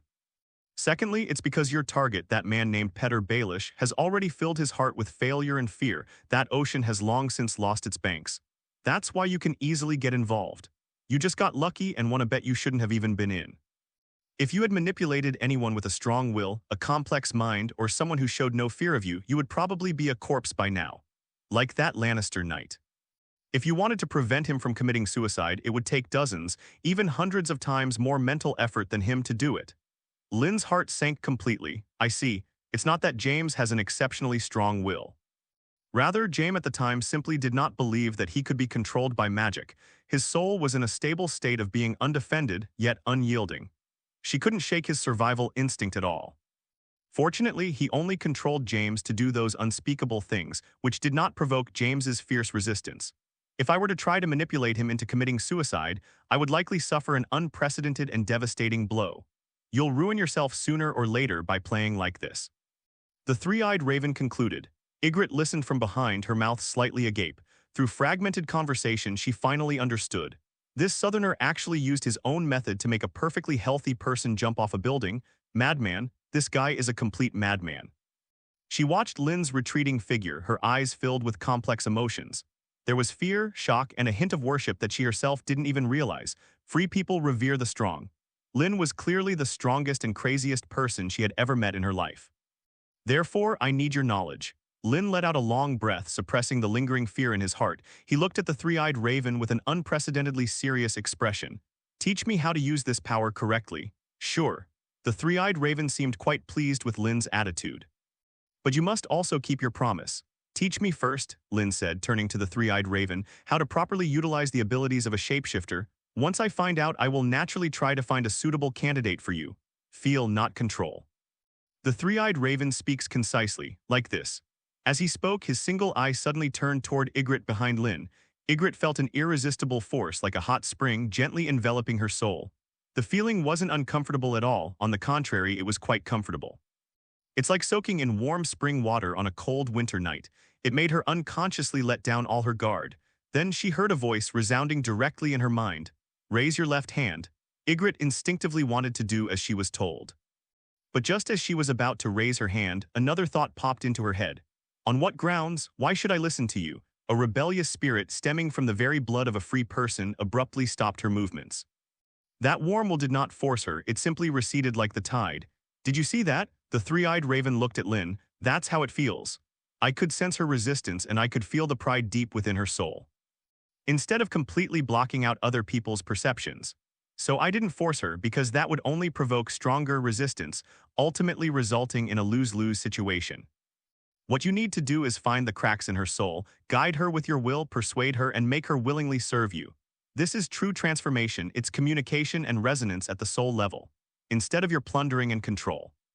Lynn seemed lost in thought. To put it bluntly, if force doesn't work, then try a softer approach. Winning hearts and minds is the best strategy. I want to try, Lynn said. Sure, if anything goes wrong, I can get you out of there in time. The three-eyed raven's gaze fell on Ygritte once more. Ygritte shuddered, suddenly feeling as if she had been stripped naked. Those two devils, do you want to use yourself as a guinea pig? You all stay away. She retreated in terror, her bow and arrow already aimed at Lynn. Don't worry, I won't touch you. Lynn reassured them, a smile he thought was very kind on his face. He closed his eyes, mimicking the three-eyed raven, and cautiously extended a wisp of his spiritual energy toward Ygritte. There was no forced entry. It was like a gentle breeze lightly brushing against her tense soul. Lynn saw it. He saw the truest vision deep within Ygritte's soul. It was a desolate wasteland covered in ice and snow, with howling winds. A little red-haired girl stood alone in the wind and snow, clutching a longbow taller than herself, stubbornly gazing into the distance. Beside her lay the cold corpses of her people.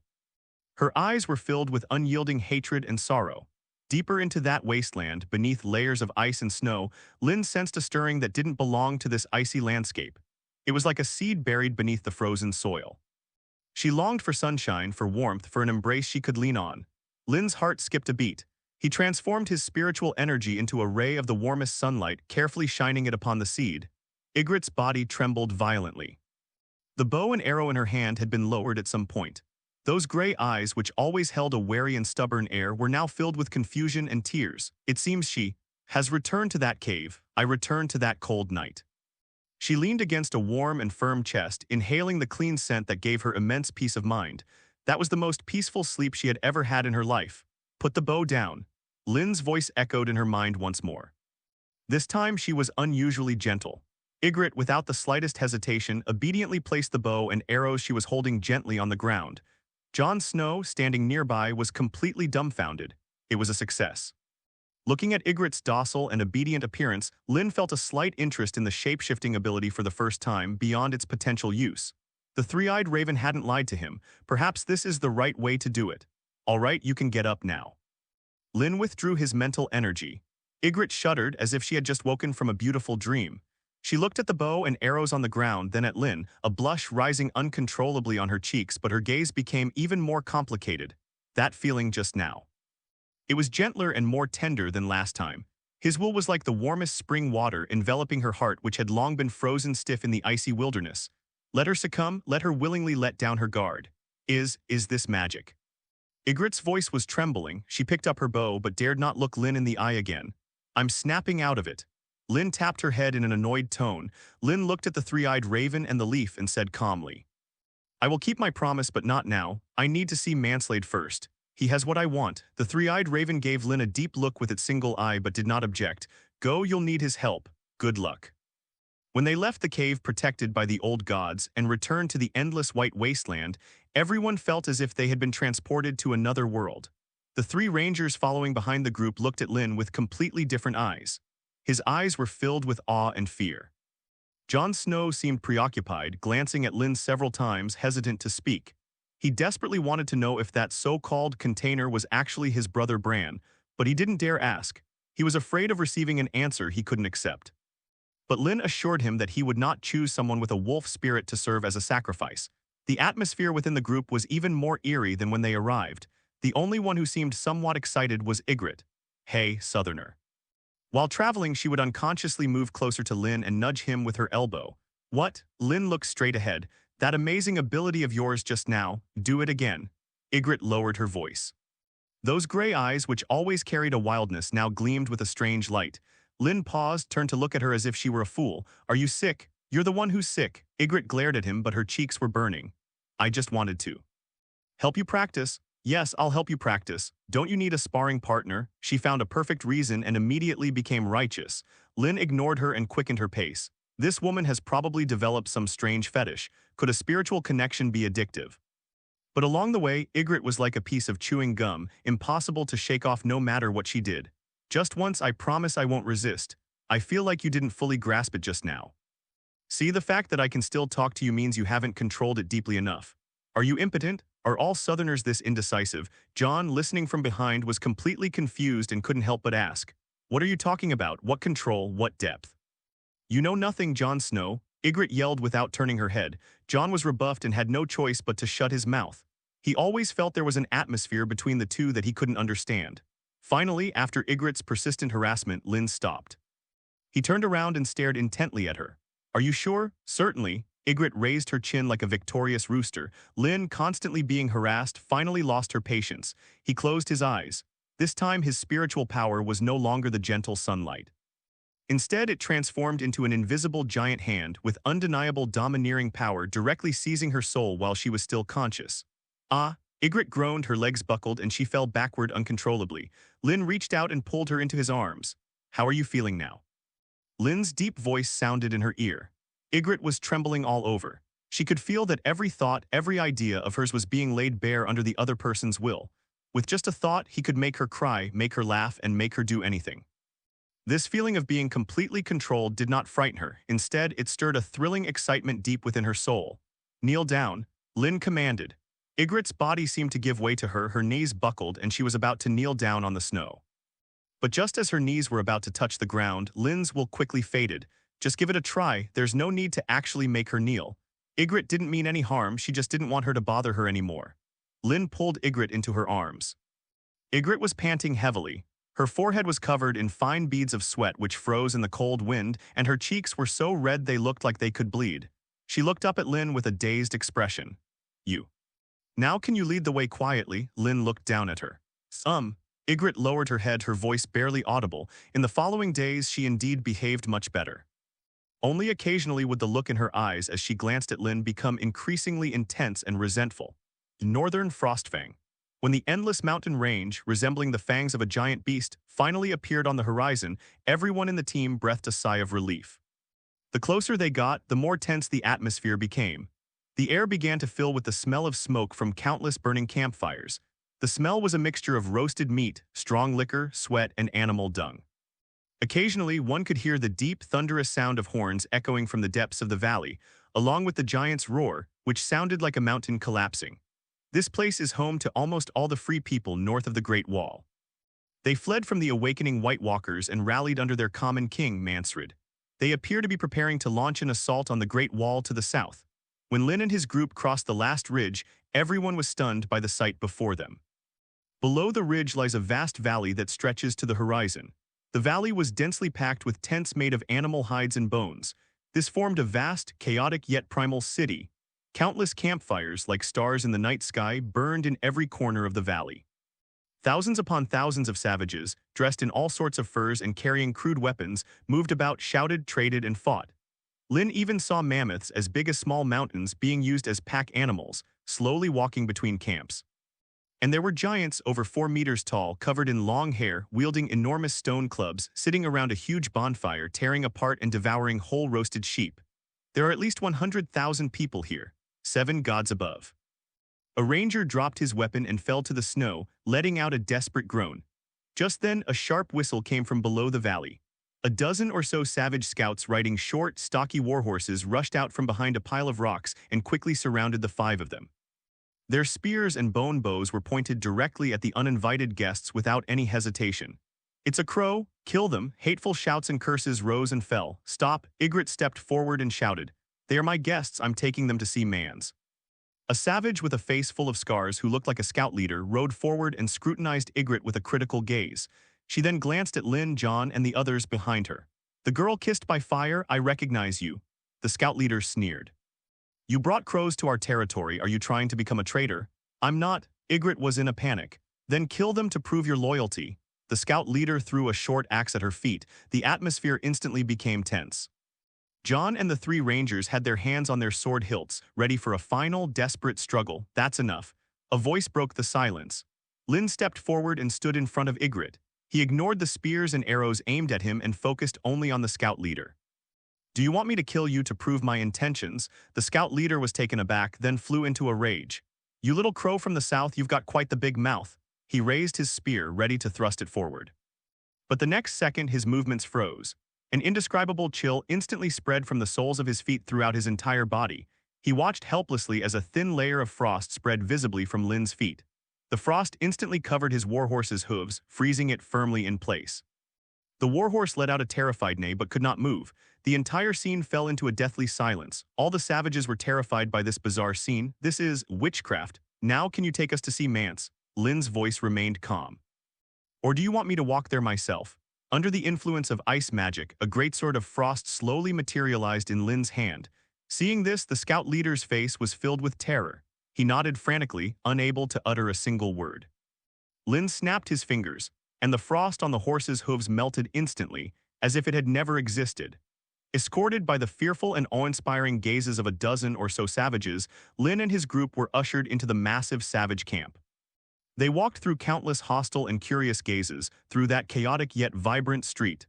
Finally, they stopped in front of the largest tent ever built, made entirely of the hides of various giant beasts. At the entrance to the tent stood two burly Thuron men, each wielding a massive battle axe.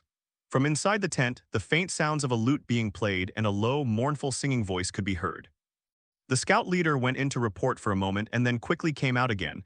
He bowed deeply to Lynn, his posture extremely humble. "The king of the frontier is willing to see you." The singing stopped. A voice came from inside the tent. "Let them in." The space inside the tent was much larger than it appeared from the outside. The thick animal hides kept out the wind and snow. A huge brazier in the center was burning brightly, dispelling all the chill. A strong, strange odor filled the air. The aroma was a blend of the smoky scent of roasted meat, the sourness of cheap ale, and a raw, primal smell of sweat. The ground was covered with thick layers of fur from unknown wild animals. A dozen or so savages, dressed in various styles and seemingly tribal leaders, sat around a brazier, laughing and talking loudly, creating a lively yet rugged atmosphere. A man of unbelievably large stature with a full, fiery red beard was holding a huge horn goblet and gulping down the liquid inside. He is Tormund, and in the very top position. A taller man, dressed in a simple suit of armor made of bones and black iron, sat upright, exuding an imposing aura. He looked like the rightful king of these savages. Lynn's gaze did not linger on him. He looked at a man sitting in the corner playing the lute. The man was dressed in ordinary black leather armor, had an average appearance, and looked unremarkable. He lowered his head, his fingers plucking the strings. The melody played carried a touch of southern melancholy which seemed out of place in the surroundings. The singing stopped. All eyes were on Lynn, Jon, and Ygritte as they walked in. The previously noisy tent instantly fell silent. A dozen or so gazes filled with scrutiny and hostility. Yegoret, the burly, red-bearded man, Tormund, who was holding the horn cup, stood up. His eyes swept over Lynn and Jon, and he grinned, revealing a set of yellowed teeth. "You little rascal, you actually managed to catch a crow. I thought you'd been taken by a big crow to have its babies." His words drew a burst of laughter. Ygritte's face flushed red and she gripped the bow tightly in her hand. "Tormund, show some respect, they are my guests." "Guest?" Tormund's laughter grew louder. He pointed at Lynn and Jon. "When did we become friends with the crows? They don't deserve to be our guests, they're only fit to be our targets." "Shut up, Tormund." A calm voice rang out. It wasn't the imposing king at the head of the table, but the man playing the piano in the corner. He put down his lute, stood up, and walked to the brazier. He was not tall, nor was he particularly robust. But when he stepped forward, all the savages in the tent naturally turned their gaze to him. "He is the true king of these savages, Mansred. I heard from the Night's Watch members who were captured that you have a high reputation at Castle Black." Mansred sized up Lynn, his eyes were bright, carrying a kind of insightful wisdom. "Speak, what brought you here?" Lynn's words were concise and to the point. "Cooperate." Mansred was taken aback. Clearly, they hadn't expected Lynn to say that. Yet you were willing to trek through the ghost forest to personally meet me, a traitor. This is enough to prove your sincerity. But sincerity alone cannot make my 100,000 people lay down their weapons. Lynn got straight to the point. We all know that the real enemy is not each other. Winter is coming, the dead are stirring, we have no time for infighting. Well said, Tormund slapped his thigh. So you crows should open the city gates and let us through. Tormund, man snapped. He looked at Lynn and shook his head. See, that's the problem. We want to live and you want to keep us outside. This is a contradiction that has been irreconcilable for thousands of years. He's different, Ygritte suddenly spoke loudly. All eyes turned to Ygritte. He's no ordinary crow. Ygritte's chest heaved as she looked into Mance's eyes and spoke word by word. I heard from the Night's Watch that he can foresee the future. He knows those monsters' weaknesses. The old gods, yes. Even the old gods are guiding him. She dared not mention the Night King and the three-eyed raven and could only express them in this vague way. Most importantly, Ygritte's voice carried a fanaticism that she herself was unaware of. He has a giant dragon. A giant dragon that can breathe fire, breathe ice, and smash houses down. He could have flown over on a dragon and burned us all to ashes. But he didn't. He chose to walk here just like us. I believe him. He's a good person. A good person? Tormund felt as if he had heard the funniest joke in the world. Ygritte, have you been seduced by this pretty boy? Are there good people among crows? I thought you were the smartest one among the free people. I didn't expect you to be even more of an idiot than me. Jon Snow's expression turned grim and his hand gripped the hilt of his sword. I told you he's different. Ygritte was so anxious she was about to cry. That's enough, I'll do it. Lynn grabbed Ygritte's shoulder and pulled her behind him. He looked at Manslade, his eyes calm. I've come not to beg you. Instead, I'm giving you a choice to survive. I can persuade the North to accept you. Ned Stark and I are on very good terms. This is Jon Snow, Ned's B******** D son. He can vouch for the truth of what I'm saying. I promise you here that I can give you land, I can give you food, so that your women and children will no longer have to suffer from hunger and cold. You will no longer have to fight endlessly with the Night's Watch. You only need to do one thing. I want you to be willing to take up arms and fight alongside us and to fight for the living. Ha, Tormund sneered, you speak better than Mance sings. Are we supposed to lay down our weapons, walk into your cages, and then wait to be slaughtered like sheep? We free people will never kneel before the people of the South, including your damned king. I will never kneel. The savage leaders inside the tent roared in unison. The sound almost blew the tent off its feet. Who said you had to kneel? Lynn countered with a question. His voice drowned out all the shouts. I said we fight side by side, we are allies. One side is not the other's slave. Of course, you can also choose to refuse. Lynn's gaze swept over everyone present. You can take your men and attempt to break through that 700-foot-high ice wall. Use the corpses of your people to settle the hatred between us. Then what? Even if you manage to breach the Great Wall, what will you gain? A deserted northern frontier. Or were they the soldiers and civilians of the Seven Kingdoms transformed into an army of the dead by the White Walkers? At that time you will face endless ghouls and the Night King. Lynn's words gradually replaced the savage's anger with solemnity.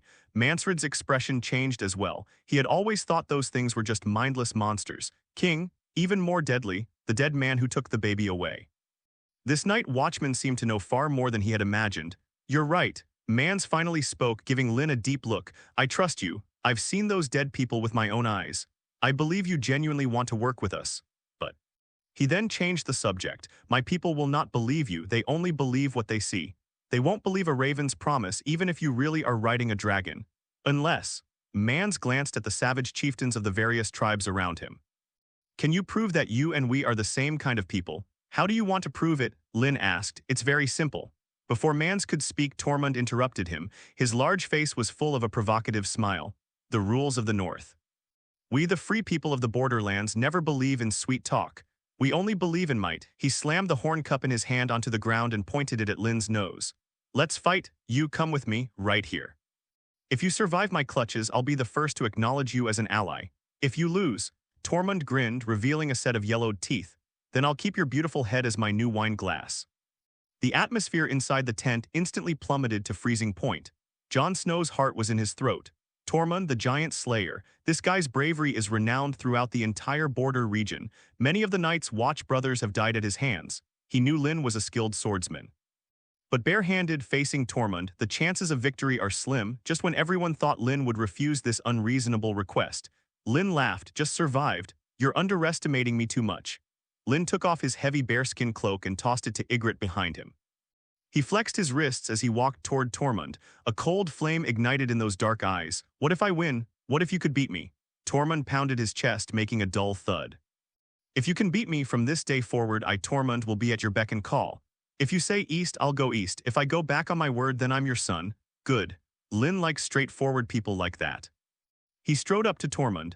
Come on, let me see just how hard the giant slayer's fist really is. Tormund was also ready to attack. The moment the words left his mouth, Lynn's eyes suddenly sharpened. Instead of backing down, he took a sudden step forward and punched Tormund in the chest. Although one can only master hand-to-hand combat skills, immense strength can compensate for any lack of technique. Tormund didn't even have time to react. He felt an indescribable force slam into his chest. Bang. A deafeningly loud bang. Tormund's body was so forcefully knocked off the ground that his feet left the ground and he flew backward. His massive body knocked over two savage leaders in succession before crashing heavily onto the tent poles. The entire tent shook violently. Cough, damn it. Someone help me up. Tormund's faint voice came through. The entire hall fell silent. All the savages stared in disbelief at the scene, their minds blank. Even Tormund, lying dead on the ground, was ignored. Tormund. He was defeated in one move. You could hear a pin drop inside the tent. All that remained were the crackling sounds of the firewood burning in the brazier and Tormund's painful gasps as he lay on the ground. All the savages, including the king who remained seated motionless, looked at Lynn with the eyes of someone looking at a monster. They considered many possibilities. I imagined Lynn would refuse, that Tormund would force him to go along with it, and that he would be beaten to death by Tormund's fists. But I never imagined it would turn out like this. One punch, just one punch.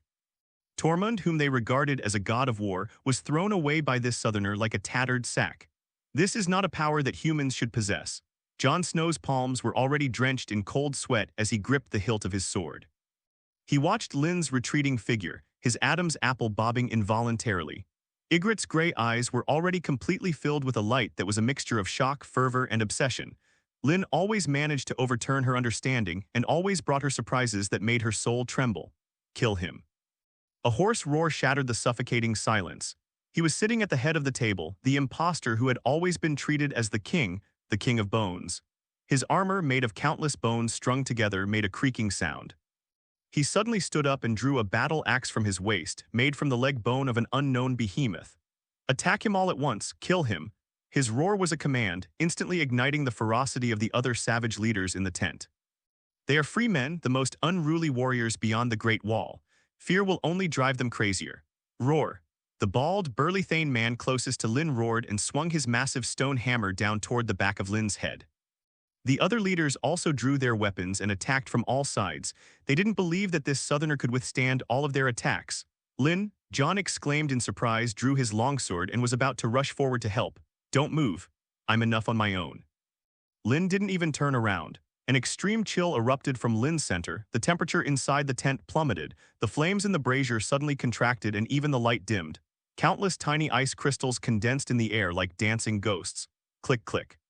A layer of crystal-clear frost spread visibly from Lynn's feet, quickly covering his entire body. First the boots, then the calves, chest, arms. Finally, a hideous frost armor covered his face, revealing only a pair of black eyes. A full suit of armor, seemingly sculpted from millennia-old ice, appeared out of thin air. On the armor, countless ancient and mysterious runes appeared and disappeared, emitting a chilling, eerie blue light. Just as the stone hammer whistling through the air was about to strike Lynn's head. The bald, burly man from the Thane clan had eyes filled with bewilderment and shock. He could feel a terrifying chill enough to freeze one's soul emanating from the armor. His blood seemed to freeze. Bang. Lynn gave him no more time to think and with a backhand elbow struck him squarely in the chest. The bald, burly man grunted, flew backward and crashed to the ground, instantly losing his fighting ability.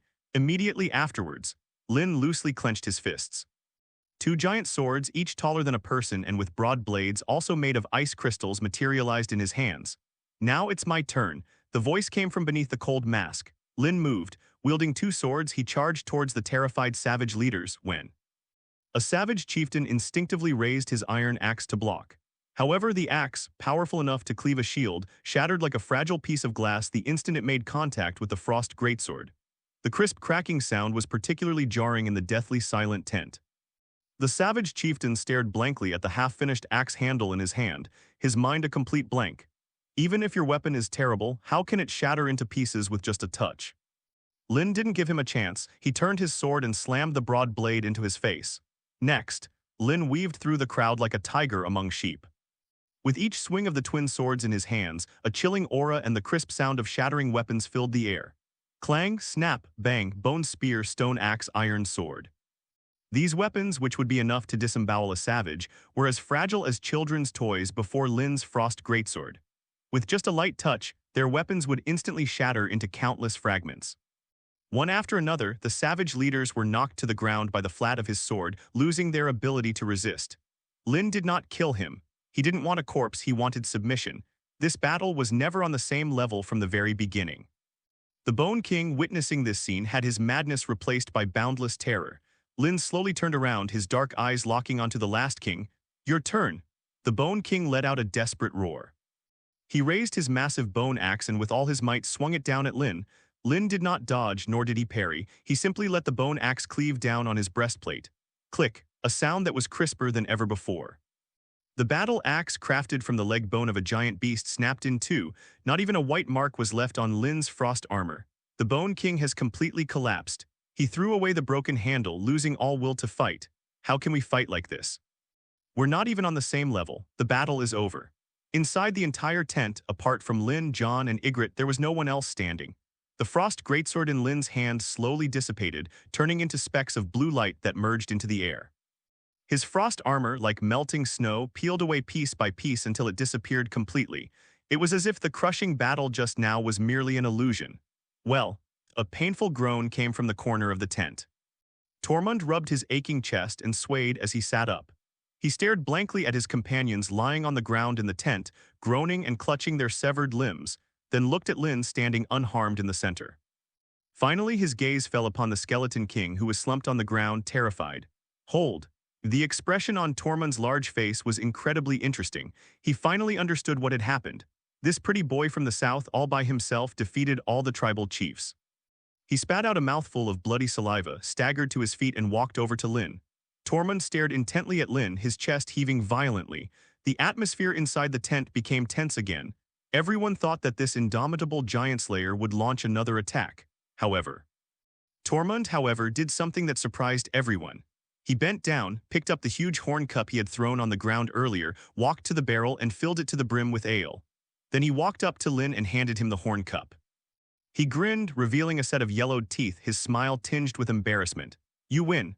Although he lost, he was filled with the purest sense of justice as a free man. "From this day forward, I, Tormund, will follow you. You want me to poke a giant's asterisk?" I wouldn't even flinch. This scene left the savage leaders, who were struggling to their feet, completely dumbfounded. Mansred, who had remained silent and witnessed everything, finally stood up. With a look of surprise on his face, he slowly walked up to Lynn and extended his hand. "You have proven your strength. Free men follow the strong.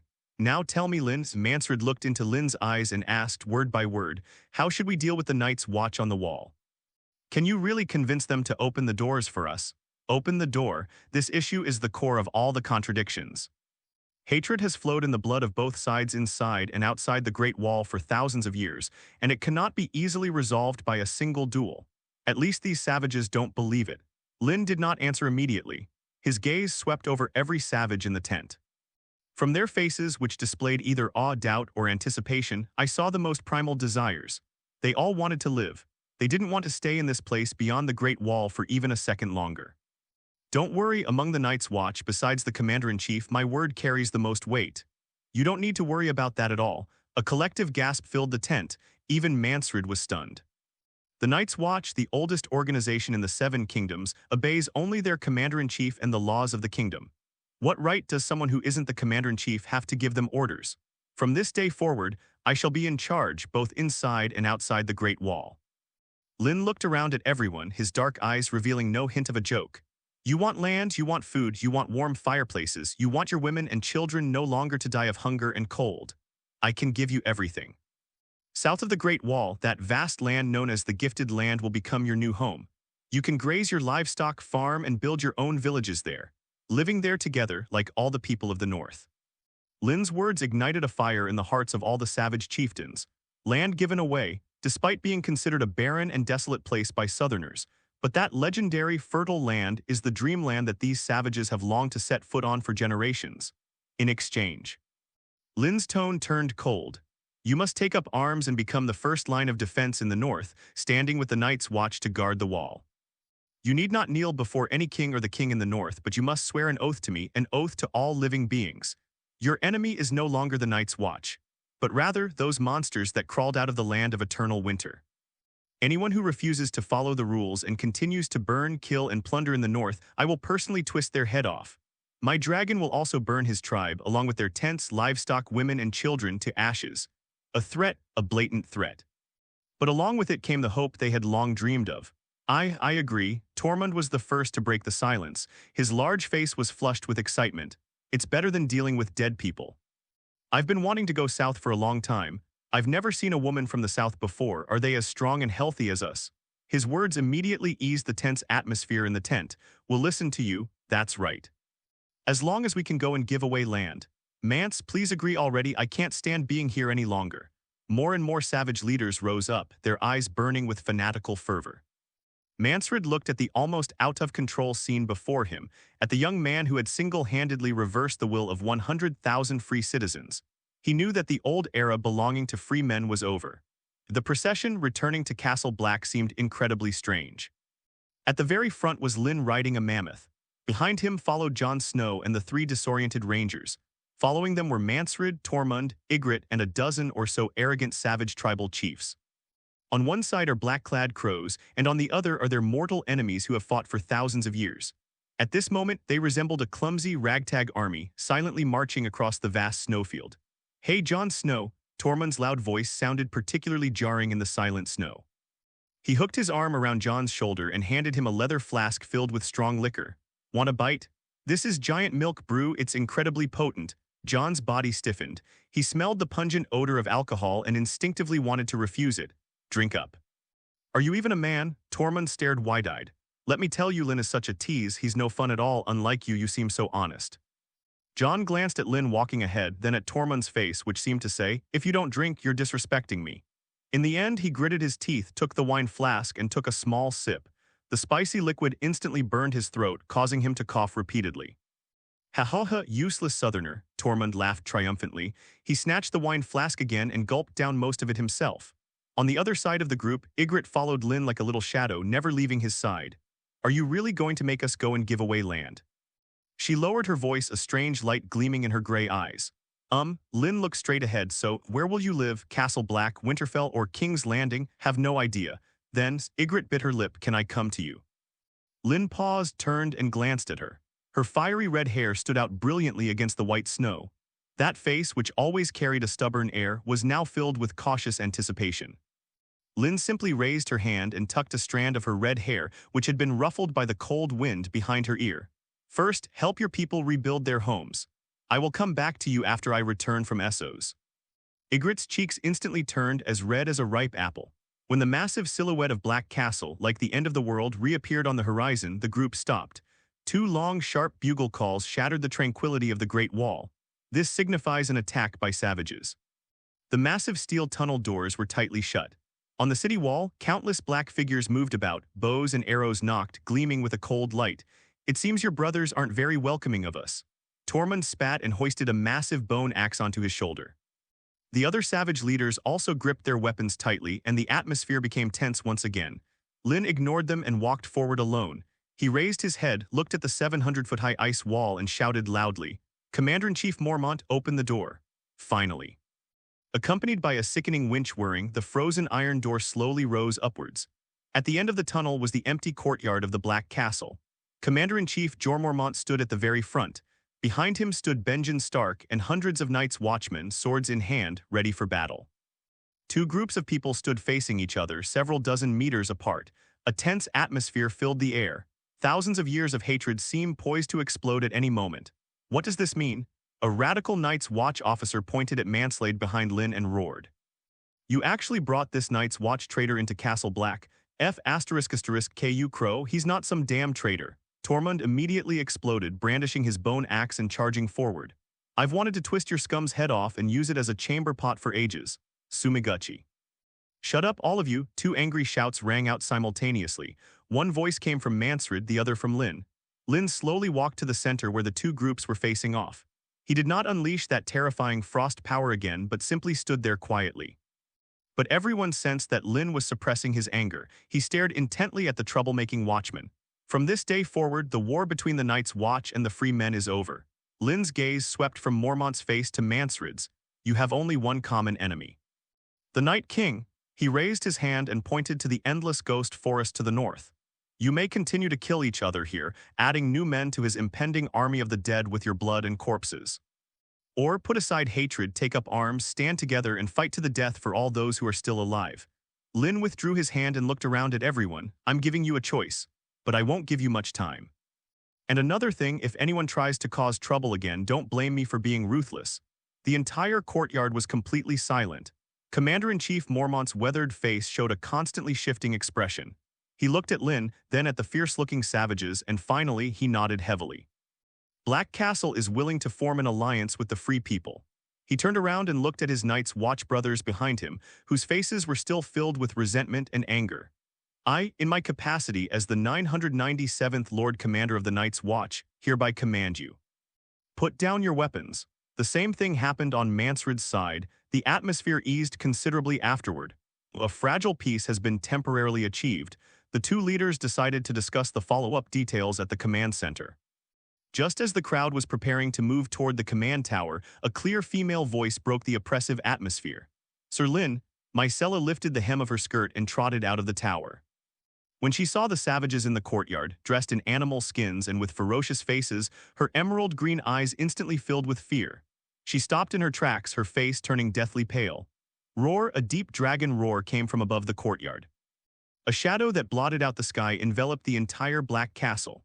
Winter's massive body spiraled down. Its 3 enormous heads and 6 vertical lava-golden pupils were fixed intently on the group of strangers below. A terrifying dragon's might belonging to a top predator descended with a thunderous roar. All the savages in the courtyard, including the fearless Tormund.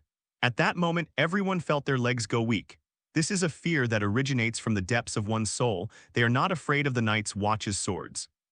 But in the face of a living, breathing dragon, their pitiful courage was instantly crushed. Open the door. This issue is the core of all the contradictions.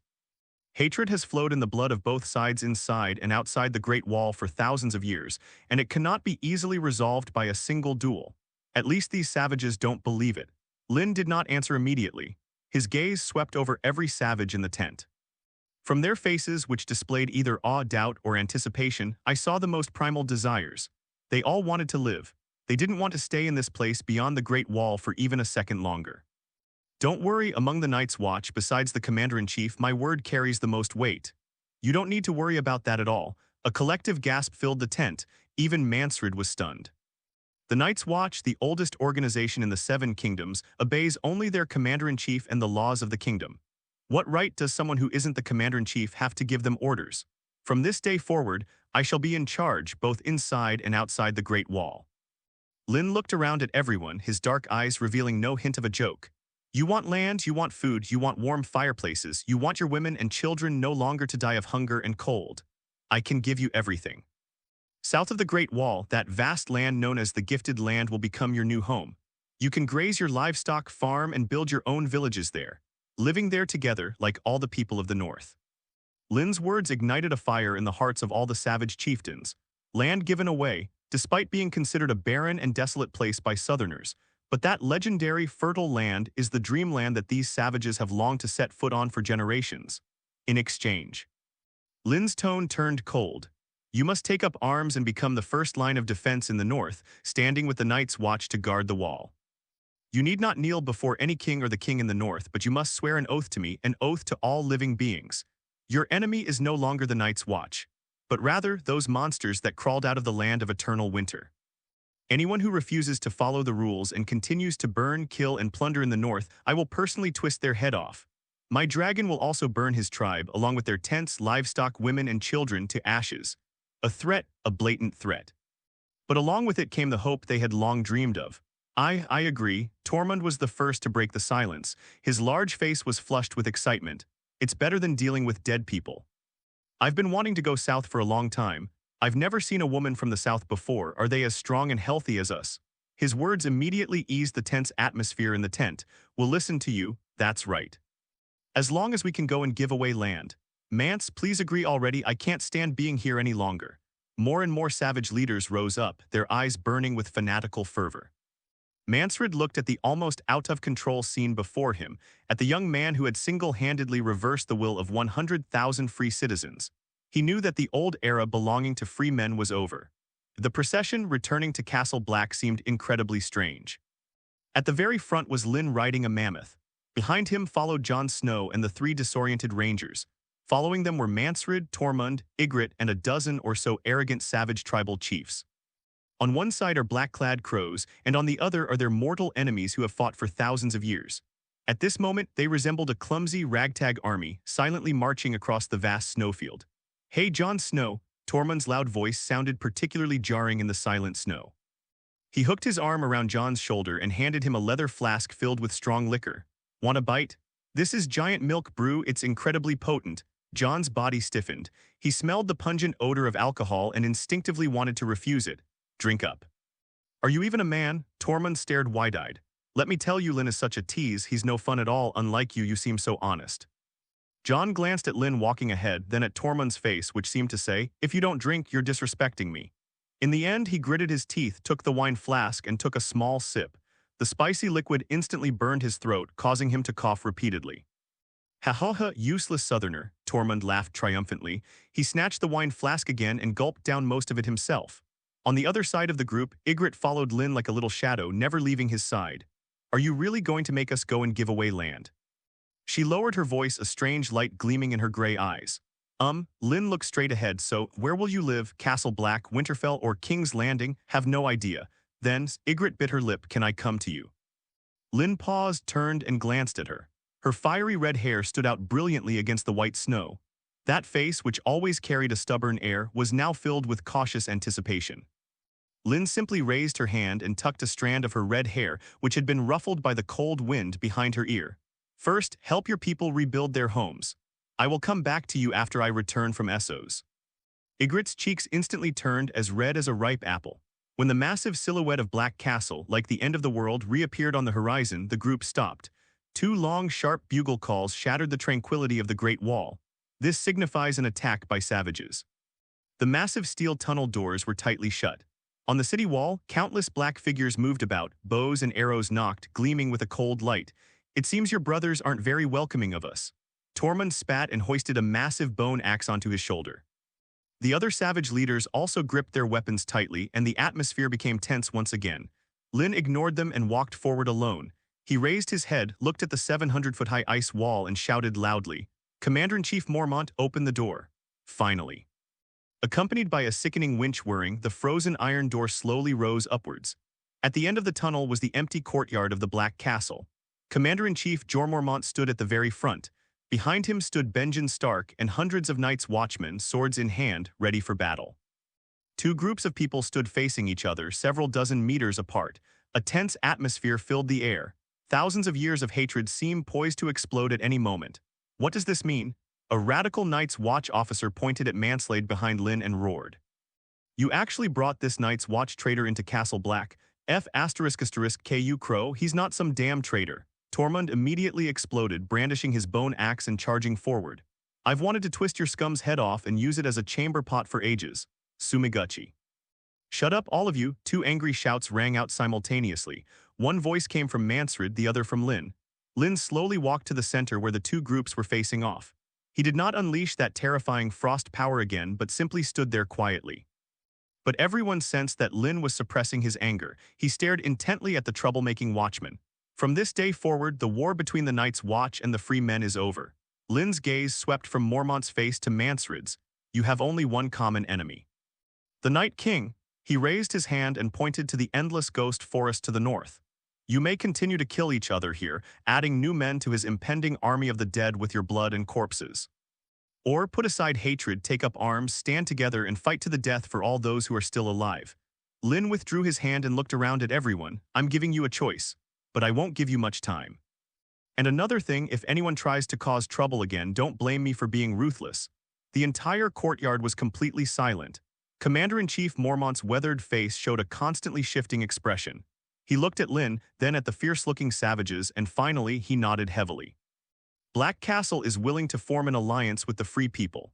He turned around and looked at his Night's Watch brothers behind him, whose faces were still filled with resentment and anger.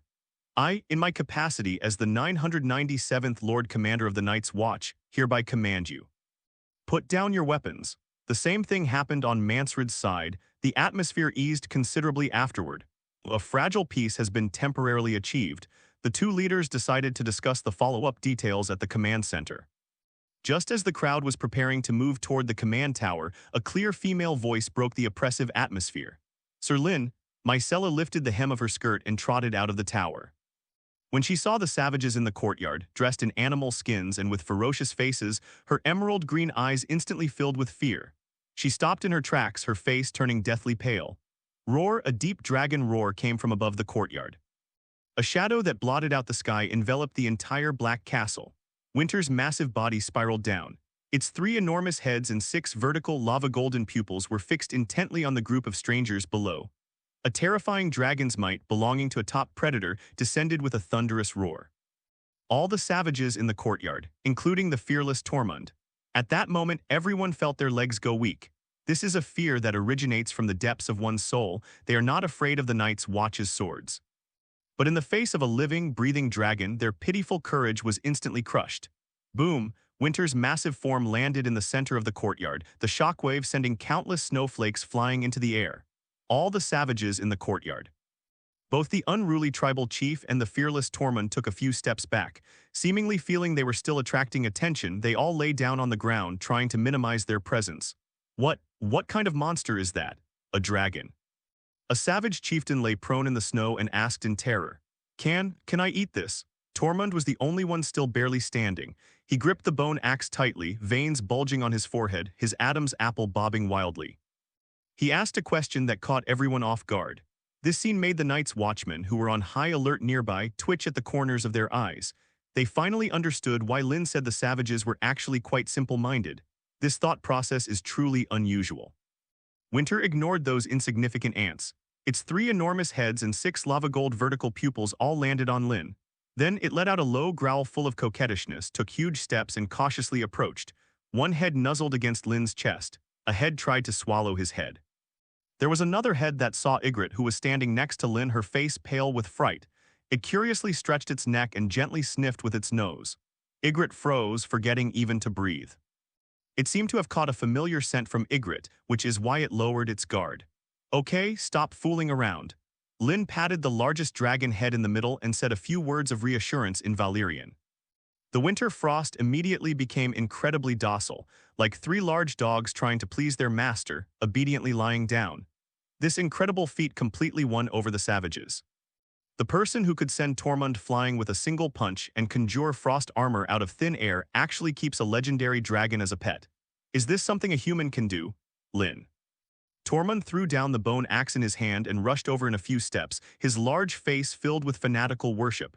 He pointed at the giant dragon, his eyes shining with an alarming intensity. Could I borrow this big thing for a couple of days? I'm going to Frostfang and crush all those tribes that dare to defy you. Lynn, this idiot is truly fearless. The Black Castle's dining hall has never been so lively. The place where only a few hundred night watchmen usually eat is now packed with people. Black crows and savages dressed in all sorts of animal skins sat clearly on opposite sides of the dining hall. They didn't shout curses, nor did they draw their weapons. They simply ate their black bread and drank their stew in silence. At the same time, they were secretly observing each other with incredibly complex expressions. The atmosphere was so awkward you could practically spark with a knife. Pa. What is this thing? Tormund spat out the black bread, which was as hard as a rock, from his mouth, looking disgusted. Is this for human consumption? The hay we feed our mammoths in our tribe is softer than this. His loud voice was particularly clear in the quiet cafeteria. Several savage leaders nearby echoed his sentiments. Exactly, and this soup, it's as bland as snow water. I want to eat barbecue, the biggest piece of it. A hot-tempered Night's Watch officer slammed his fist on the table and stood up. You're lucky to have anything to eat, you bunch of barbarians. Why are you being so picky? Who are you calling a barbarian? You're the F***G barbarian. Tormund stood up as well, his eyes wide as saucers. A brawl was about to break out. "Sit down, everyone." A calm voice came from the head of the table. The entire cafeteria fell silent instantly. Everyone instinctively looked at the young man sitting next to Commander Mormont. Lynn put down her cutlery and looked around at everyone. "I know you two don't get along, but you all better behave yourselves these next few days." He looked at the savage leaders. "Starting tomorrow, your people will begin crossing the Great Wall to reach the Gifted Land. I don't care what your rules were like in the borderlands before, but once you're in the south, you have to abide by the southern rules. I will allocate land to you and provide seeds and tools. Anyone who dares to burn, kill, and plunder in the north will be hanged on the walls of Winterfell, and then I'll take winter to wipe their entire tribe off the map." He then looked at the disgruntled Night's Watchmen. "You're the same. Having chosen to form an alliance, they are no longer enemies but citizens of the north, our allies in resisting the Long Night. Anyone who dares to provoke me or treat me like an enemy will be taught a lesson of true cruelty." Lynn's words sent a chill down everyone's spine. Ygritte sat beside Lynn, her gray eyes sparkling with a strange light. She acted like a newlywed, constantly adding wine and serving food to Lynn. His solicitous manner left Tormund, who was standing not far away, completely stunned. When did this girl born of fire become so docile? She wasn't like this in the tribe at all. They'd shoot someone with an arrow at the slightest disagreement. It's like he's become a completely different person. Commander's Tower Study. Under the dim light, there were only 3 people. Lynn, Commander-in-Chief Mormont, and Chief Ranger Benjen Stark. "I'm old, Lynn." Old man Mormont looked out the window at the cold moon, his voice carrying a weariness of having been relieved of a heavy burden. "I served the Night's Watch my entire life. I witnessed its depravity and saw far too much death." He turned around, and in his cloudy eyes was reflected Lynn's young yet composed face. "I used to think the Night's Watch's job was simply to keep wildlings out of the walls. I only know now, this war was something we couldn't handle from the very beginning." Benjen Stark stood to the side, silent. But the seriousness on his face said it all. "Times have changed," Mormont spoke slowly. "The Night's Watch needs a new leader. A leader who can see the future, unite all survivors, and lead us to victory in this war." He walked to the desk and picked up the ornament that symbolized his status as Commander-in-Chief. A chain made of obsidian and silver. It was placed solemnly in front of Lynn. "From this day forward, you are the 998th Commander-in-Chief of the Night's Watch." Lynn had expected Mormont to relinquish power, but he didn't expect it to happen so directly and so suddenly. "Commander-in-Chief, this is against the rules. The Night's Watch election requires everyone to vote." Lynn frowned. "Rules?" Mormont smiled. "Don't underestimate yourself. Now your word is law here. Whether or not you vote, it's just a formality." "Lynn," Bunyan began, his voice was extremely serious. "The Commander-in-Chief is right. Only you can subdue those savages. No one but you can shoulder this responsibility." Lynn remained silent. He looked at the cold chain on the table, feeling the heavy weight of responsibility. He truly couldn't refuse. This is not just a title, but a completely new identity. "Will you be the flame that wards off the cold, the light of dawn, the horn that awakens the sleepers, the shield that guards the kingdom?" Lynn looked at the old man before him who had dedicated his life to the Great Wall and finally nodded slowly. "I do." Mormont smiled with satisfaction. He picked up the chain and put it on Lynn's finger himself. The cold metal pressed against his skin, yet Lynn felt his blood burning. "My mission is complete." Mormont let out a long sigh of relief, feeling much more relaxed. "I want to go to the old town, see its towering towers, smell the aroma of mead, and spend my last days in the warm sunshine." The old man looked at Lynn with expectation in his eyes. "Don't let the long night devour our last light." The next day, as the first rays of morning sunlight fall upon the desolate Great Wall, Lynn, draped in a black Commander-in-Chief cloak, stood alone atop the 700-foot-high ice wall. The biting wind whipped at the hem of his clothes, making a rustling sound. Beneath their feet, countless free men, guided by the Night's Watch, passed through the deep tunnel and stepped onto the soil of the Gifted Land. They cheered, embraced, and kissed the land their ancestors had dreamed of for generations. Tears of joy melted the ice and snow beneath their feet. In the distance, the ghost forest remained deathly silent. Lynn gripped the long claws at his waist, his gaze becoming incredibly resolute. He said to Jon, who was standing beside him, "This is my first order from the Commander-in-Chief. I personally funded the construction of stone houses for the wildlings across the entire north, gathering artisans from all over the land. And I will build a city on the land I have been given. South of the Wall, that vast land forgotten by the Westeros has never been as bustling as it is today. 100,000 free people, like silt washed down by a flood, poured into this land that had been silent for 1,000 years. They brought their families, herded their emaciated cattle and sheep, and hauled all their belongings in simple sleds. The newly erected, crooked animal hide tents are scattered haphazardly across every inch of this land. Countless bonfires emitted wisps of smoke. Fights and curses frequently occurred. Warriors from two tribes drew their swords against each other in a struggle for a sheltered campsite. A group of ragged children got into a fight over a lost snow sheep. Chaos, disorder. These 100,000 hungry mouths, like a heavy mountain, weighed down on the already strained granaries of Black Castle. The land is so barren that even birds wouldn't bother with it, and no one from the north wants to set foot there. This news won't reach King's Landing anytime soon. Putting aside the fact that he already possesses Myrcella, he has already informed Sansa of this matter through Green Vision and asked Sansa to relay the message to Ned. On the other hand, Robb was instructed to manage his vassals well. Let them think about it themselves first. The North and Lynn are in the same boat. They will inevitably be implicated. At that time, the entire North will be forced to stand with them. That means more than 150,000 troops are waiting to fight the enemy. Tywin Lannister only fielded 60,000 troops in the War of the Five Kings. Both sides had to think carefully. Furthermore, a White is already on its way to King's Landing.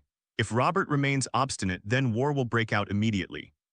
He now has the ability to transform corpses into Whites, White Walkers, and even summon Frost Giants. War will only make him stronger. The Golden Robe will also be ready at any time. The wildfires of King's Landing aren't something only someone else can control. Lynn can too. If war really breaks out with the Seven Kingdoms, then don't blame him for becoming the next Night Queen Cersei. To become king, this will be an inevitable process. If you can't even take this small risk, then you might as well just pledge allegiance to the king and become his dog.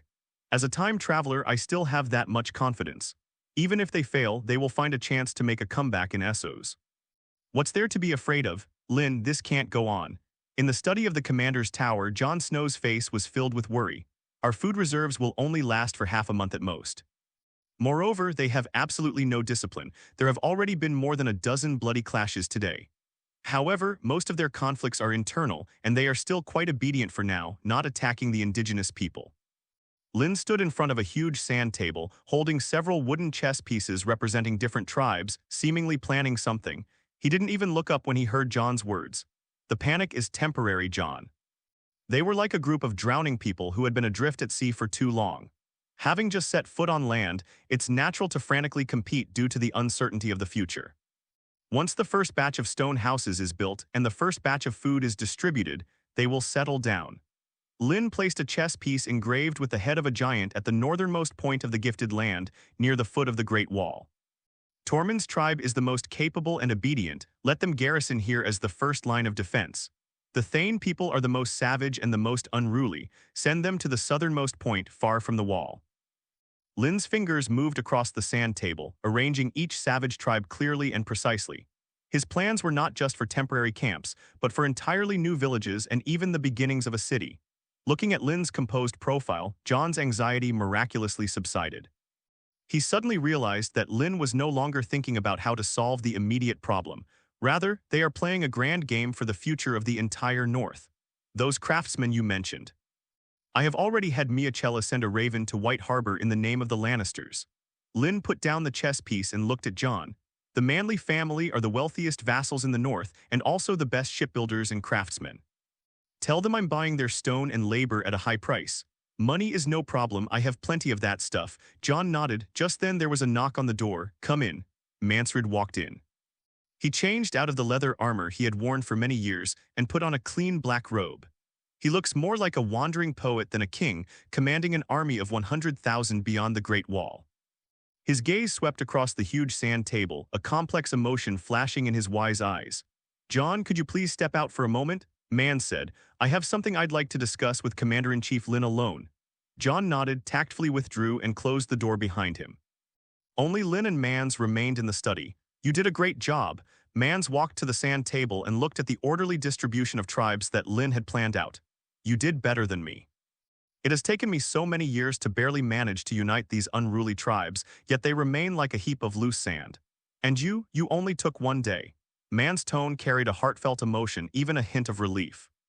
I rely on my fists and dragons, Lynn said calmly. No, Mans shook his head. That's what you rely on. He pointed to Lynn's head. Free citizens aren't stupid, they're just used to solving problems in the most direct way. They follow the strong, but they follow even more closely leaders who bring them hope. That blockhead Tormund probably can't understand what you've drawn on this sand table. But he knows that by following you, he and his people can live in stone houses, and the women of his tribe won't have to give birth in the freezing cold. This is more convincing than any sword or blade. Mans walked around the sand table once, finally stopping in front of Lynn. He looked intently into Lynn's eyes. I was once a member of the Night's Watch, and I swore an oath to be a shield protecting the kingdom. But I watched helplessly as the savages starved and were hunted by monsters outside the Great Wall, while I could only stand here on this cold wall, unable to do anything. So I ran away, I became a traitor. I thought that if I could get them across the Great Wall, I could save them. Now I realize I was wrong. Mans's voice became extremely solemn. He slowly knelt on one knee, lowering his head, a head he had never bowed to anyone before. I, Mansray, former Night's Watch Ranger, former leader of the Free Men. I willingly hand over the power of the King of the Frontier to you, Commander-in-Chief Lynn. From this day forward, you are the one and only King of the Free People. He looked at the man kneeling in front of him. This kneeling gesture signifies that a heavy responsibility has fallen upon his shoulders. Get up, Mans. Lynn reached out and helped him up. Free men never kneel. Mans stood up, his eyes slightly red. He smiled, a smile of utter relief. You're right, but this title is not an honor, it's a shackle. Now it is your turn to bear these shackles. Let's go, new King of the Frontier. Mans gestured for him to proceed. Your people are still waiting for you. At the foot of the Great Wall, on the edge of the land granted, a bonfire roared on a makeshift platform built from countless giant stones. Tens of thousands of free men emerged from their tents and gathered below the high platform. They whispered among themselves, looking at the figures on the platform with curiosity, awe, and suspicion. Lynn, Mansred, and Tormund, along with other tribal leaders. Quiet. Tormund's loud voice instantly drowned out all the noise. He walked to the edge of the platform and looked down at the dense crowd below. I know what you're all thinking. You're thinking, why should we listen to a southerner? Are you thinking we've turned from wolves into dogs? I'm telling you, Tormund pointed at Lynn, who was standing in the center, his voice filled with fervor. It was this guy from the south, he sent me flying with one punch. It was this southerner, he single-handedly took down all the chiefs of our tribes. He has magic, he can create ice swords harder than our sharpest axes. A gasp of surprise erupted from the crowd. Tormund didn't stop, he continued shouting, he also has a dragon, a three-headed dragon. He could have burned us all to ashes, but he didn't. He gave us land, he gave us food, he will even build us stone houses. Damn it, I never imagined I'd live in a stone house someday. Tormund's words were crude and direct, yet they instantly ignited a flame in the hearts of all the free men. Stone houses, a warm fireplace, a promise that we will never have to go hungry again. Isn't this the dream that their ancestors have been pursuing for generations? At this moment, Mansred stepped forward. He looked down at the excited and fervent faces below. I sang for you, sang of freedom and courage. I led you south seeking life and hope, but today I will offer my loyalty to another king. Mans's voice echoed in the cold wind. We are free people, we have no king. We only follow those who can lead us to survival. Now he's here. Mans whirled around and pointed at Lynn. He is our new king, king beyond the wall, after a brief silence. Roar. Tormund was the first to raise his arm and roar like a wild beast. Immediately afterwards, tens of thousands of free citizens below the platform all raised their weapons. Bone spears, stone axes, rusty longswords. With all their might, they pounded their chests and shields, letting out roars like a landslide or a tsunami. King beyond the wall. King beyond the wall. The roar surged skyward as if it would shake the ice and snow off the great wall of despair. They embraced their new king in the most primal and sincere way. Lynn stood on the high platform, looking down at the frenzied ocean below. He didn't speak. He simply drew the long claw from his waist and pointed the sword tip upwards. A silent declaration speaks louder than 1,000 words. The flames of revelry illuminated the night sky above the great wall of despair. The free people celebrated the birth of their new king and the end of their suffering in the most primal way. Tormund, carrying a huge barrel of wine, was drinking with several Thane leaders. His large face was flushed red from drinking, and he would occasionally burst into thunderous laughter. More savages gathered around the campfire, dancing a rough yet powerful war dance, singing ancient songs that were both desolate and joyful. Lynn did not participate in their revelry.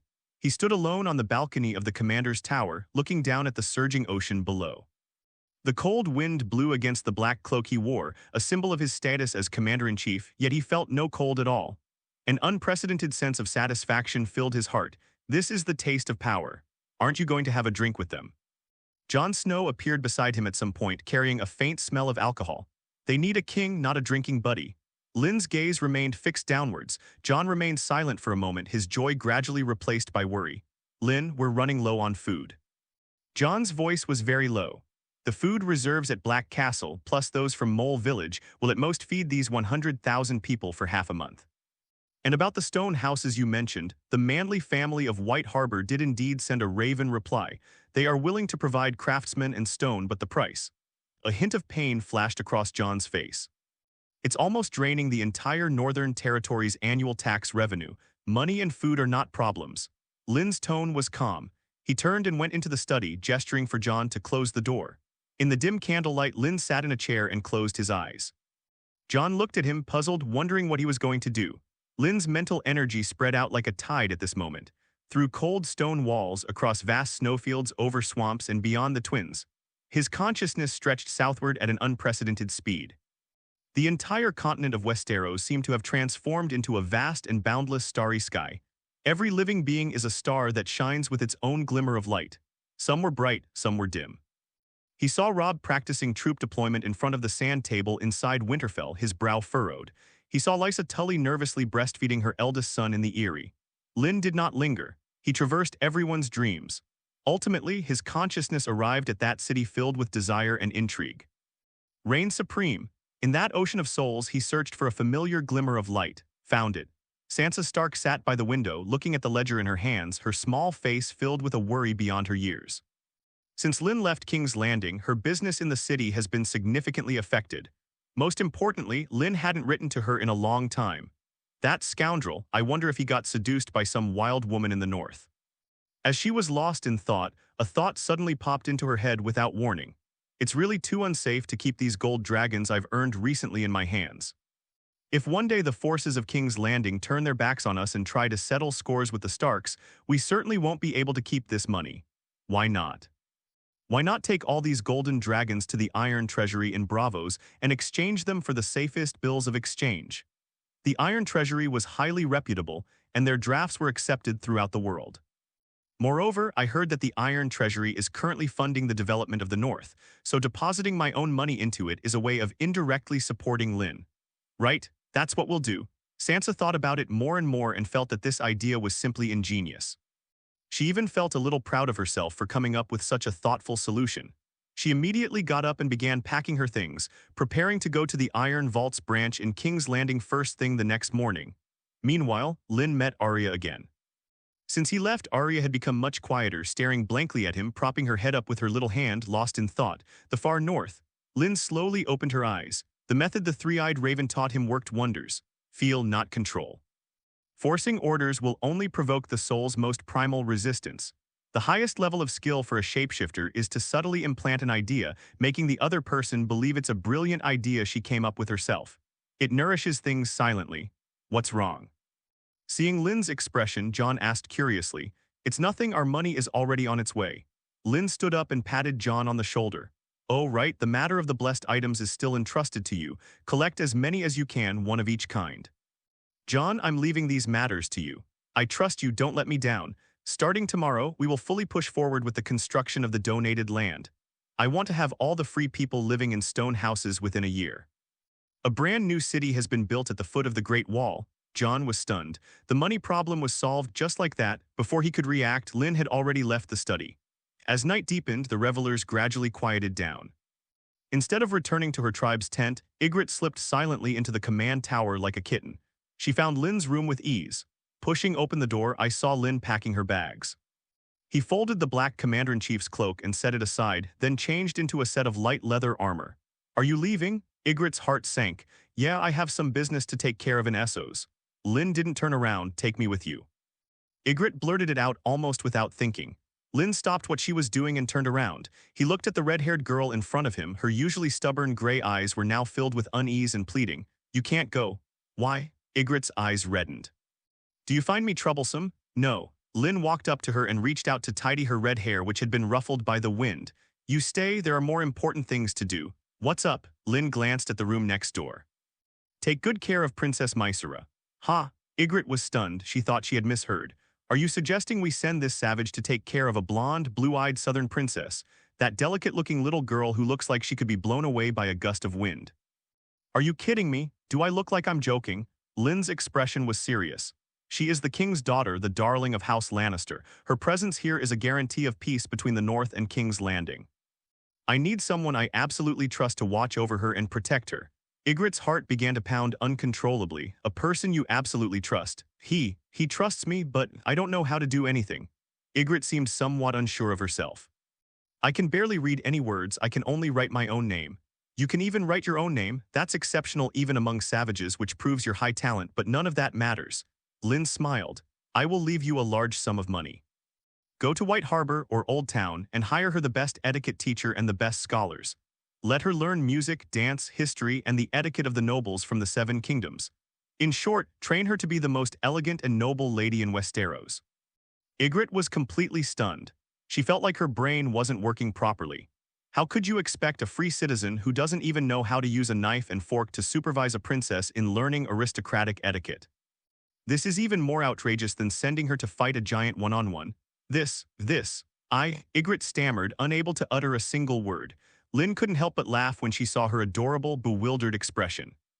He reached out and pulled her into his arms, whispering in her ear, I believe in you, girl born of fire. The warm breath on her earlobe made Ygritte feel her body go limp instantly. She buried her head in Lynn's broad chest, feeling the comforting breath and heartbeat, and nodded vigorously. I'll listen to you. Lynn gently patted her back, then let go of her. Wait for me to come back. Lynn gazed into her eyes and solemnly made his promise.